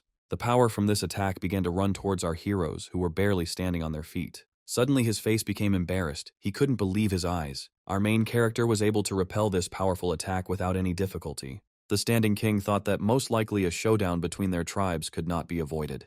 The Mountain King said the word name angrily and affirmatively. Our hero standing in front of him asked the name of what? He was not going to back down. He asked with a smile what their tribe was called, because he had previously thought of them as a bunch of vagabonds, but he was wrong. He introduced himself by saying that he was the king of the mountain tribe, asking our protagonist who he was. He immediately introduced himself by saying that he was the king of newbies, and then gave his name. The Mountain King lowered his weapon, saying that it was not his style to attack a few people in a crowd, so he would settle the score with him another time. With a terrifying smile, he said that he enjoyed today's fight. He was glad that he met them today. Turning around, he ordered his subordinates to take the one who passed out, because they were returning now. At this time, the man who was thrown into the tree continued to cough up blood. The Mountain King approached him and told him to stop vomiting because they were leaving, and he agreed with a trembling voice. Our main character continued to look carefully in the direction of the departing tribe, so that they would not set up an ambush. Shigu approached our main character and said that they were very lucky because they had just come out of the water practically dry. At this time, the system timer continued to decrease. It already showed 4 minutes. This was stressing our king. After some time, the mountain tribe had moved far enough away from the battle with the newcomer tribe. The king, walking ahead, thought about what had happened with a smile on his face. One of his subordinates turned to him, asking if they were just going to leave, since everything had turned out too easy for that tribe of newcomers. To which he replied that today he had taken only a white flower with him on the hunt, but had not taken ginseng. In addition to this, the supernatural power granted to him by the sorcerer was soon to run out. He said that the kid who fought him was not so simple, because he was able to quickly block his blow, into which he put 70%, and looking at his relaxed posture, he was sure that he was hiding a lot of things. He also noticed his unusual weapon. He was curious about where it came from. Looking into the distance with the same terrifying smile, he said that next time he would not let them go so easily. At this time, our main character continued to try to cure the bear. He asked his subordinates if anyone knew how to neutralize the poison. They looked at him with a dull expression on their faces, shaking their heads in denial. One of the subordinates asked the king why they needed to neutralize the poison, since it was their prey lying in front of them. The king, in turn, with a little fear on his face, replied that he did not have time to explain. All they need to know is that it is a huge life and death issue if this bear dies. The king's expression made his subordinate afraid. Having taken out honeysuckle and burdock, our main character said that these two herbs have a poison-neutralizing effector, but he does not know whether it will be able to neutralize the poison of white datura. He could only try to make a desperate attempt. He said to open the bear's mouth, because he was going to feed these herbs to him. They opened his mouth in fear. The king in turn asked not to use so much force, because even drops of tears began to appear in the bear's eyes. Time was running out, only 2 minutes left. Our hero watched with trepidation. Everyone was waiting. The bear still did not move. At the last second, the system notified that the poison in the bear's body was no longer lethal. The danger was eliminated. With tears in his eyes, he began to hug the bear, shouting that he could finally catch his breath. Shigu asked our hero if they saved the bear, to which he replied that for now his life was not in danger. Heiku grabbed Shiga and loudly began to ask the king to catch up with the mountain tribe and take revenge on them because they could not have gone far. To which the king replied that they did not yet know all the details, and if they acted rashly, they could suffer great losses. He said that if they win, it will be a Pyrrhic victory, and if they lose people because of it, it will be tantamount to defeat. Our protagonist said that since they would come to them themselves, they would think through a plan of action and accumulate strength for victory. The subordinates began to discuss the king's words among themselves, but not everyone understood these abstruse words. After some time, our hero, putting his hand on the bear, ordered everyone to return to the camp after taking the nettles. He was going to take care of the bear personally.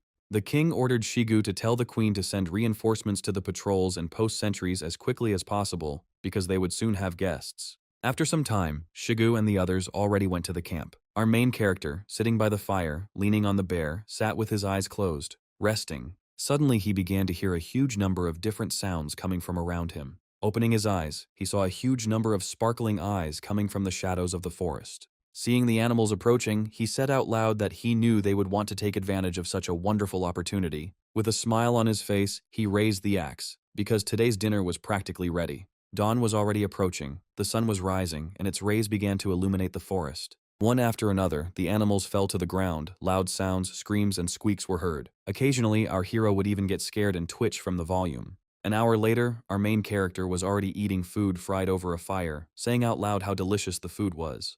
The bear opened one eye and began to twitch from one side to the other, trying to get up. Turning his head towards the main character, he looked straight into the face without looking away. Our hero became embarrassed. While tearing off a piece of meat, our hero told the bear that we advise him to be honest and not refuse his offer. And later, he added that if he didn't like the fried food, the rest of the animals lying nearby were all for him. Gradually the food ran out and the flame began to die out. Our new hero showed with his whole appearance, holding his stomach, that he was very full. A few seconds later, a system window appeared in front of Chen Li's face, congratulating our hero on the successful completion of the mission. He began to rejoice, because as he had planned, the first thing he would do would be to increase his physical fitness to a critical level. While he was thinking, a bear with a baby animal in its teeth came close to him, and after putting it next to him, he began to push it to the feet of our king, who was surprised by such actions. He asked the bear if he had really left this for him, and to himself he wondered if this was really the sympathy of bears. He laughed, because he couldn't even imagine this before. He liked it. He began to imagine dirty thoughts, thinking about the bear's gratitude. Standing up and shaking off the sand, he told the bear that he was already okay and his life was not in danger, so it was time for him to return home. As he was leaving, something confused him and made him stop. After all, the bear grabbed him by the clothes and did not let him go further, making sounds similar to howling. Our hero asked him if he really wanted him to take him with him. He immediately began to smile, opening his mouth, showing with his whole appearance that he was looking forward to this. With a stupid face holding out his finger, our king began to shout that the bear should turn into a beauty, while the bear, in turn, looked at him incomprehensibly. And then, changing his face to one of contempt, our hero said that he couldn't even turn into a bear, so what benefit could he be of? He began to howl pitifully. And then he thought that a bear as a riding animal even lives very cool, but at the same time, in order to ride it, you will have to hunt several times more. After thinking it over, he waved his hand, saying that he was taking him with him, and also that from today on, his name would be Xiongda. He began to raise his hands in delight. Jump, run, he liked the name. And then, hugging him like a beast, he began to lick the face of our main hero. The king smiled. Walking and stroking his new subordinate, he thought that now he had a strong assistant. And then he climbed on top of him, because they could go where the mountain dwellers went to scout the road. Continuing to move forward, enough time passed that our hero was already thinking that he had taken a wrong turn. Suddenly he noticed tracks that were gradually becoming deeper and deeper, which meant that the ground was becoming softer. Suddenly, something confused his gaze, and he noticed something that was already familiar to him. Right in front of him, a huge bamboo forest appeared. He thought that bamboo could be used not only as a building material, but also for making firecrackers. You need to mix saltpeter, sulfur, and charcoal in a ratio of 75 to 15 to 10, and then immerse the mixture in a bamboo tube. He knew that if they could make firecrackers, it would likely catch the enemy off guard in the decisive battle. Even if the explosion is not powerful enough, its sound will remain very loud, and this should scare people. He remembered how they had found some saltpeter before. And with charcoal, everything is just as easy. Use the method of firing in a kiln. But with sulfur, everything was different because it could only be found near volcanoes. Continue making your way through the bamboo forest. He ordered the system to open the system window. On the map, he tried to find at least something resembling a volcano. Suddenly, it dawned on him that the giant who was sleeping was near a volcano, and apparently it was the closest volcano. He understood that if he didn't get too close to it, then he could most likely take a risk and take a look. After all, last time he was preoccupied with how to escape as quickly as possible and did not consider any nearby resources. He ordered the bear to turn around, because now they would go north. They would try to take a risk. He was going to help his new friend, who was many times bigger than him. Laughing, he told the bear not to shit himself from what he saw. After some time, our heroes saw a standing snowy mountain.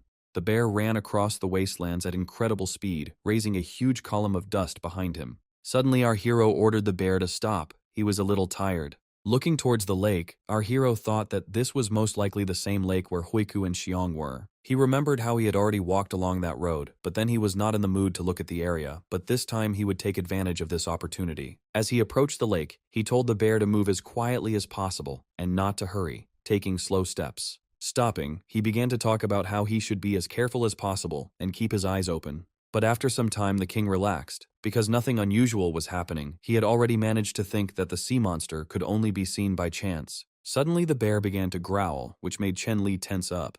He asked the bear what he noticed, because he himself saw absolutely nothing. Suddenly, a huge wave rose up, causing the lake to spill beyond its boundaries. This made our heroes tense, because now they would see that very monster. A huge growling head appeared, emitting a growl that could be heard for several meters around, causing the body to tremble. Our hero ordered the bear not to move, without attracting attention. A huge green tyrannosaurus appeared right in front of our heroes. The huge tyrannosaurus roared. Its size was several dozen times larger than the bear's, and compared to it, a man seemed like a tiny speck of fluff.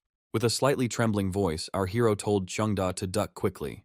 They hid in the thick grass, and the green-skinned monster rushed forward. Our hero noticed a collar on his neck. He assumed that this animal was the giant's pet, which had escaped while he was sleeping.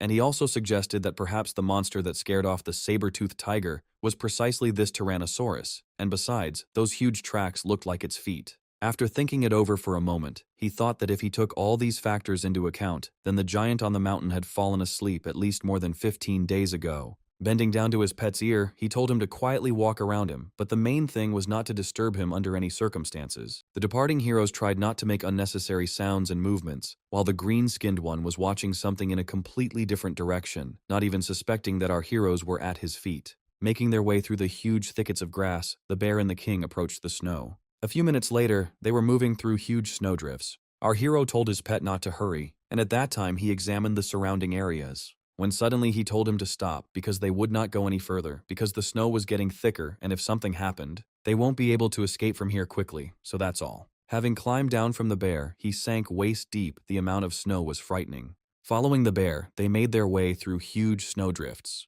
Turning to the bear, the king told him not to worry. He would walk behind him and would under no circumstances leave him here alone, but at the same time asked him to be extremely careful and to keep an eye on his surroundings. The bear noticed something and began to dig through the huge snowdrifts. He picked up some yellow shiny object and began to examine it. He smelled a strong odor that confused him. He didn't understand what that smell was under the layer of snow. The bear in turn continued to dig. As he approached the bear, our hero felt that the smell was getting stronger and it was impossible to make a mistake. He began to help his pet by throwing snow in different directions. Suddenly his face lit up because he had found what he had been thinking about just recently. He began to joyfully pronounce the name of his new comrade over and over again. And then he shouted to him that they had found sulfur. He was very happy with his find. As he examined her, he realized that there could be no mistake here. After all, with such reserves of sulfur, the production of firecrackers is just around the corner. Enough time passed, our main character returned to his tribe. Riding a bear, he frightened the rest of his tribe.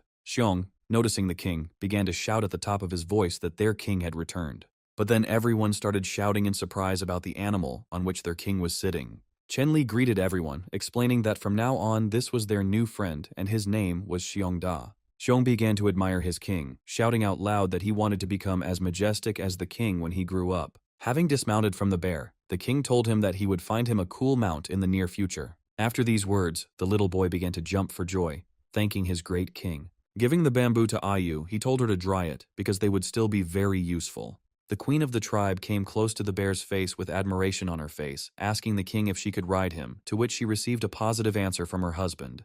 But they were interrupted by cries of alarm coming from the mouth of the amphibian. He, trembling, attracted attention to himself, shouting about some kind of trouble that had happened. Our king approached him, telling him to catch his breath, and then explained the seriousness of the situation. As soon as he could catch his breath, he began to tell that a huge monster had appeared in the sea near the shore, that it was going wild at the moment, and that the waves it was raising were destroying the salt on the beach. These words made our hero tense. He understood that since he had come running here, they clearly could not cope with him. Taking hold of the bear, he told it not to worry, because he would personally go to the beach to assess the whole situation. Our main character set off on a journey riding a bear. The bear covered the distance much faster than if our hero had run on his own. A few minutes later, our heroes arrived at the sea, on the beach, where one of the territories of our tribe was located. Seeing everything with his own eyes, he was surprised, because he saw a huge fish, which scattered our king's subordinates in different directions. They screamed in fear and pain. He couldn't believe that it was such a huge fish. He needed to check what kind of monster was in front of him now. In front of him, an ichthyosaur was raging in the water, and it had no intention of letting our heroes go. They couldn't leave this little fish unpunished, otherwise the consequences could be dire. Turning to his pet, he told him that if he could pull him out onto the shore, then victory was in their pocket. The bear growled, as if to say that he understood his task. With a loud cry and roar, our heroes rushed into battle. Xiongda jumped up, flying straight towards the ichthyosaur. He swung his weapon and shouted that victory would be theirs today. The fish raised its tail upward, attacking the attackers. Having touched the bear, he threw the king off his back, but he did not lose his head and rushed to continue attacking the fish. He struck the fish with his axe, and blood splashed in all directions. She began to squeal in pain, and after recovering a little from this, she immediately rushed to attack the attacker, trying to swallow him. Having grabbed him with her mouth, she wanted to close it, but our main character prevented this action, using all his strength. The fish jumped from one side to the other, causing a huge amount of water to splash in different directions. Underwater, our hero realized that he didn't have enough air. The fish tried to drag him into the depths of the sea. It understood that the man would not have enough air for long. Our main character tried with all his might to hold the fish's mouth so that it wouldn't eat him, thinking about how he could get out of this situation. The air was already running out. He thought that if things continued like this, then she would soon simply run out of air and he would drown rather than be eaten. Suddenly the little fish stopped without any movement and began to try to wriggle away. The bear grabbed her by the tail with a loud howl, holding her in one place. Growling and showing his displeasure, he was angry because this huge fish had just dragged his king into the water. He tried with all his might to pull the wriggling fish out of the water. Our hero understood this. He couldn't give up because Xiongda was still following their plan, so he also needed to win. She, in turn, began to try even harder to close her mouth. Chen Li understood that he would no longer be able to withstand such a huge onslaught. He needed to do something. At this time, from behind the monster, some amphibian girl was swimming right up to him, holding knives in her hands. Our hero noticed some movement out of the corner of his eye, but he couldn't even guess that it was an amphibian. Her body began to be covered in an aura. She was preparing to attack. Our hero tensed up because he felt a thirst for blood. There was a powerful blow. This blow was not dealt to our hero, but to the fish it seemed that the blow should have cut it in half. The monster's jaw opened, blood began to fill the water, and our protagonist began to fall, sinking deeper and deeper. He didn't have enough strength to try to swim. He was running out of air. Closing his eyes, he saw the approaching silhouette of a girl, which was swimming closer and closer. He had never seen her before. He could not believe that this was another enemy who decided to attack them. But the energy completely left his body. His eyes closed. Opening his eyes, he began to cough. He tried with all his might to take in as much air as possible. As soon as he could see his surroundings, he saw his comrades who were glad that their king had woken up. One of them shouted for Alan to come as quickly as possible, but there was no answer. She only glanced towards the king lying on the ground, and after going down, she began to slowly approach him. It seemed that she saw an enemy in him. Sitting down next to him, she looked straight into the smiling face of Chen Li, and the amphibians standing nearby were happy. They said that this girl's name was Alan. She was the best swimmer in the sea tribe because it was she who killed that monster and pulled the king to shore. Although they, the people of the Sea Tribe, are not particularly smart, Alan, in comparison with the rest of her tribesmen, is quite stupid, one of the Sea People continued to tell. To which Chen Li said not to worry about it, after all, she was his savior, he couldn't be angry with her for such a minor mistake. Picking up her weapon, our protagonist was curious as to where she got the obsidian dagger from. The girl explained that her older brother had taken it from the bad guy, and our hero asked her if she had really left the territory of the mountain tribe. The girl, starting to point her fingers at our hero, asked a fellow tribesman standing nearby who this nasty guy was and whether she could fight him, to which he immediately started waving his arms. Approaching her, he stubbornly began to explain something to her, showing with his whole appearance that this was a very bad idea. After some time, the girl, with a stupid speech and a smile on her face, asked the king if he really was their assistant, to which our hero replied that she was thinking correctly. The girl began to sheepishly tell that on that day, a crowd of bad guys entered their land, and she lost consciousness. When she woke up, Brother Fang and the other tribe members were locked in the cave with her. And yesterday, when they were working, her brother quietly told her he was going to take out one of the bad guys and give her his gun. She was supposed to use it to cut the rope and then jump off the cliff into the water. After all, according to her brother, only she could get out of there alive and unharmed. The girl, of course, tried to argue with her older brother, but he did not allow her to do so. During their conversation, a large number of mountain tribe members watched them. And also the elder brother ordered her to find Heishi because he is a lucky guy and most likely survived, well, and she had to obey all his orders. Looking at the girl with a sad face, he asked her if she understood everything in his words. To which the girl nodded her head up and down. She was sad. One of the mountain tribes started pointing his weapon, shouting and asking what those two were doing there. And the elder brother Alan shouted to her that it was time to act, starting to swing his huge carcass, and then sending him flying, directly hitting one of the mountain men, causing him to pass out.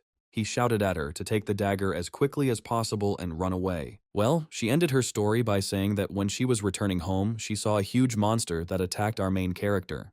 He told her that they would, of course, return to the camp to see everyone, but before that, they would go to Heishi. Standing up, he shook off the sand, looking closely at the girl. He told her that before they returned, he needed to take with him the axe he dropped and the body of this monster. Some time passed, the girl got an axe from the bottom, and with the help of other amphibians, they pulled the fish onto land.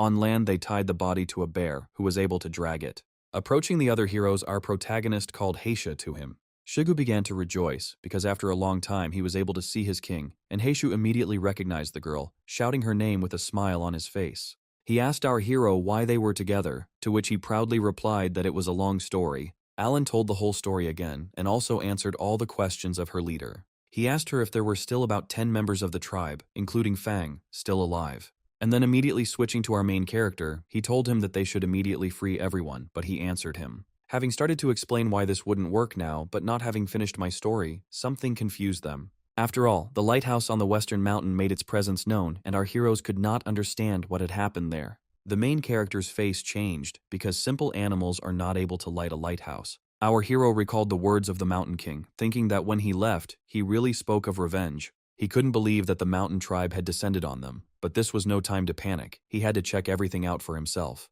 Turning to Shigu, he told him to take them to the coastal fortress while they gathered and strengthened their defenses so that they could not attack them. Looking at Heishi and Alan, he told them to immediately go to the western position and sit in ambush, where the patrol team was supposed to help them. While running away, he shouted at Heishi to act without independence and wait for him near the trap area, and he replied that this time he would keep his emotions in check. Our hero tried to get to his tribe as quickly as possible, his speed increasing with every step.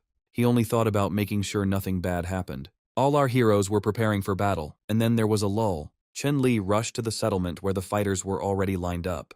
Our protagonist called out to his wife, a note of fear in his voice. The girl, confused, began to ask her king about the monster that had recently attacked. Our hero answered that the problem had been fixed. After that, the queen said that she would now go west to check everything, but the king said that if Heishi went crazy, she would not be able to cope with him. Looking towards his comrades, he began to name names, starting with Huangxi, Languchui, Xiaoxiong, Ayun. They should have gone with him.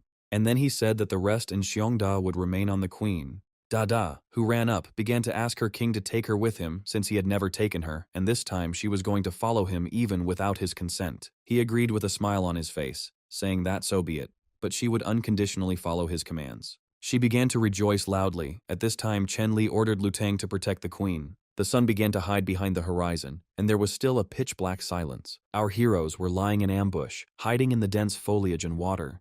They waited for the attackers to approach, believing that they were in an advantageous position since they were in ambush. The girl watched from a tree, waiting to give a signal as soon as she spotted the mountain tribe. But the man sitting next to him sensed it first, telling his king that they had arrived. From the darkness of the forest, men from the mountain tribe began to appear one by one with torches. The first to come out was their king, who muttered something with a smile on his face. Suddenly his face changed to a serious one. He raised his hand, indicating to everyone that they should stop. And then he started talking loudly about everyone coming out. Because he knows they are here, he shouted about them sorting everything out in a duel. At this time, our hero was wondering if he had really noticed a trap right in front of him. He argued that it was too quiet here, because the birds didn't sing, the insects didn't chirp, and the toads didn't croak. And then he added that he didn't like this approach to combat. These words confused our main character quite a bit, making him understand that the only thing left for them to do was to meet the enemy face to face. One by one, our heroes began to appear from the ambushes. Amphibians also appeared from the water, which the Mountain King did not immediately notice. The mountain men began to look around, giggling loudly and waving their torches. Looking around, the Mountain King said with a smile on his face that everything was going as he had planned, because the fight would be equal, since they had an equal number of people. Taking out his weapon, he pointed it towards our king. He challenged him to a duel. It was supposed to be a one-on-one fight. At this time, behind him, the water chief was barely holding back his anger. His breathing was heard by everyone around him. His teeth were scraping loudly as he shouted words of insult towards the Mountain King. And then, with incredible speed, he rushed towards him, saying that in order to fight his king, he first needed to defeat him. But the king's back was covered by one of his subordinates, who also approached his king with incredible speed. Their movements were identical. They were about to grab each other. The contact caused a loud ringing sound, which for a second drowned out the surrounding people, and the ground beneath their feet began to crack, and pieces of earth flew into the air from the shock wave. They thought their strength was equal, but neither of them was going to retreat. At this time, the Mountain King stood there smiling, ordering Mutsu to play with the little fish. After these words, he immediately threw Heishi to the side, as if he did not care about anything. The throw sent him flying back several meters, and from the impact of the fall, the huge stone began to crack, and a cough was heard. Our king noticed this, and did not immediately believe that an ordinary person could throw him off so easily. Looking at this with a face of surprise, he could not understand. As Heishi lost with his enormous strength, Chenli's face began to sweat. At this time, Ayun quickly cut the rope hanging nearby with her hands, which sent a huge piece of wood straight into one of the mountain tribe members. The hit was accurate, directly hitting the head and part of the body, but he moved the piece of wood aside with a light movement of his hands, and only a couple of parts of his body turned red from such a powerful blow. Our hero couldn't believe this either, and began to think that they also had some kind of supernatural abilities. Looking at the surrounding situation, he was not happy, because this was again the unknown, and it seemed like they were doomed to this battle. Heishi, sitting leaning against a stone, coughed loudly, making painful sounds. Wiping the blood from his mouth, he looked at his opponent with a smile on his face, who at that time ran to him with the word that now they would finish him off once and for all. But Heishi laughed loudly and dodged the powerful blow that broke the boulder, and then he tried to seize the initiative by starting to attack the man. With his powerful body, he struck the mountain tribe attacker, causing him to rise into the air. And then, grabbing him with both hands, he told him that they would now go for a swim. He realized that something was wrong and tried to get out. As he began to try to slow down, the ground began to crumble from the interaction between the two thugs. The air around them seemed to be distorted by their power. But Alan was not going to let her leader be beaten. She attacked him from the side. He understood that he would not be able to react to her attack. He could not come up with any plan. But a huge man was going to save him, who stopped the log, with Aden sitting in his hand. He was thrown towards Alan with incredible force, his speed surpassing our hero. Laughing, he tried to grab her, but she didn't have time to react. With a powerful blow, he sent her straight down into the water, causing her to spray in all directions. The water softened the girl's landing a little. She was going to attack right back. But she was confused by the approaching shadow, the girl thought. Would he really follow her into the water? Suddenly the attacker appeared, continuing to approach her with the same crazy smile. He laughed, and was even able to say that he was approaching her in order to kill her. The standing protagonist could not believe that a man had chosen uncomfortable conditions for himself in battle. At this time, the two twins were discussing that their king had promised them entertainment, and in the end, Mitsu and Shuihu started first. And after pointing towards our main character, they asked him if maybe they could fight him. And then they rushed towards him without asking permission from their king. Our standing protagonist thought about how the king of the mountain tribe had talked about a one-on-one fight, but in the end, his fellow tribesmen had rushed at him. But Chen Li's comrades were not going to let them attack, shouting that they would only be able to get closer to their king after defeating them. A fierce battle began between the two twins and our heroes. The weapons of the people from the newcomer tribe were superior to those of the mountain people. They forced them to retreat a little, but they were not going to give up. The laughing brothers said among themselves that if they lost, they would be greatly disgraced. They began to divide their spoils among themselves, agreeing that those who attacked them were their enemies. They were going to bathe in rivers of blood. At this time, the thug who stopped the tree with a stupid face watched everything that was happening. He took hold of a piece of log and began to strain and push. And then he embraced him with his whole body. And with just one easy movement, he was able to tear it from the ropes. He was pleased with his strength and his intelligence, looking away with a dull gaze. The Mountain King noticed this and his face became embarrassed. In a nervous voice, he told him that he could play as much as he wanted. The main thing was that he didn't bother him. He said with a sad face that in that case he would find Mitsu. Seeing this huge man with a log on his shoulder approaching Haishu, our hero understood that he would not be able to cope with two opponents from the mountain tribe at once. Summoning the axe, he went to his side. He needed to help him. But right in front of him appeared the king of the mountain tribe, already swinging his sword. Our protagonist barely managed to avoid a direct powerful attack. The hero understood that the primary task was to help Heishi, and only then the battle with the Mountain King, because the amphibian could not cope on its own. The brute with the black weapon in his hands was angry because our hero ignored him. With a mad face, he began to shout about how upset he was by the fact that our protagonist was looking down on him. He didn't expect such a speed of attacks. He tensed up. They both moved at incredible speed. No one around them could follow their blows. They moved at top speed. The Mad King continued to yell at Chen Li not to be distracted from their fight. He had to show all his true skills. The man with a tense face began to realize that until he dealt with this bastard, nothing would work out.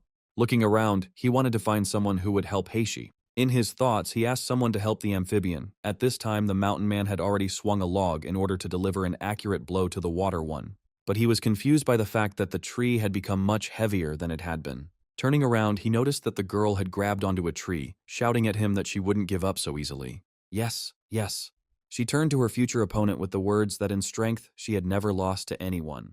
He told her that she was pretty, asking if she really wanted to play with him. And then he swung. He wanted to deliver a precise and powerful blow. The blow was fast enough. Dada was going to attack back.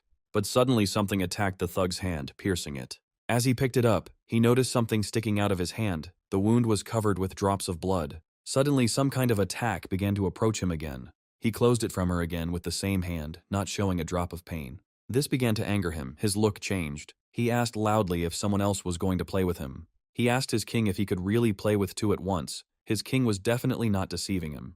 To which the fighting king of the mountain tribe replied that he could have as much fun as he wanted, because when he got to the mountain, he would be alone again. Ayun, sitting on the tree, thought that things were bad. She watched the whole picture from the mountain. Standing nearby, Xiong shouted to the girl that their king and the others were fighting a bloody battle. They needed to help them. The girl tensely replied that the trap she had just used, she had used it against bears before. But this monster was not harmed by such a powerful blow. Even if they came down, they would not be able to help in any way. Turning to Xiong, she told him that she would try to distract their attention and that he needed to return to the camp and ask the queen to send reinforcements. The kid asked Ayun to be careful. He said he would handle it quickly. At this time, the fight between the two thugs continued, and the sound of blows from the contact of two powerful bodies was heard. The man shouted that he was already tired of the fish. He didn't like it when they grabbed him. He delivered a powerful blow to Heishi's back with his elbow, intending to tear him away. The blow was truly powerful, causing our hero to cough up blood. But he wasn't going to let him go. He remembered that feeling of pain. It made him move. He was going to push him into the river. He had very little time left. The man tried to resist, doing his best not to let himself be dragged into the water. Heishi shouted to him that they would now bathe together. The man began to rise into the air, hearing words that there would now be a fight on their territory. The girl, seeing this, began to shout loudly to her leader that he shouldn't come near here because it wasn't safe. Suddenly, two hands appeared from the water and were about to grab our heroine. They dragged her to the bottom. The water chief noticed this. He began to worry about Alan. He couldn't believe that she couldn't have a fight in the water. At this time, the man continued to strike the fish with powerful blows, shouting for him to let it go. Haishi's back was covered in abrasions. The blows made a loud roar, and the man screamed at him to die. The amphibian was coughing up blood, but he was not going to let the man go. His eyes turned black. They were all angry. It began to envelop his mind. He lifted the man up, intending to throw him. With a powerful blow, he flipped him over himself, falling straight on top of him. From this blow, the earth shook, and some parts of the earth began to rise into the air. Both fighters lay on the ground without any movement, grimacing in pain. Haishi was worried about the others, asking for forgiveness that he would not be able to help them. He believed in their victory, thinking that he left the rest to them. At this time, the battle between the twins and our heroes continued. The battle was fierce. Our heroes were about to use the very move they had been practicing. At this time, the brothers laughed at them because the prey was going straight into their hands. They were going to first deal with the attacker who had a hammer and then take on the second one. They both rushed at one, shouting that this would be his end now, and then they would take care of the second. Having attacked him, Langachuyu's eyes began to hurt. They burned and watered, while the brothers laughed, and our hero held his eyes, trying to wipe them. A comrade from our tribe rushed to the aid of his colleague. He was worried about him. He was going to destroy these scoundrels because they cheated by using poisons, and also by attacking one person at once. His anger knew no bounds. He shouted at them to dare attack him, throwing his axe towards one of the twins. The hit was accurate. He screamed in pain because it entered right into his shoulder. Blood began to spill. He began to tell Langachui to go away and leave everything else to him. But the second twin was furious. He was infuriated by the fact that his brother could be injured by some bungler. He began to initiate a fight between the two fighters. After some time, the twin was able to wound our hero, piercing him through with his weapon. He, coughing up blood, said that there were only 2 steps left. And then he grabbed the attacker's hands and began to press him to himself. He couldn't understand what these 2 steps were, what this counting was for. But he, squeezing his hand, said the number 1. He shouted so loudly that Langu Chui, who was standing nearby and wiping his eyes, paid attention to him.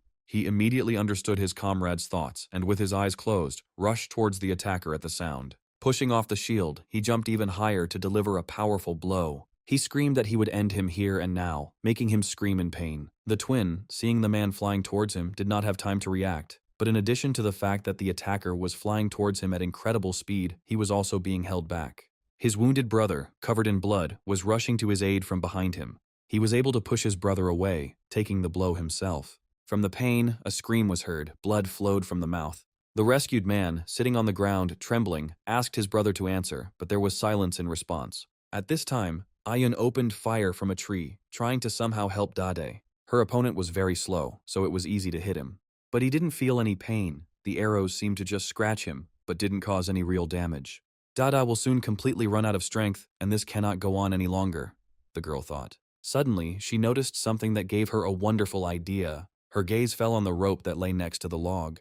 The girl's strength was running out. She understood that just a little more and she would lose in strength endurance. But her thoughts were interrupted by arrows being stuck into the ground nearby. The girl did not understand what was happening. Could it be that Ayun is missing? Thought the big, yes. She began to carefully examine where the arrows were stuck. She tried to see that. What was Ayun trying to convey to her? Having looked at everything carefully, she was sure that the comrade sitting in the tree was trying to convey something to her. Suddenly it dawned on her. She understood everything, thinking about how smart Ayun was. Yes. She began to press the ground, and the ground under her foot began to crumble. And then, with a sharp movement, she rushed to the side, trying to grab the rope lying on the ground. The standing man laughed and asked her if she was really tired of playing with him. But she answered with a smile that this was only the beginning, and also the end. And then, with a rope in her hands, she rushed towards the man. He stood there, not immediately realizing what the attacking girl had in mind, and began to swing the log. But she directed the rope with incredible speed, straight to his feet. By inertia, she began to entangle his legs, writhing like a snake. And then she started circling around him. Dust rose from her speed. The man didn't understand what he was trying to do. Yes.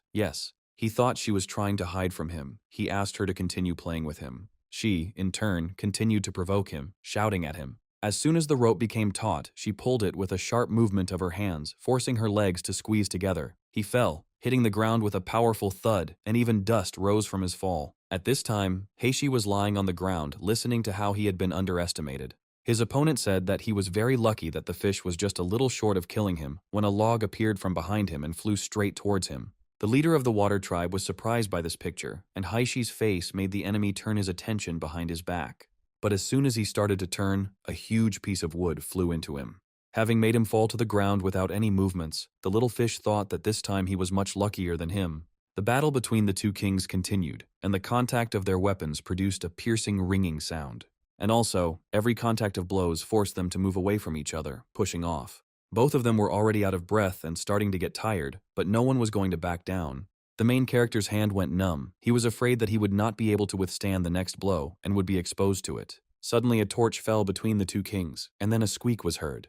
A boy ran up to the Mountain King and said that it was time to use it. He knew that his king did not like using it, but he added that it was the order of the witch herself. He held out 4 red flowers towards him, telling him that he would hide in the water when things got tough, and that he could return home unharmed. Smiling, he said that his king himself knew what would happen if he lost this battle. He looked towards the boy and remained silent, looking menacingly in his direction. Our protagonist saw this picture, thinking that this man was holding red ginseng. Were they really going to give up their minds to strengthen their bodies? He began to concentrate power in his right hand, and yellow symbols began to slowly form, which later turned into a covering of the entire body. Our hero understood that this could not be allowed under any circumstances. He was going to use all his strength.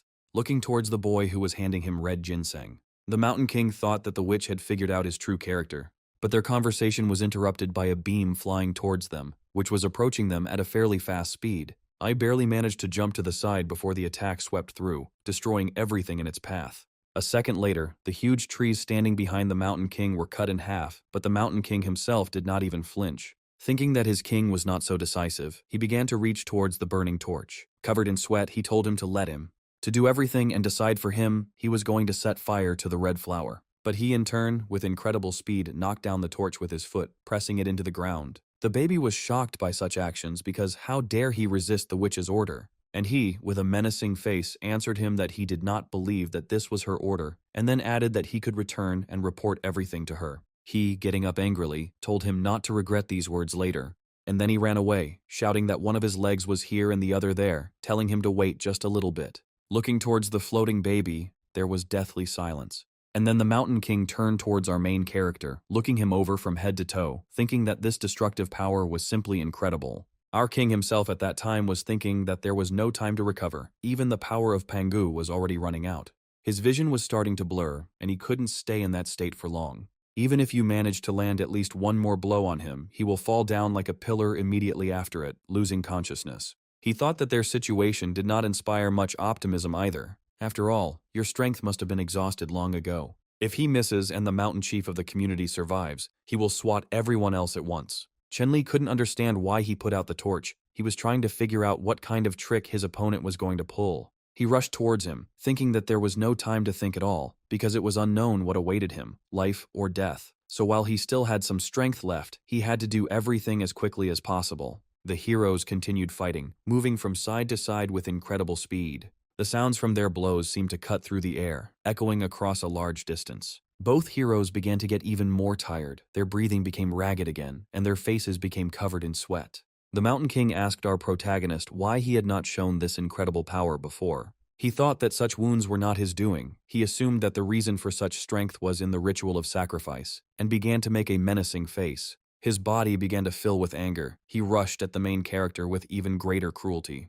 Gorny told our king that apparently he would not have enough strength for long, so victory would be his. And then, with trembling hands, he added that he himself was on the verge. The divine power granted by the witch was about to disappear, and he will not be able to withstand the next attack of our king, and will not be able to dodge. With a smile on his face, he said that the next attack will be with all his remaining strength. Our hero looked at him with the same menacing face, continuing to listen to him, telling him not to worry, because as soon as his opponent falls without strength, he will not touch any of his subordinates. But Chenli told him not to make unnecessary promises, although he respected it. He began to accumulate all his energy. The air around his body began to distort greatly. The Mountain King also began to gather all his strength, preparing to deliver his most powerful blow. Our hero rushed into the attack first, wanting to strike first.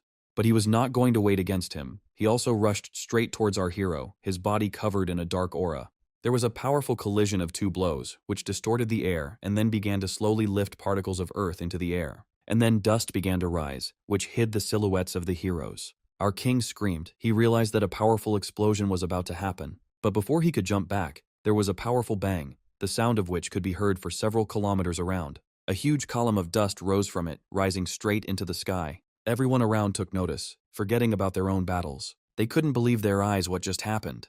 But as soon as the dust began to disappear, the Mountain King appeared lying on the ground and a silhouette standing next to him. The bald man lay unconscious on the ground, his body covered in bruises. And from behind the rising dust, our main hero began to appear, barely able to stand on his feet. He tried with all his might to inhale as much air as possible. Turning his attention to his opponent, he saw a king lying nearby. With a bright smile on his face, he was pleased with this fight. His subordinates were also defeated. The newcomer tribe proved stronger than the mountain tribe. But Chen Li's hand was pierced by pain, as if it was being torn into small pieces. And then drops of blood began to appear, which gradually covered his entire hand. While healing her, he thought about how he shouldn't use Su Pangu for trifles. He lost his balance and began to fall. He was glad that the fight was won, but his strength completely left him. But he fell far from the ground, but into the soft parts of Ayun, who caught him. The girl said that the leader of their tribe could not become a disgrace. Chen Li told her to be careful, because their man was still in the water. But she, looking towards the approaching queen, asked her king not to worry, because their allies had arrived. The king, giving her some healing ointment, told her to make sure that the Alan was safe, and then they could leave, and she agreed with a not very pleased face. He began to fall again. This time he did not have the strength to remain conscious. Closing his eyes, he told the girl that he needed just a little rest. Opening his eyes, he heard conversations about someone being released, and someone was going to take care of the king. He wondered whether he was already home or not. He couldn't understand. His mind had not yet come to its senses. Turning his head to the side, he saw Xiao Wan closing the door. And after she began to undress, "These actions embarrassed our main character," he screamed. But the girl did not react to this in any way, and began to walk slowly towards her husband. She started to climb onto the bed. Chen Li asked her with a trembling voice what she was going to do. She sat on him, starting to make exciting sounds that made not only her hands but also her legs tremble. She leaned towards the king's face, which was already covered in sweat from surprise. She began to touch him gently. Chen Li's whole face was red. He began to squeeze his eyes. Xiaowan adjusted her hair and asked him if he really liked pretending to be asleep, although she didn't care at this point since she wasn't going to wake him up anyway.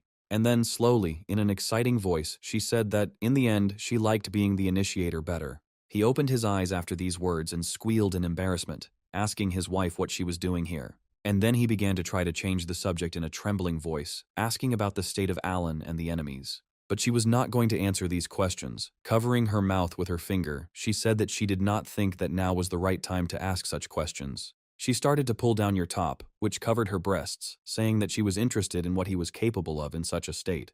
Looking at all this, he thought that although he had everything for a long time, he was already ready for this day, but he imagined everything differently. He imagined how he could do it with two at once, and they couldn't believe how energetic their king was. With tears in his eyes, he thought about how the image of the all-powerful leader had disappeared so quickly. He resigned himself to everything, thinking that he would let her command herself. Suddenly, a system window popped up, issuing a task 7 times that night. Chen Li reread the task several times, not believing that this damn system had issued such a task. And then she added that the leader must be the strongest in many things. 1 time out of 7 must last at least an hour. The punishment in case of failure will be a change of orientation, as well as impotence.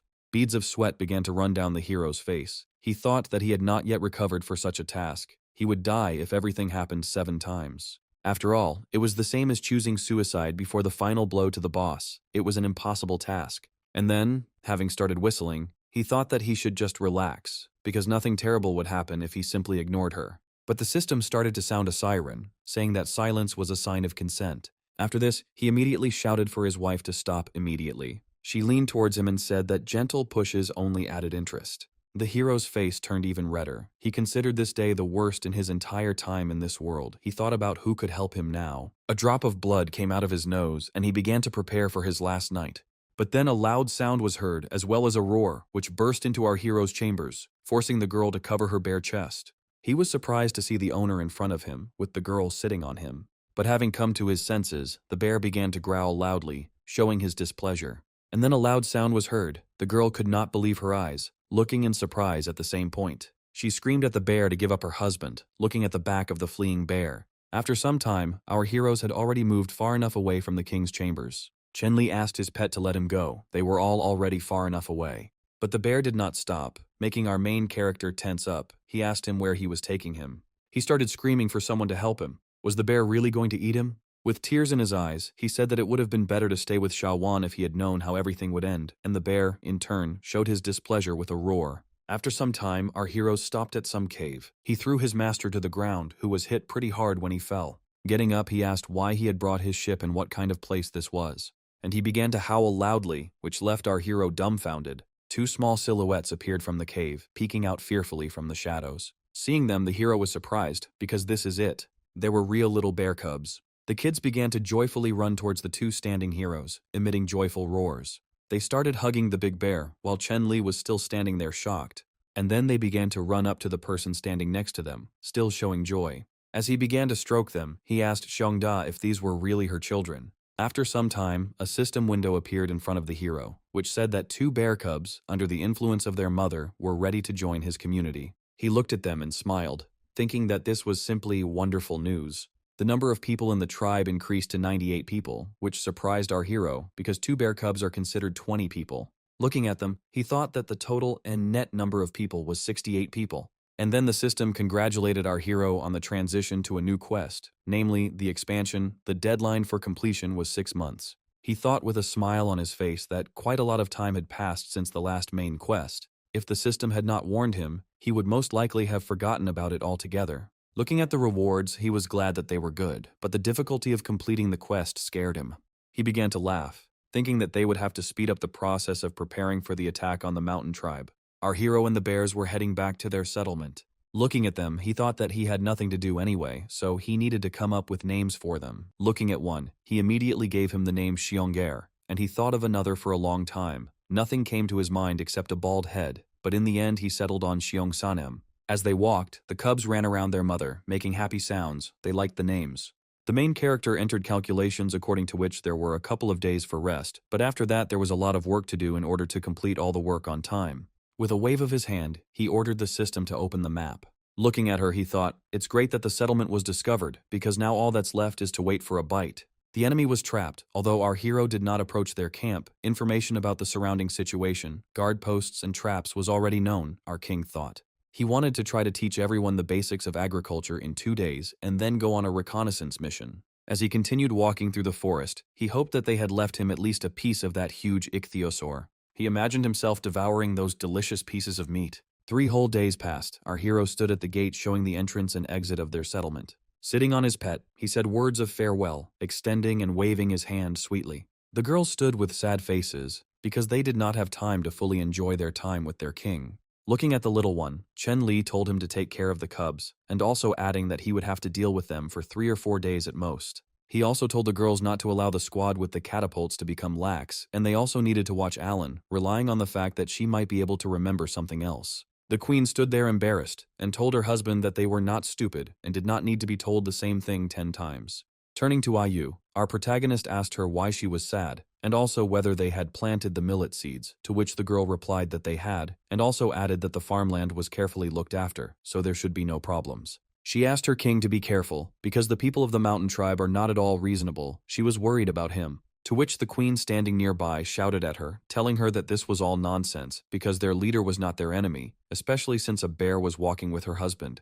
Having said his final goodbyes, our hero ordered his pet to go. He immediately rushed away from the girls. The king shouted to them that he would return soon. Ayu exhaled heavily, saying that she hoped that Chen Li would be fine, while his wife, who was standing next to him, nervously glanced towards her competitor. As she walked away, she continued to look in her direction, clearly showing all the signs of jealousy. Her thoughts were only about the fact that her husband could have cheated on her, and if this was true, then he was doomed, the green-haired girl thought. Having moved away to a normal distance, she shouted with anger in her eyes, "You know what to do." At that very second, 3 girls in cloaks and masks suddenly appeared in front of her. One of them turned to her mistress with the words that she should be calm. She gives her word that the task will be completed. After listening to the end, the queen waved her hand, after which all 3 girls set off on a secret mission with incredible speed. She stood there with a sad face, thinking that last time she almost got to the point, but the bear took him away. She was angry because she had to make sure that her husband really went on a reconnaissance mission. She thought that our hero had some kind of hidden secret hut.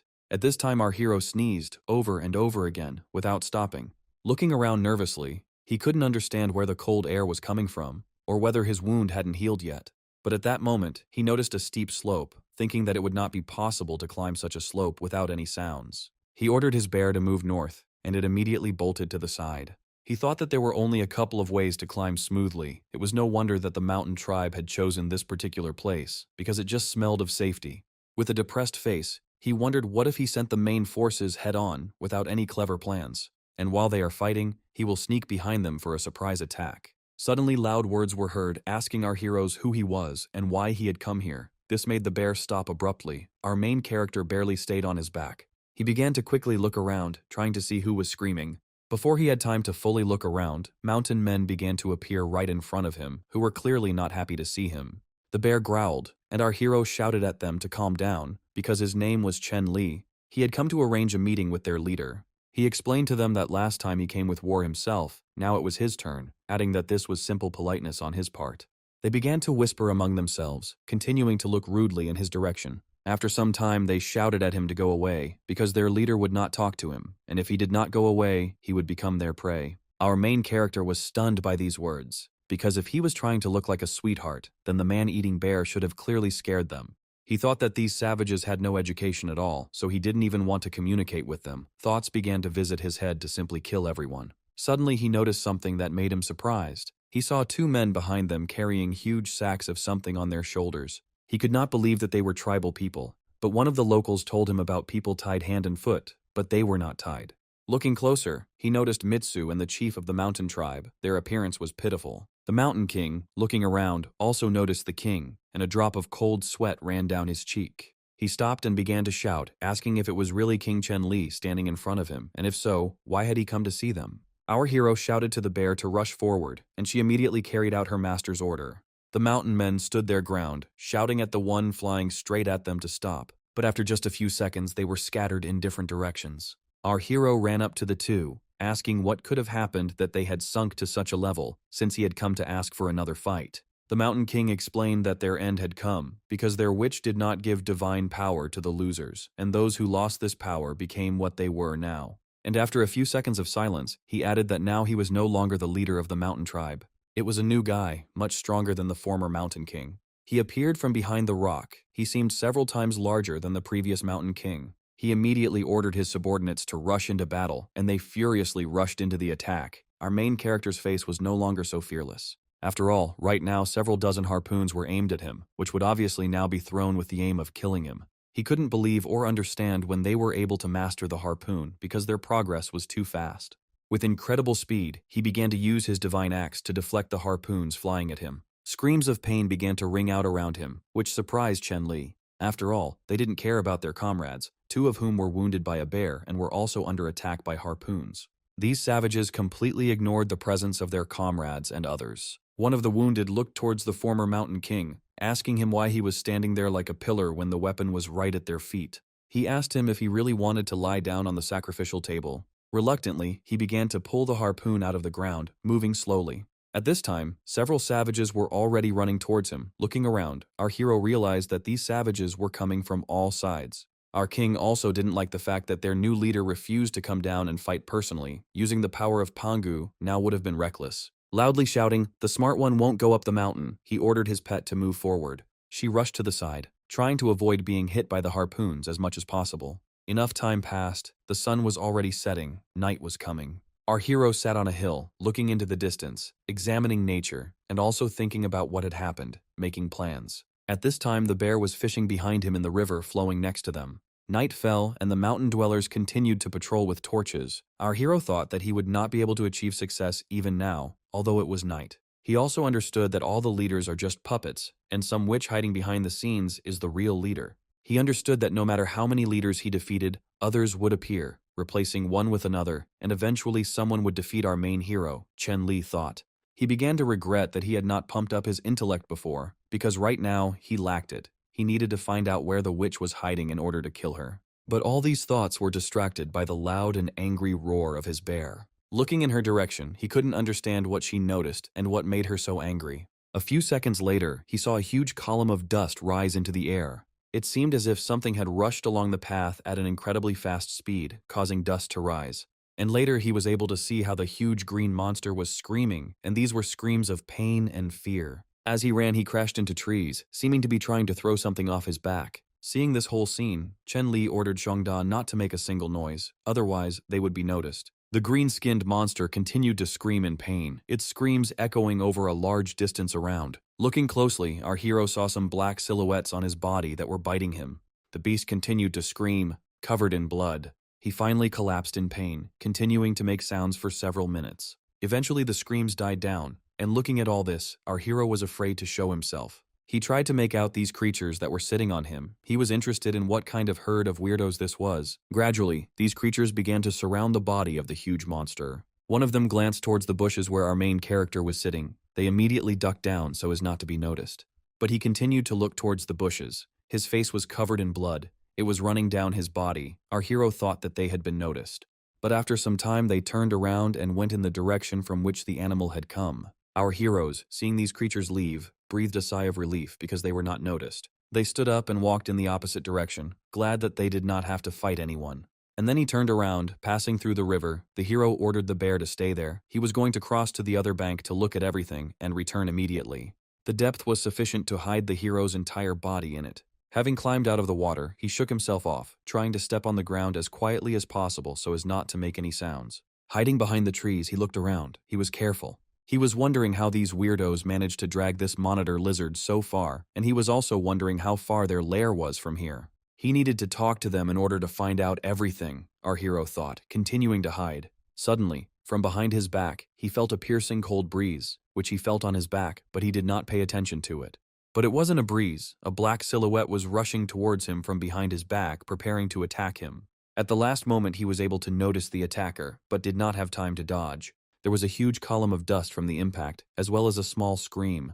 Our main character squinted his eyes. He couldn't open them right away because of the dust that got into his eyes. He heard some kind of snort that was coming from right above him. Opening his eyes, he saw some girl, or maybe a cat, sitting on him, telling him that he was finally caught. But a second later, both heroes looked at each other in confusion. The girl screamed, asking if he was from the werewolf tribe, her face turning red. Looking at the shocked girl, Chen Li thought that this was an awkward situation. The girl said that werewolves couldn't move as quickly as she did. He answered her that he had no idea what kind of werewolves she was talking about, and he also did not consider himself at all agile. As his gaze suddenly changed over the girl, he noticed. As they sit on a tree, three silhouettes, our main character thought, are these really more enemies? Those, seeing the king's gaze, immediately turned in their direction. This trinity was our queen's secret squad, who kept an eye on the king all the time. The pink-haired werewolf heard this. She felt the approach of danger, due to which she immediately pushed off from our hero's body, flying into the air, and then gracefully landing on the branch of a nearby tree. The werewolf girl started screaming that there was no need to beat or kill anyone for identifying herself. She was angry that they attacked her for no reason. She also added that it would be better for them to cross the river quickly, because it was too dangerous here. And then she jumped even higher, starting to move quickly along the tree branches. The girls standing near the king began to ask him about his condition, to which he replied that everything was perfectly fine with him. He was interested in what kind of tribe of werewolves this was. He asked these girls about it. She, covered in sweat, apologized, because she herself had never heard of such a tribe, so she couldn't say anything. Our hero grabbed her chin affectionately. He was interested in what they were doing here and why they were here. The embarrassed girl looked from one side to the other, without answering her king. He came close to her, making a face, and she answered him in a trembling voice that it was all because of. But he didn't let her finish. Laughing loudly, he said that he himself knew perfectly well whose handiwork this was. She nodded awkwardly with a wet face, that he understood everything correctly. She was afraid to answer. Looking towards the river, our hero told them that he was very sorry that they were not so resilient underwater. Because the river was big, it would be extremely difficult to swim across. Even Xiongda would not be able to cope. Suddenly, he remembered that the bear Xiongda was waiting for him on the other side of the river. Turning to the girls with a smile on his face, he said that they shouldn't stay long. He told them all to come back soon. Some time passed. The beautiful rays of the moon illuminated the forest. Our heroes watched the actions of the mountain dwellers from an ambush. Looking at them, they were furiously discussing something. Our hero said that he had been watching them for a long time, and that this path leading up the mountain was patrolled all night. He also added that he needed help to find out if there was another one here that he could climb unnoticed. The girl with a surprised face asked her king, "What about that girl?" To which he, looking towards those patrolling the path, said that while they would put off the problem with that riverbank, they needed to sort it out here first. He told her to stay here alone. Hyunda had to hide, and he entrusted the rest to her. He himself was going to go west along the river to look around, and he was going to return tomorrow before sunset. Walking past a huge waterfall, our hero looked around. Everything around him seemed strange to him. He thought that it was here that Alan most likely jumped into the river and escaped. Looking down, he would never in his life have thought that if he jumped here, he could survive. This child was blessed. There was no other way, our hero thought. Looking up at the waterfall, he thought that since there was no one near him now, no one would see this. He can climb up without any difficulty, starting to laugh loudly after these thoughts. The only fear that haunts him is that there are already enemies waiting to meet him at the top, and there is a strong current below, so jumping was not a good option either. King Chen-li knew that in both cases he was doomed. Spitting to the side, he breathed a sigh of relief and thought that the best option in this situation would be to find another place. Making his way through the huge bushes, he looked around, searching for at least something. Suddenly he began to hear footsteps, and a huge roar of rustling leaves arose. In the distance he saw several black silhouettes. He wondered if they were people. If so, were they on patrol? He tried to see everything, but he couldn't. It was very hard to see. He was about to come closer. While they were going down, our protagonist began to make his way through the foliage. He heard one of them asking if they could really trust what that guy was saying. And he answered him that this was the only chance to trust him with everything that was left to them. He answered them that if they had not been friends since childhood, he would never have helped them. And then he added that he had not been a member of the mountain tribe for a long time, and this time, despite the enormous risks, he would show the way, but that was the maximum. Our main character began to tense up because this manner of communication, delivery, and voice were so familiar. The former mountain dweller walking ahead thought that he was very lucky to have managed to record the location of each of the traps. He started laughing loudly, shouting that he was a genius. And then he added that they were very lucky to have met him. The personal guard and assistant of our main king led a detachment of mountain dwellers behind him, saying that it would be better for them not to scatter, because if some trap worked, he would not be able to save them. Our King Chen-li watched all this, listening carefully to every word. He couldn't believe that Lu Teng was from the mountain tribe, and then he began to wonder about the possibility that he had been spying on them from the very beginning.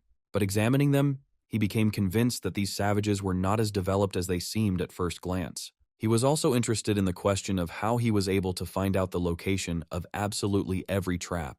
Our protagonist assumed that he overheard the conversation while they were discussing traps with Shigu. Chen-li didn't intend to attack, he intended to see what they would do next first. It was a full day. The sun was high in the sky, illuminating the surrounding area. The trader with the mountain limbs continued to move forward, avoiding one trap after another. Everyone walking was tired, covered in sweat from the heat, and out of breath. One of them fell on his butt, saying that he would not go any further because he was very tired.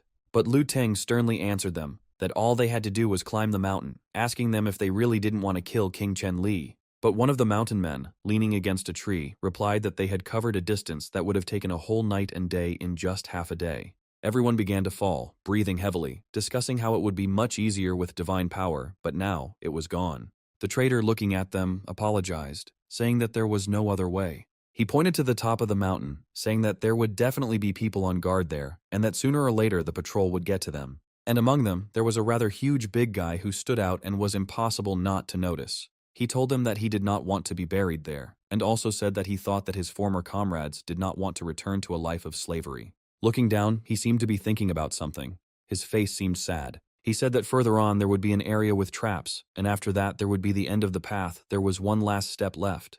The former king of the mountain tribe said that it was originally his idea. Their task is to make every effort to implement it. And then, with a menacing face, he added that whoever wanted could return. When he reached the witch, he was going to ask for them too. The former leader stood up, saying that those who wanted to continue their journey could continue now. The others began to rise after him. No one was going to return.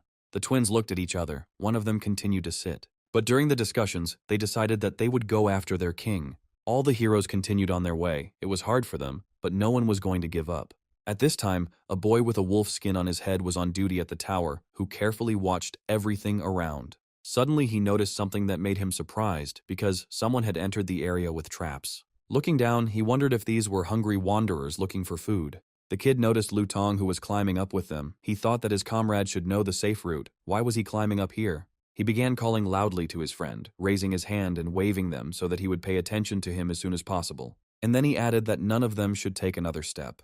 They stopped. The kid continued to shout that this area was unsafe. They needed to go back the same way they came here. The twins were the first to get nervous because they had been noticed and the enemy was on high ground. Mitsu told the former king that it was not too late to retreat. There was a hint of fear in his voice. Lu Tong looked up at the mountains, thinking about why this idiot was the sentry today. After all, if there had been someone else, he wouldn't have tried to save, the traitor continued to think. And then he added that he would immediately call the patrol to arrest them. Turning around and running to the side, he thought that now all he could do was count on a trap. He needed to activate at least one by absolutely any means necessary. And his request was fulfilled. He caught the taut rope with his foot, breaking it. Immediately the ground began to collapse under the feet of our heroes, forming a huge circle. The ground broke. Loud screams began to be heard, as well as the rumble of the earth. A few seconds later the screams died down, and at the bottom of the trap were sharpened spears, their points pointing upwards. The traitor, looking around, thought that it would be enough to leave only one witness. His leader would surely find a way to appeal to the mountain tribe. His body was pierced. He hoped that the patrol would come to them faster. Looking up, he said, "Faster." His body relaxed. As he closed it, everything started to blur before his eyes, but he noticed one very familiar silhouette with long, brightly colored hair. After all, it was his leader who looked down on him. Closing his eyes, he thought that he was glad that it was the king who noticed this picture. Some time passed. The trap was dismantled, and the nephews were taken out of it. They laid them near a tree in the shade, and our hero was going to heal them. His wife stood next to him, watching her husband's unique ability. She asked him if it was really necessary to tie up these savages, because it was not safe. To which he replied that he was not going to cure them completely. Even if they woke up, they wouldn't have the strength to attack because they were badly wounded.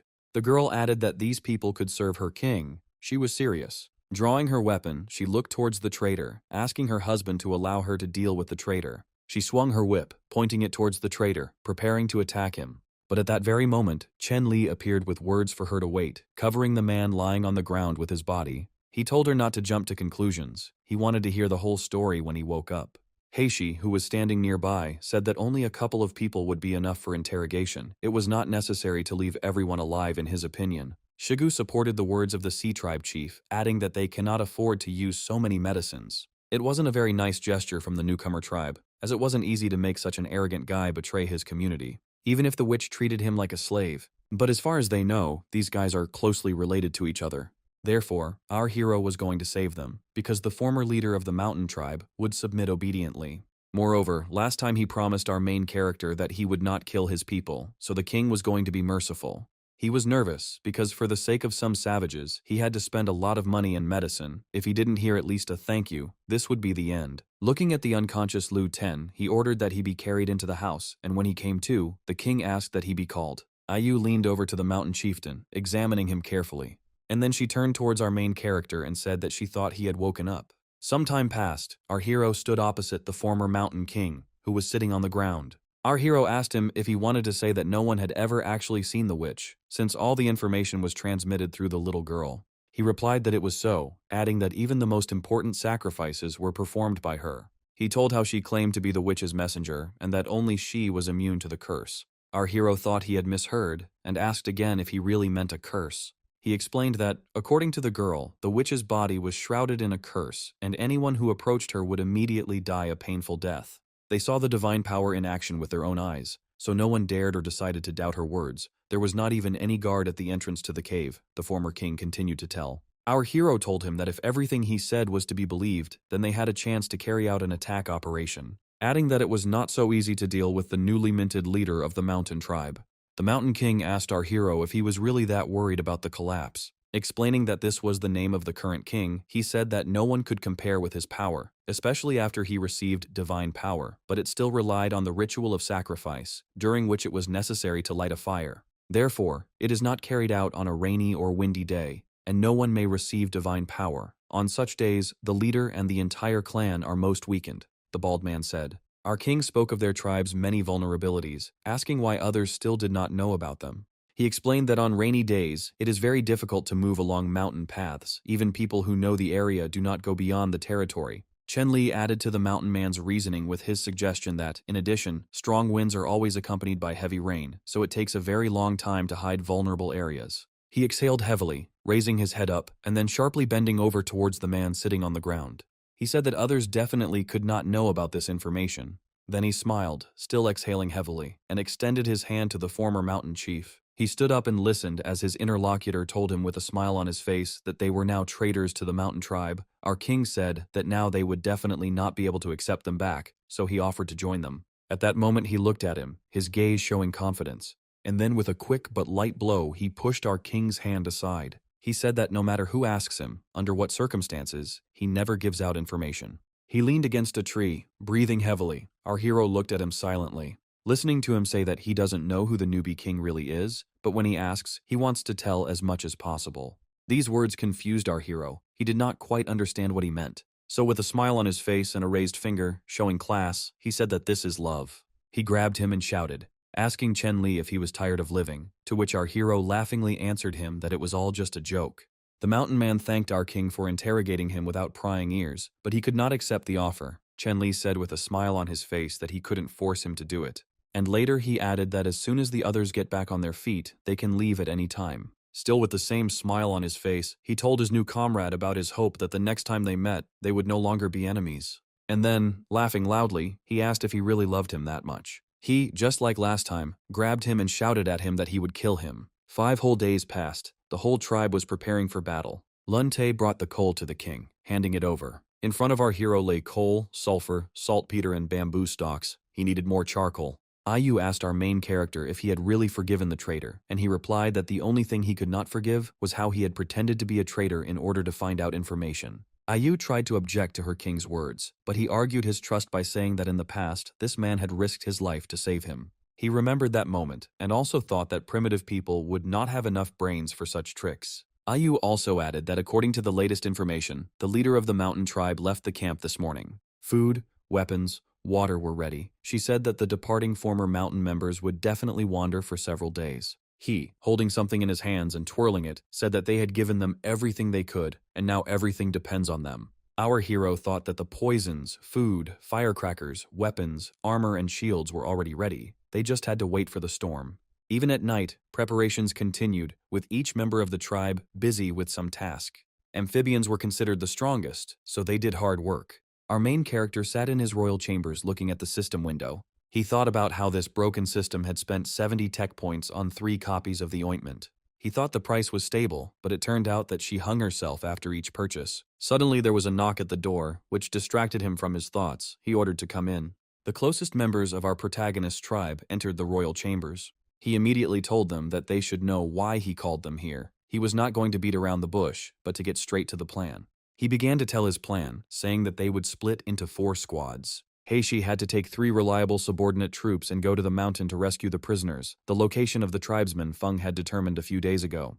Looking at the green-haired girl, he said that at the right moment, she would have to guide Heishi herself. Shigu was to be responsible for leading the main squad. Morning came and the first rays of the sun began to appear. The heroes gradually began to emerge from our protagonist's chambers after a long discussion of the plan. Xiao Wan looked away. Our hero asked her if there was something wrong with his plan, to which she replied that she didn't know, because she could hardly trust Shigu, so giving him all these treasures was a strange decision, and it was also a strange decision to leave the house in the hands of a rebel. He explained that this time they were in full force, and the women, children, and old people needed protection. He also added that Lu Ten's wounds had not yet healed. He said that it would be great if he was in charge of guarding the camp, but he had not yet recovered. And everyone also understood perfectly well that there was still a grudge against him. Chen Li raised his voice and said that Lu Ten was not a traitor and that he would prove it when the time came. The girl came out with words of consent, but added that if he did something, she would be the first to finish him off. After some time, Ayu ran up to the king's chambers, screaming.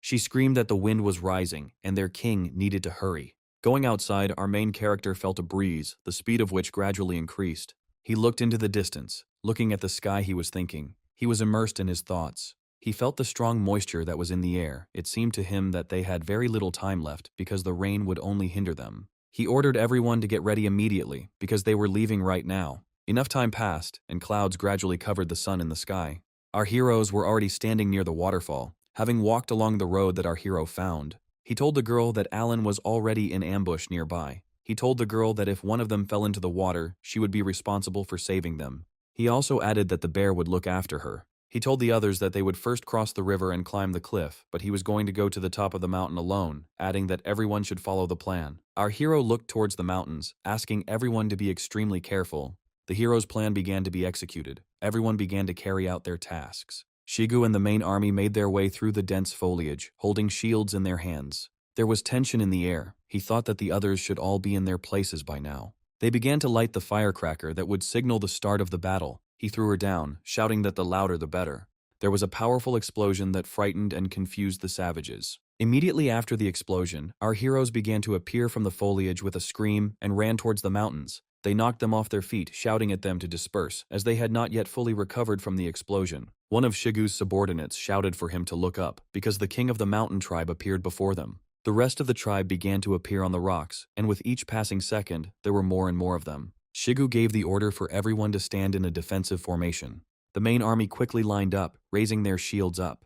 They successfully defended themselves against the spears flying at them with the help of their shields. The man standing next to Shigu told him that it was not too late to retreat. After all, right now a huge number of savages were moving towards them, but Shigu shouted to everyone to hold on because they needed to attract as much attention as possible. A fight began between two tribes. Shouts and screams were heard. A man approached the Mountain King and asked him if they needed reinforcements, but he replied that they did not. He said that he had not received divine power today, so let the tribals first wear them out, and then they should enter the battle. At this time, not far from the waterfall, savages were leading tethered amphibians. Haishi, standing and watching all this, was angry, thinking that it was time for this bastard to cover the debt with his blood. The current Mountain King watched everything, thinking that these were some pretty brave guys who still refused to turn around and run away. Looking up at the mountain, he could not understand why all the prisoners had not been delivered. He glanced over and realized that he could not wait any longer. He charged, shouting for the others to follow him. One of his subordinates shouted to Shiga that the enemies were approaching. He gave the order for them to carry away the wounded. He was going to cover them. Everyone started to pick up, retreating, the smell of blood rising around. With incredible speed, the king of the mountain tribe approached our hero, swinging his huge weapon. Our Shigu barely managed to react to this attack, putting up his shield for protection. But even so, from this blow he began to cough up blood. Having taken out the healing potion, he thought that the Mountain King was much stronger than him. As he ran away, he drank it. He didn't intend to die here. He shouted to Xiaowan to take action. The girls were already swinging, get ready to cover the main army. The queen shouted to the girls that it was their turn, and then shouted for them to attack. The girl was thrown firecrackers towards the running savages. The men began to try to fight off what seemed to be stones flying at them. But just a second later, powerful explosions began to be heard. Shigu told the queen that all the people here were wounded. He said that it was necessary to immediately reorganize the formation because the next battle would be decisive. At this time, at the waterfall, our hero was looking for the entrance to the very cave where the witch lives. When he entered, he saw a strange column with some symbols drawn on it. He was tense because, as the bald man had said, there wasn't a soul around. The wind was gradually dying down. It was going to rain soon, our hero thought. Suddenly he stopped, looking tensely into the distance. He saw a huge entrance to a cave from which a sweet smell was coming. He began to carefully approach the entrance to her. Looking closer, he saw a huge number of barrels standing there. He was going to come closer to take a closer look. He screamed. It was a scream of discontent. After all, these cattle eventually brought honey to the witch, and he was unhappy. A cry began to come from behind the barrels, telling our hero not to come near them. She told him to put down what he had taken and leave if he was not afraid of the witch's curse. Our hero, looking in the direction from which the voice came, assumed that it belonged to a girl. There was a huge number of empty barrels standing around him. He thought that there was not a single trace around. Suddenly, a girl with a mask in her hands appeared from behind him, shouting at him that he was an idiot for coming here. She screamed at him to get out of her cave as quickly as possible. Throwing a mask at him, he easily tossed it aside. Looking at her, he assumed that most likely the witch was this little girl. He was not entirely happy with this turn of events. She watched him closely, preparing to repel his attack. But he suddenly disappeared from her field of vision, and she became frightened. She was about to scream at him, but he knocked the girl out with a quick blow to the neck. Taking her and placing her on his shoulder, he looked into the distance, thinking over his actions further. He remembered that the mountain tribe had never seen a real witch before, so even if he kills this little girl, they will never believe that the real witch is dead. He also thought that since no one had seen the witch, he could try to blackmail them. At this time, the rain increased and the weather worsened. The battle between the two tribes continued, becoming increasingly fierce. The Mountain King fought with Xiaowan and Shigu at the same time, and was not inferior to them in any way in strength. The man shouted for all the wounded to be carried to the rear, because the leader's medicines should have been enough for everyone. Suddenly, he noticed something that made him scared. He saw several silhouettes approaching them. He couldn't believe that they were reinforcements. But it was their reinforcements, led by Heishi, who shouted about the place they should make in relation to the mountain tribe. But before he could reach it, a body fell right in the center of the battle. The fight stopped and everyone began to look at the masked man lying on the ground. Our hero, standing on a hill, shouted that the battle was over. Adding in a gruff voice that their witch was already dead, lightning began to strike behind him. They couldn't believe the words they heard. They all glanced towards the man lying on the ground, recognizing the familiar mask. After all, this meant that now that very terrifying curse would overtake them. They started running, pushing each other. The current Mountain King shouted at them to come back, as the battle was not over yet. He shouted at Xiaowan to prepare for death as he rushed towards her. He swung his huge mace. He was going to kill the girl. Shigu ran towards his queen, intending to save her. At the last moment, he was able to put up his shield, which cracked on contact. And after the Mountain King ran away, the queen told Shigu not to worry about her and to run to catch up with the Mountain King. But at that very second, our main character appeared and told them not to waste their time on him. After all, most of them were wounded and unable to continue the fight. The battle was won. He suggested that they stop there. Some time passed. Our heroes were at home. All the wounded were returning to their homes. The wounded were looked after by girls, and there was rest. Our hero said that the last bottle of healing ointment, which he had saved just in case, also had to be used for treatment, but he did not consider it a problem because it saved a life. The king's assistant who was standing there reported to him that 5 people had died and 4 prisoners had also died. Ours answered him that in the end, casualties are inevitable in war, adding that they would be buried in the north in the forest at the foot of the mountain. Opening the system window, he considered that even with the losses, their population had grown by 20 people. This time, 25 people had joined the application. In the future, the opponents will be stronger, our protagonist thought, fearing an increase in deaths. Suddenly, his thoughts were interrupted by a girl who said that the child had woken up. As he approached her, he heard cries of discontent, which screamed that she would kill them all. When she saw the king, she said that she remembered everything because he was the same bastard who dared to hit her on the head. He, looking at her, thought that Ayu should talk to her because only she could do this. After some time, Ayu approached the king, saying that the girl had calmed down. As he approached the tree, he saw that her mouth was gagged with something, and her body was tied up even more tightly.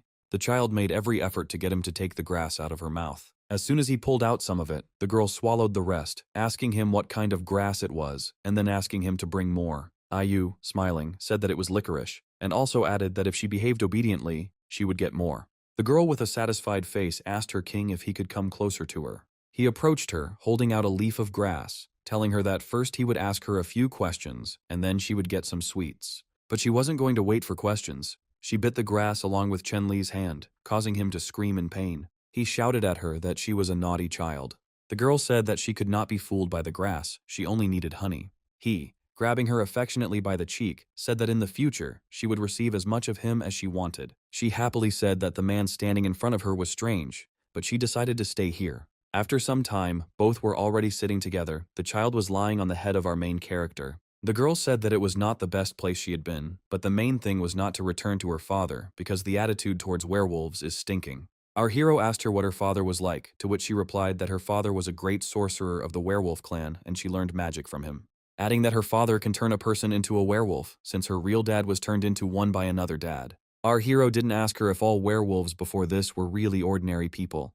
To which she replied, yes, with the exception of a few girls her age, they were selected to be forced to serve him, and all the rest were converted. He named her Xiao Yu. Our hero did not expect to hear this. He thought that it would be better not to provoke the werewolf tribe on the opposite side of the river into conflict. But in any case, they are not going to do anything either. Our hero would rather have the evening, because there will be a huge feast. Evening came. Everyone forgot about the recent terrible battle. There was a loud sound of laughter and an aura of joy in the air. Everyone was pleased with themselves, because the worst was already behind them. Our hero told the girl to have a good rest in her free time. Yes, I asked Ayu why she was all dressed up today. To which she replied that she would find out everything when the leader went on vacation. The girl said, embarrassed, that she understood everything. She understood that Ayu wanted to take advantage of the opportunity while he was happy. The girl started jumping, shouting that the first one would not be the one with flowers on her head, but the one who would run to him first. Our protagonist turned towards the scream. But it was already too late. Dada's huge body was flying straight at him with its mouth open and obscene.